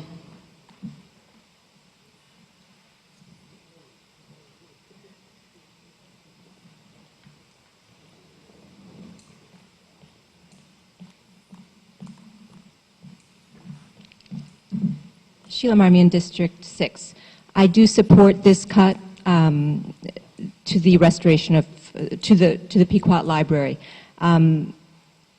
Pequot Library made some excellent points when they presented to us a couple of weeks ago. They made a point of stressing that they should be considered as part of our library system and that they should not be separated out. We also had a district-wide meeting about a month ago. Districts 5, 6, and 7. Martha Lord, Bill Russell were kind enough to attend and answer actually some of the RTM representative questions. And I did ask them the question, let's be realistic. What could you handle in terms of a cut? How much, if we weren't to restore the full amount, what could you handle? And they said 10% at that time. And to go deeper might be difficult, but they could sustain a cut of 10%. They had also made the point a couple of weeks ago of saying that we understand that we might face a cut.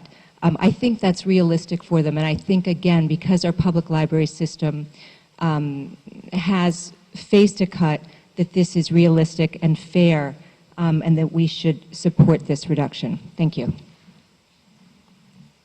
Representative Mirabili.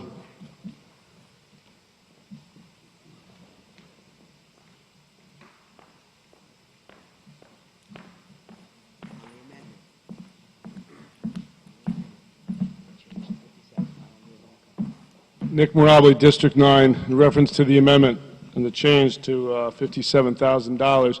I'm not in favor of it. I think it's still too high. I do believe that the non-for-profits in coming budget discussions should be looked at. I think we should look at them line by line. I don't think that a cut of $57,000 to the Pequot Library is appropriate at this time.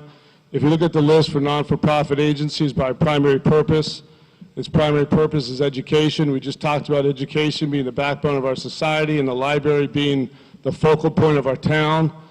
And this is contrary to some of the discussions we just had, and I don't think it's appropriate. So specifically on this amendment, I'm not in favor of $57,000.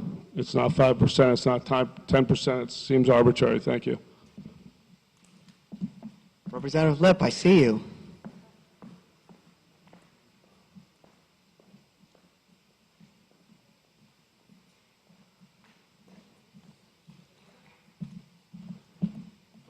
Jay Lipp, RTM District 1. I'd like to invite Ms. Lord to come down and explain to us the exact loss of services at $57,000. I do not support this. I do not think the library can support or sustain this. At $350,000 is what the town pays for this well, you can explain the exact dollars. It's more than $1 million. So we pay a very small percentage and get such a return. And it's a town, the whole town uses this library, not just one portion. Ms. Lord? So are you asking her to come in and comment on what a $57,000 cut will do? Yes. Not on a $100,000 cut. Right. On what a $57,000 cut will do.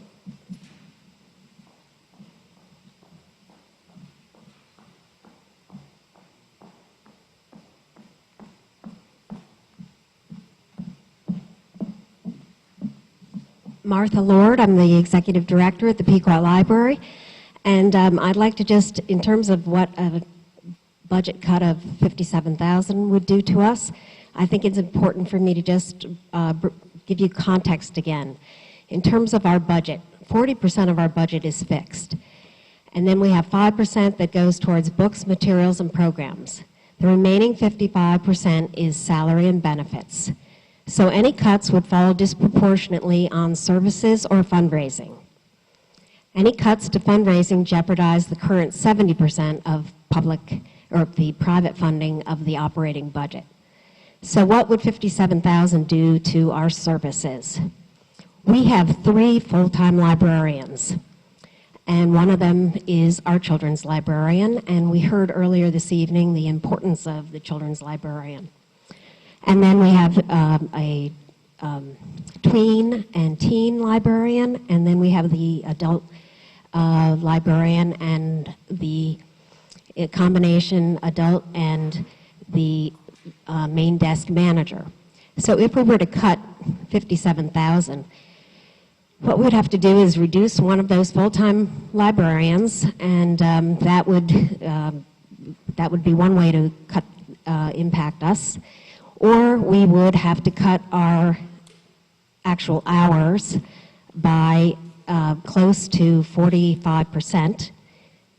And that would be a little difficult because once we start cutting our hours and our services, I think we're again jeopardizing the 70% of private funding of the operating budget. It's hard to cut your operations by over 40% and then expect patrons and donors and volunteers to give and participate at the same level. So I think at that level, we're really talking about a major cut to our services and one that we could not really effectively survive. Thank you, Ms. Lord.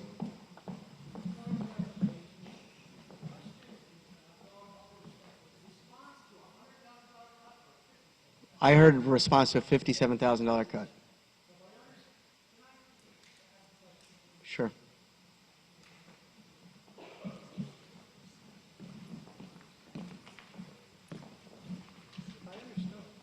Again, John Matola, District 2. If I understood what you were saying, Ms. Lord, a $57,000 cut would force you to close the library. Did you say 45% of the time? Is that what maybe I misunderstood? No, that's correct, unless we were to cut a full-time. I'm sorry. We have to address Go ahead, I'm sorry. We have 2 mics. If we were to cut based on hours of operation, yes, that would be over a 40% cut in our hours. Or we would have to reduce one of our 3 full-time librarian positions so that we would no longer have a children's librarian, a tween librarian, and a front desk manager, an adult librarian. Are you open every day? Is the library open every day? Yeah, I'm sorry. Sorry. The question was, is the library open every day? Library is open 7 days. It is open every day, 7 days a week. During the winter months, it is not open. It's closed during the summer, on Sundays. It's spring and really, it's from May through October. We're closed on Sundays. Okay, so if you had to close 1 day a week for the year, could you sustain a $57,000 cut to your budget? No.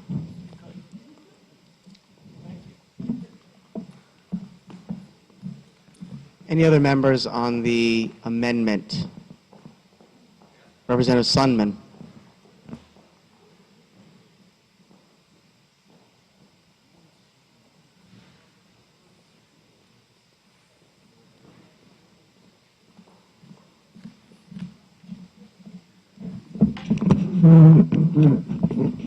Eric Sundman, District 1. I believe that this motion's irrelevant. If you're going to be cutting one, you're going to be cutting the rest. This committee needs to continue its job in not singling out one nonprofit. In essence, right now, you're singling out a nonprofit. And I will not support this and let the committee continue to do its job. Thank you. Selectman McCarthy-Vahey.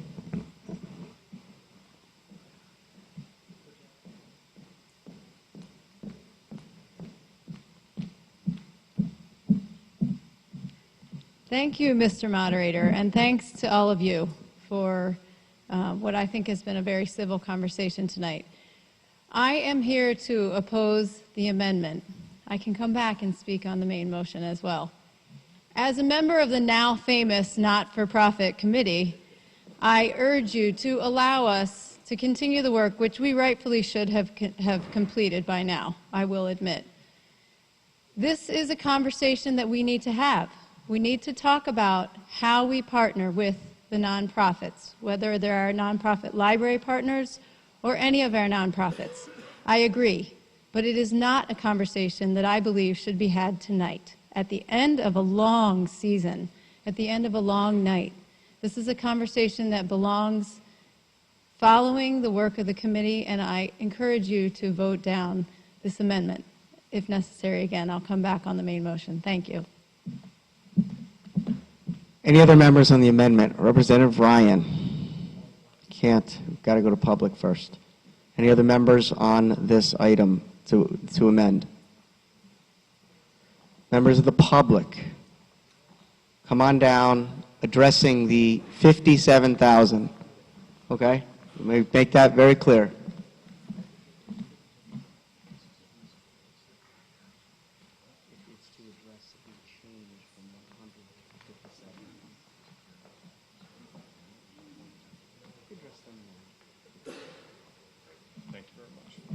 All right, Bill Russell, President of the Board of Trustees of Pequot Library. Okay.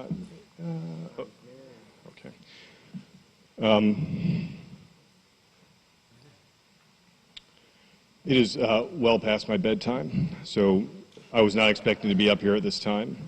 I have to tell you, I am surprised at Mr. Newman's comments. In fact, the suggestion or allegations that there has been a lack of fiduciary responsibility perhaps on the behalf of the board for Pequot Libraries, fairly inflammatory language, and in the face of all the emails and meetings I've attended with all of you, I'm surprised I only heard those this evening. What I can tell you is this: Pequot Library made its budget through 2008. From 2009 to 2012, we didn't make our budget. Why? It's called the Great Recession. Donations went down and fundraising got harder. You cannot compare us to a 100% town-funded entity. They know their revenue, and they just need to manage their costs throughout the year. What is hard is having to manage your costs when you still have to go get 70% of your budget. It's like landing an airplane on an aircraft carrier. There are a lot of moving pieces. Importantly, even if you normalize, which I'm happy to walk anybody here through the math, our endowment draws, we have always been, over the last 6 to 8 years, within a 5% band of our budget. Some years we're a little bit over, some years we're a little bit under. I think that's pretty darn good. In the last 4 years, since things got bad and recession started, we did not rest on our laurels. We reduced headcount, we reduced employee benefits, we launched new fundraisers, and importantly, we replaced Dan Snydacker, who wasn't doing the job that we wanted him to do in these regards, with Martha Lord, a seasoned leader in the nonprofit space. I just think it's too late to get into some of the things that have been said tonight, but as always, I'm more than happy to do it at your convenience. Thank you. Okay, I'm sorry. David.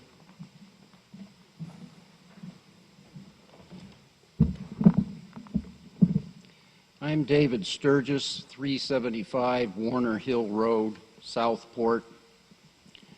I want to give, to the credit of the library, the very brief remarks that I couldn't 2 weeks ago because of the sheer volume and the time constraints.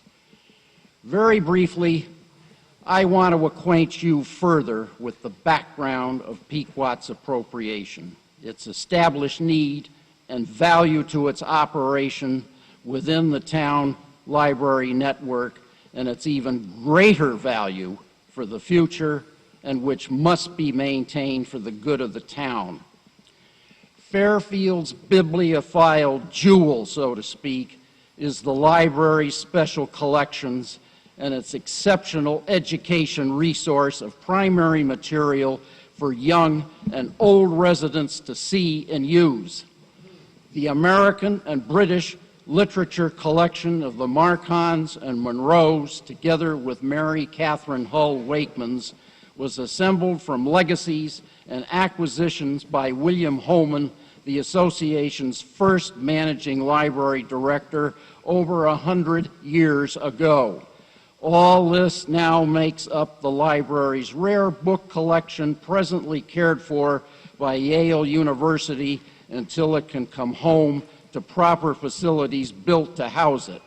We are closer to that goal once funding and building addition can be realized. That's it. But when it comes back again for the full vote, you can come back again for another minute. I will continue my remarks at that time. I think it's time you gave the public a chance to speak. That's, thank you very much.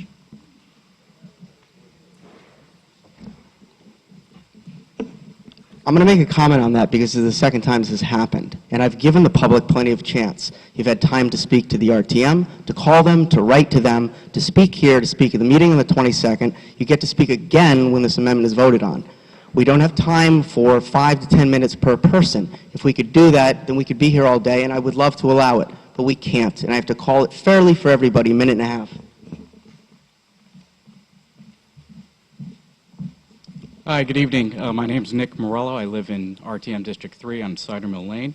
My first job was at age 14 working at the Pequot Library in the late 1980s, making $3.50 an hour. I learned a lot about hard work and the spirit of volunteerism there. This is a unique jewel, as we've all heard, both tonight as well as 2 weeks ago. And I think something that we're all missing here is that this is a huge return on investment for the town of Fairfield. Sure, I think this is a huge return on investment for the town of Fairfield. Don't kill a goose that lays golden eggs for you. For every dollar the town puts in, they get $3 in benefits. And we've heard a lot about comparable analysis tonight in terms of other towns and how they do business. Here's some statistics in terms of how other town libraries are funded as a percentage of budget appropriation from the town. New Canaan, 68%, Wilton, 74%, Darien, 76%, Greenwich, 77%, Westport, 81%, Hartford, 83%, Stamford, 86%, Trumbull, 87%, New Haven, 89%, Danbury, 93%, Stratford, 94%, Fairfield's 2 public libraries, 97%, Bridgeport, 98%, Norwalk, 98%. You know, I would implore you to try and find ways for both the Fairfield Public Library and the Pequot Library to work together in order to expand the fundraising opportunities and enhance all the services across all 3 libraries in this town. I think it's something that's worthy of further consideration as you sit here. Thank you. Thanks. We're back to the body, assuming there's no other public comment on the amendment. We're back to the body on the amendment. Representative Ryan. You can call the question. Is there a second to call the question? Representative Mottola. All those in favor of calling the question say aye. Aye. Opposed? Representative Schwartz, Hurley, Becker, and I think that's it. Abstentions. We're calling the question on the amendment to change the proposed cut from $100,000 to $57,000. We're doing roll call. We're going to do roll call again. To say yes is to change this to $57,000. David Becker? Yes. Michael Hurley? Yes. Jay Lipp? No. Gaylord Meyer? No. Eric Sunman? No. Pete Ambrose? No. Amy Jennings? Yes. John Mottola? Yes. Jeff Steele? No. Keith Varian? Ed Bateson? Yes. Tom Conley? Yes. Hank Ferentz? Dave McKenzie? Mary McCullough? Heather Dean? Joe DiMartino? Art Hug? Amy Mezoff? Joe Palmer? Matt Ambrose? Josh Garskoff? Chris McAleese? Ruth Smay? Ann Stamler? Chris Brogan? Lenore Campbell? Julie Gottlieb? Sheila Marmion? Jay Walk? Jen Hochberg? Kevin Hopkins? Eric Newman? Mark Patton? Hal Schwartz? Abstain. Kathy Braun? Dana Carey? Alan Marks? Tom McCarthy? Jeff Stopa? Bill D'Amica? Joe Fellner? Ellen Jacob? Nick Marabli? Carol Pontrelli? Chuck Abercrombie? Ken Lee? Bruce Ryan? Carol Way? Hank Ferentz?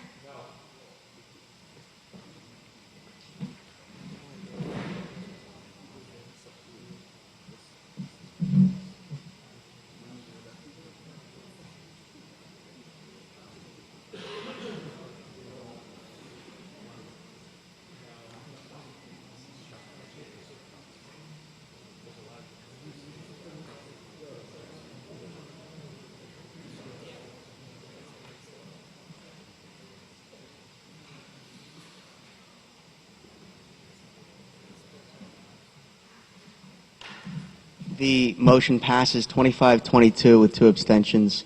So back on the table is a $57,000 cut to Pequot. Comments from the body. Representative Stamler.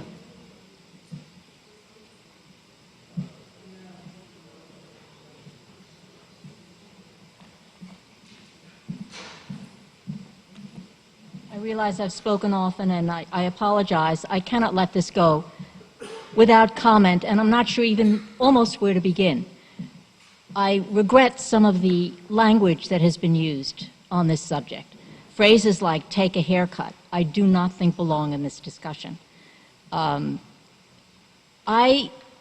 supported the restoration of the full amount of funding to Pequot Library on one basis only. That was the basis of process. The Pequot Library is a complex, very old institution, but it is one of a number of nonprofits that are being reviewed. Its financial statement should be explored just like the other nonprofits' financial statements should be looked at.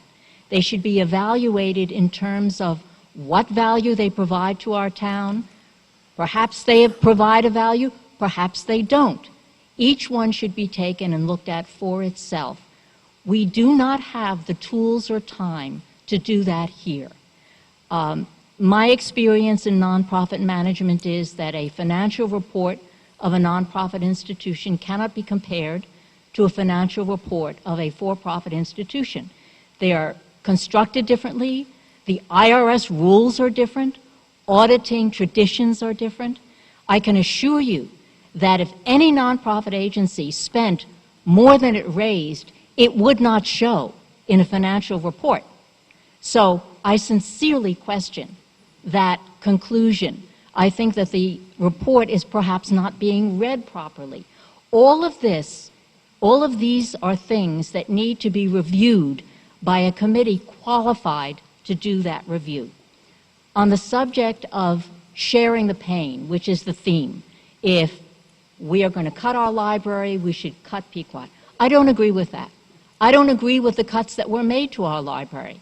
Our library, in fact, our librarian was so intent on retaining the particular position that we questioned tonight, fortunately we didn't cut it, that when the Board of Finance wanted to cut that position, she asked that it change the direction of the cut and cut materials instead. So, I do not agree that the library should have sustained a cut. I certainly am not going to punish another institution by causing it pain if I don't think the first institution should have pain. An image I've used about this before is if all the people at this table have their hands cut off, should all the people at this table have their hands cut off? No, it was wrong in the first place. So I do not support this cut. It may seem small. It's unfair in process. It also opens the door to cuts to other nonprofits, and I would object to cutting any one of them for the same reason. Representative Marks.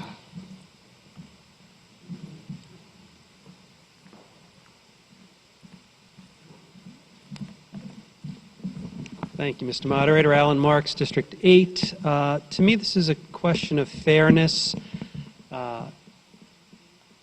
Unlike Representative Stamler, I felt that it was fair if the public library took a hit, that another library should take a hit as well.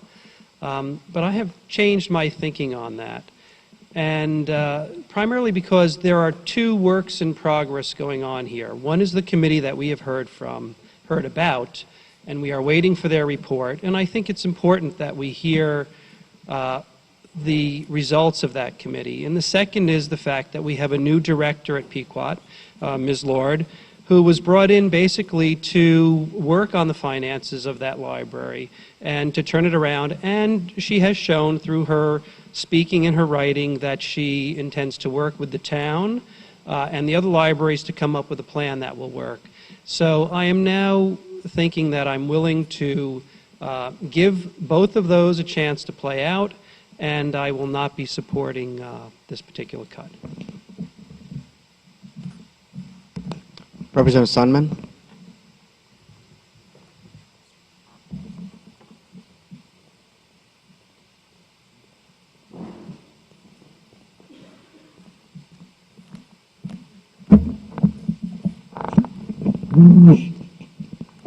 I would just like to say dittos to both Ms. Stamler and Mr. Marks's comments.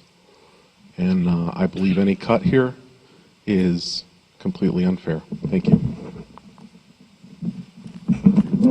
Representative Ambrose. Got to finish this and still go to public. It's the main motion. Rules are rules. Representative Mottola.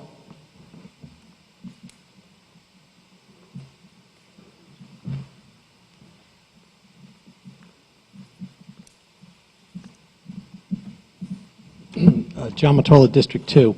I guess the one thing I want to say, you know, if I insulted somebody by using the term take a haircut, I didn't mean to. But my point is this, and I've lived in this town my whole life also, and I appreciate the Pequot Library, and I think it is a valuable asset to the town of Fairfield. But I see it as a fairness issue, and I think they're different than the other nonprofits by virtue of the fact that they have a rather large endowment.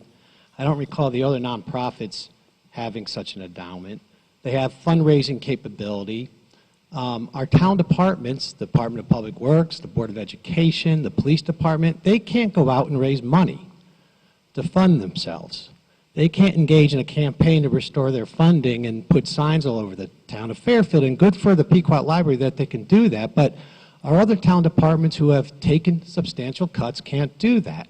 And so that's my point. And I appreciate that there's a process in place, but I don't think having Pequot be given a minor, what I consider a minor cut from a fairness standpoint, precludes the town from engaging in that process, which they have to do over the next year. And that's the point I'm trying to make. I just think fundamental fairness dictates that they, as a town entity, need to be part of the process. And the process, whether we like it or not this year, has been substantial cuts to our budget.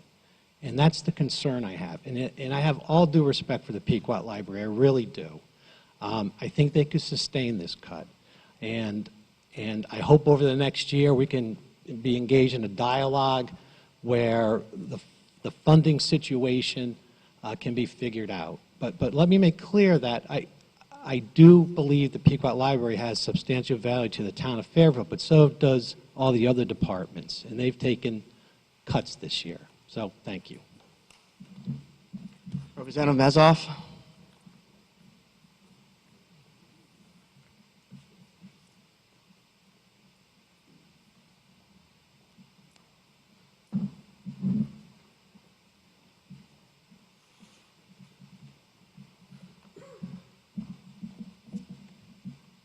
With all due respect to what Mr. Mottola just said, if we're talking about fairness, which I don't think that this body is really the arbiter of fairness, I think that our charge is to do what is good and responsible for the town. But if we're going to be talking about fairness, Mr. Newman, with all due respect, I think you owed a call to the library to at least get some explanation of the numbers that you quoted here. Pequot Library, yes, they get a substantial piece of their budget from the town. No one but the town benefits from Pequot Library. Our own town libraries have their own endowment, Mr. Mottola. They also have Friends of the Library that can raise money. We're ignoring that fact. Pequot is not a separate entity. It's just funded differently, and it requires far less from the town. I cannot support any cut to this library. If we're going to have a committee to look at all the nonprofits that we contribute to, we should let them do the work that they have to do and not touch any of the nonprofits until that work is done. Representative Lee.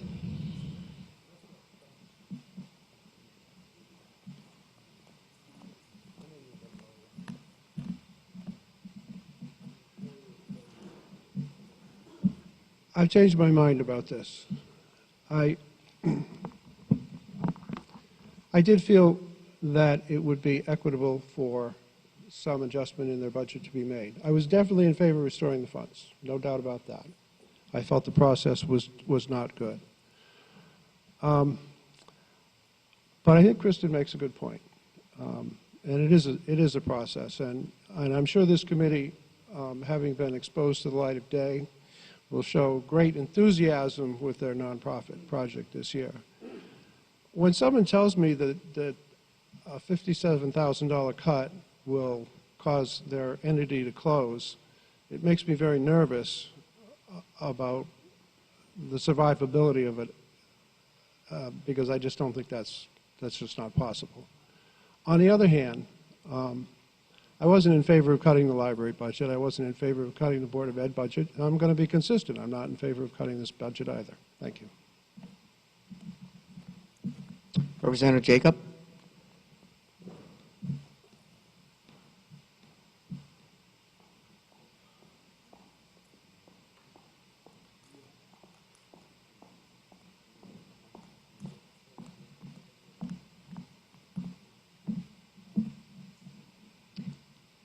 While we're on the subject of fairness,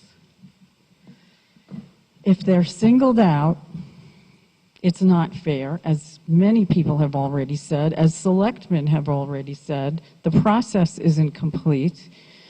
And if you look at the list of nonprofits, 12 out of the 19 have overlapping missions.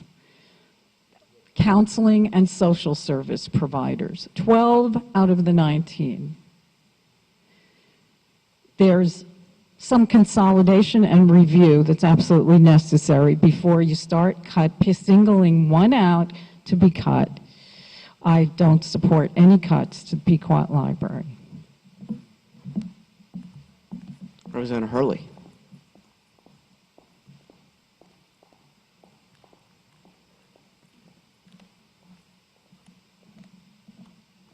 Michael Hurley, District 1. Through you, Mr. Moderator, could I ask the First Selectman his opinion on this $57,000 cut?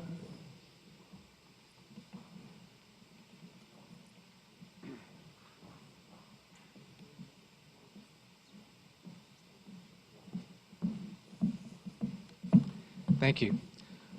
Let's see, am I speaking loud enough again? Don't want to awake anybody in back there. The not-for-profits have been something that if you go back and look over the last 10 years, maybe further, has been a topic of conversation in terms of what do we do, how do we do it. I would suggest that unlike some contributions or donations that we make personally, this is much more about paying for services. That's why it's much more difficult to categorize. I could argue for quite a while that there aren't overlapping missions and over services, but I would argue that the real point is that we need to finish the study, we need to take a look at this, we need to come into next year's budget with a better plan on how to handle these, and a better explanation to this body, as well as the Board of Selectmen and Board of Finance, about what we expect to do. Then you can sit in a position and evaluate whether that's appropriate or not, and make your judgment for that. But we've got to get you a lot more information, and we've got to grade these a little bit better and categorize these better to help you evaluate that, again, as well as the other boards and selectmen. So at this point in time, I'm definitely not in favor of any adjustment to the Pequot Library budget. Thank you very much. It was very helpful. Any other members? Okay. We're going to go to the public. We're at $57,000 as a cut. Are there any members of the public? If there are, please line up. I see you barreling down here, Mrs. Sturgis. Anybody else? Okay, I'm going to remind you, it's going to be a minute and a half so you can finish what you're reading. I will. Moderator. You got it. On your mark. Ready? Set. Go. It's now up to you to vote. Vote for the full appropriation. Historically, it's going to return a lot. If you don't, and you follow these cut for the sake of cutting prescriptions, then hundreds of Fairfielders will be wrong instead of a few individuals. Stop it. You got more time. I won't take it. Is that enough? That is. You got to look at this public comment. Okay, we will. Any other members of the public? Yes, please.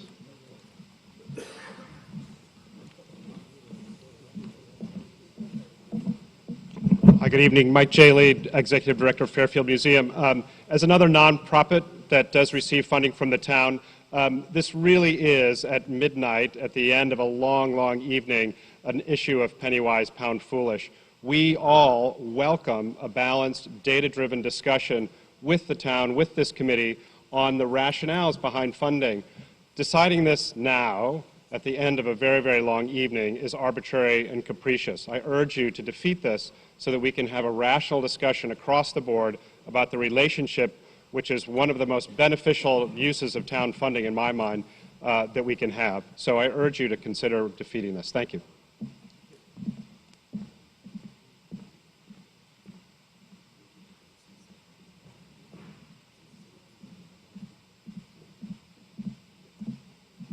I moved to Southport when I was 5 years old, and the first place I went was the Pequot Library. My first job was as a page at the Pequot Library in 1949 when I was 16. And now I'm a very, very old senior citizen, and I spend a lot of time in Pequot Library. And all of this education in Pequot Library has enabled me to come and speak before you about the dredging in Southport Harbor, which I'm sure you remember. At any rate, I beg you, please, do not take any money away from Pequot Library. Please, give Miss Lord a chance. I think you'll be very surprised, and I know what a valuable asset it is to the entire community.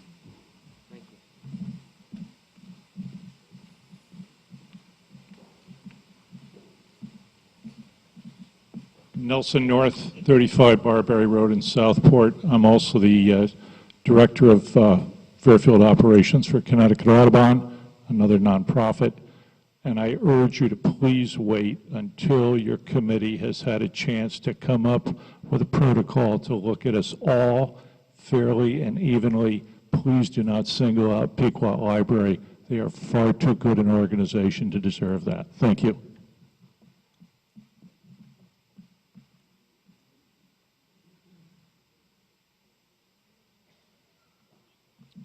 Assuming that's it for the public, we're back to the body. Representative Ryan. Call the question. Is there a second to call the question? Representative Braun.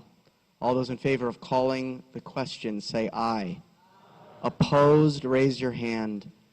Schwartz, Becker, D'Amica, Dean. Abstentions?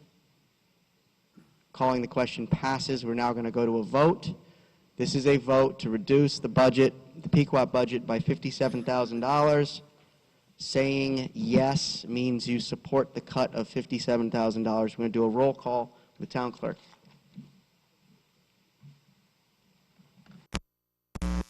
David Becker? Michael Hurley? Jay Lipp? Gaylord Meyer? Eric Sunman? Pete Ambrose? Amy Jennings? John Matola? Jeff Steele? No. Keith Varian? Ed Bateson? Tom Conley? Hank Ferentz? Dave McKenzie? Mary McCullough? Heather Dean? Joe DiMartino? Art Hug? Amy Mezoff? Joe Palmer? Matt Ambrose? Josh Garskoff? Chris McAleese? Ruth Smay? Ann Stamler? Chris Brogan? Lenora Campbell? Julie Gottlieb? Sheila Marmion? Jay Walk?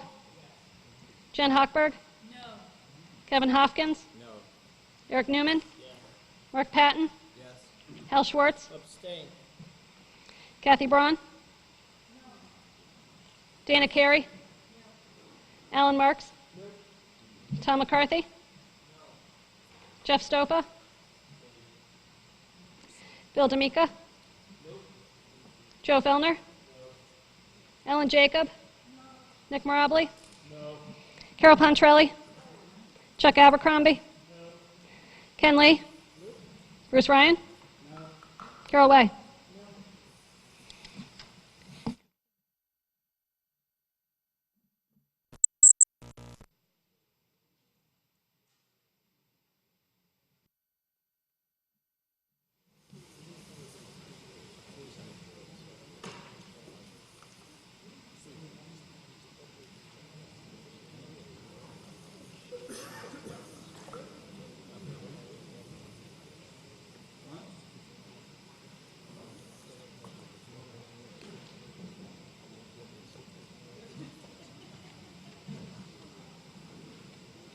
The motion fails, 738-4. So we are back to a number of 278-465-591 for the budget. Are there any motions to be made?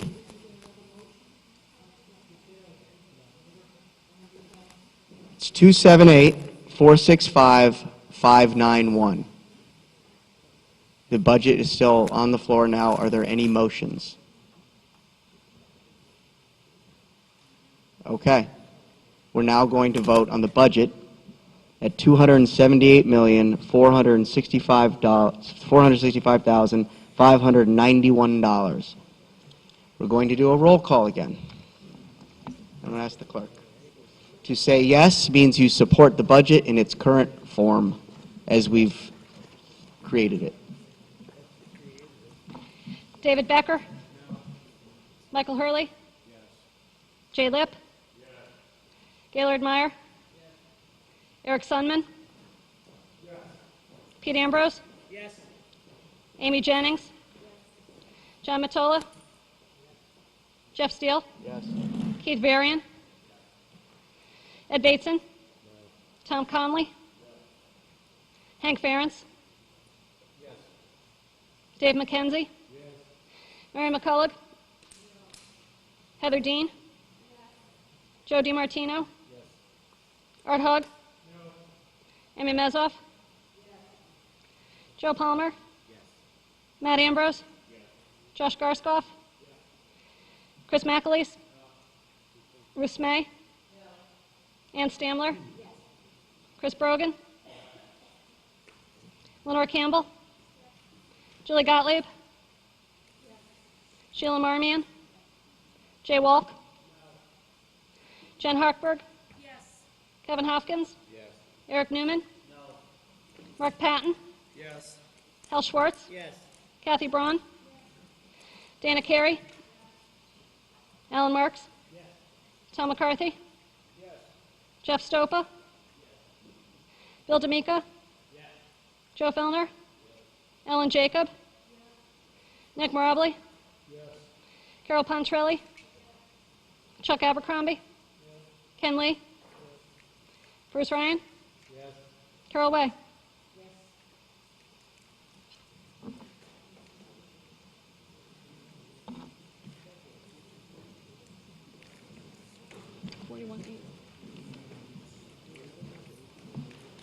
The budget is approved 41-8. But before you can go, we have another item. That's to consider and act upon the self-supporting funds in the amount of $5,091,626 for the Water Pollution Control Authority for the fiscal year of July 1st, 2013 through June 30th, 2014. May I have a motion to approve?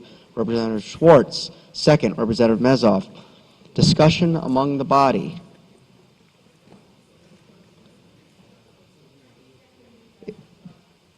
Is there any discussion among the body on the water, I should have been talking like this before, the Water Pollution Control Authority? Any comments from the public? We're now going to vote on this number of $5,091,626. All those in favor say aye. Aye. Opposed, raise your hand. Abstentions. That passes unanimously. The last item is to consider and act upon any other matters presented to said meeting and which may be properly acted upon under the rules of the representative town meeting. Thank you for your attention tonight. Reminder that the next meeting will be held on Monday, May 20th at the Board of Education offices at Kings Highway at 8 p.m. Thank you, everybody. May I have a motion to adjourn? Representative Schwartz. Representative Hochberg seconds. All those in favor say aye. Opposed? Abstentions? Representative Sundman, explain that to me someday, please. Thank you, everybody.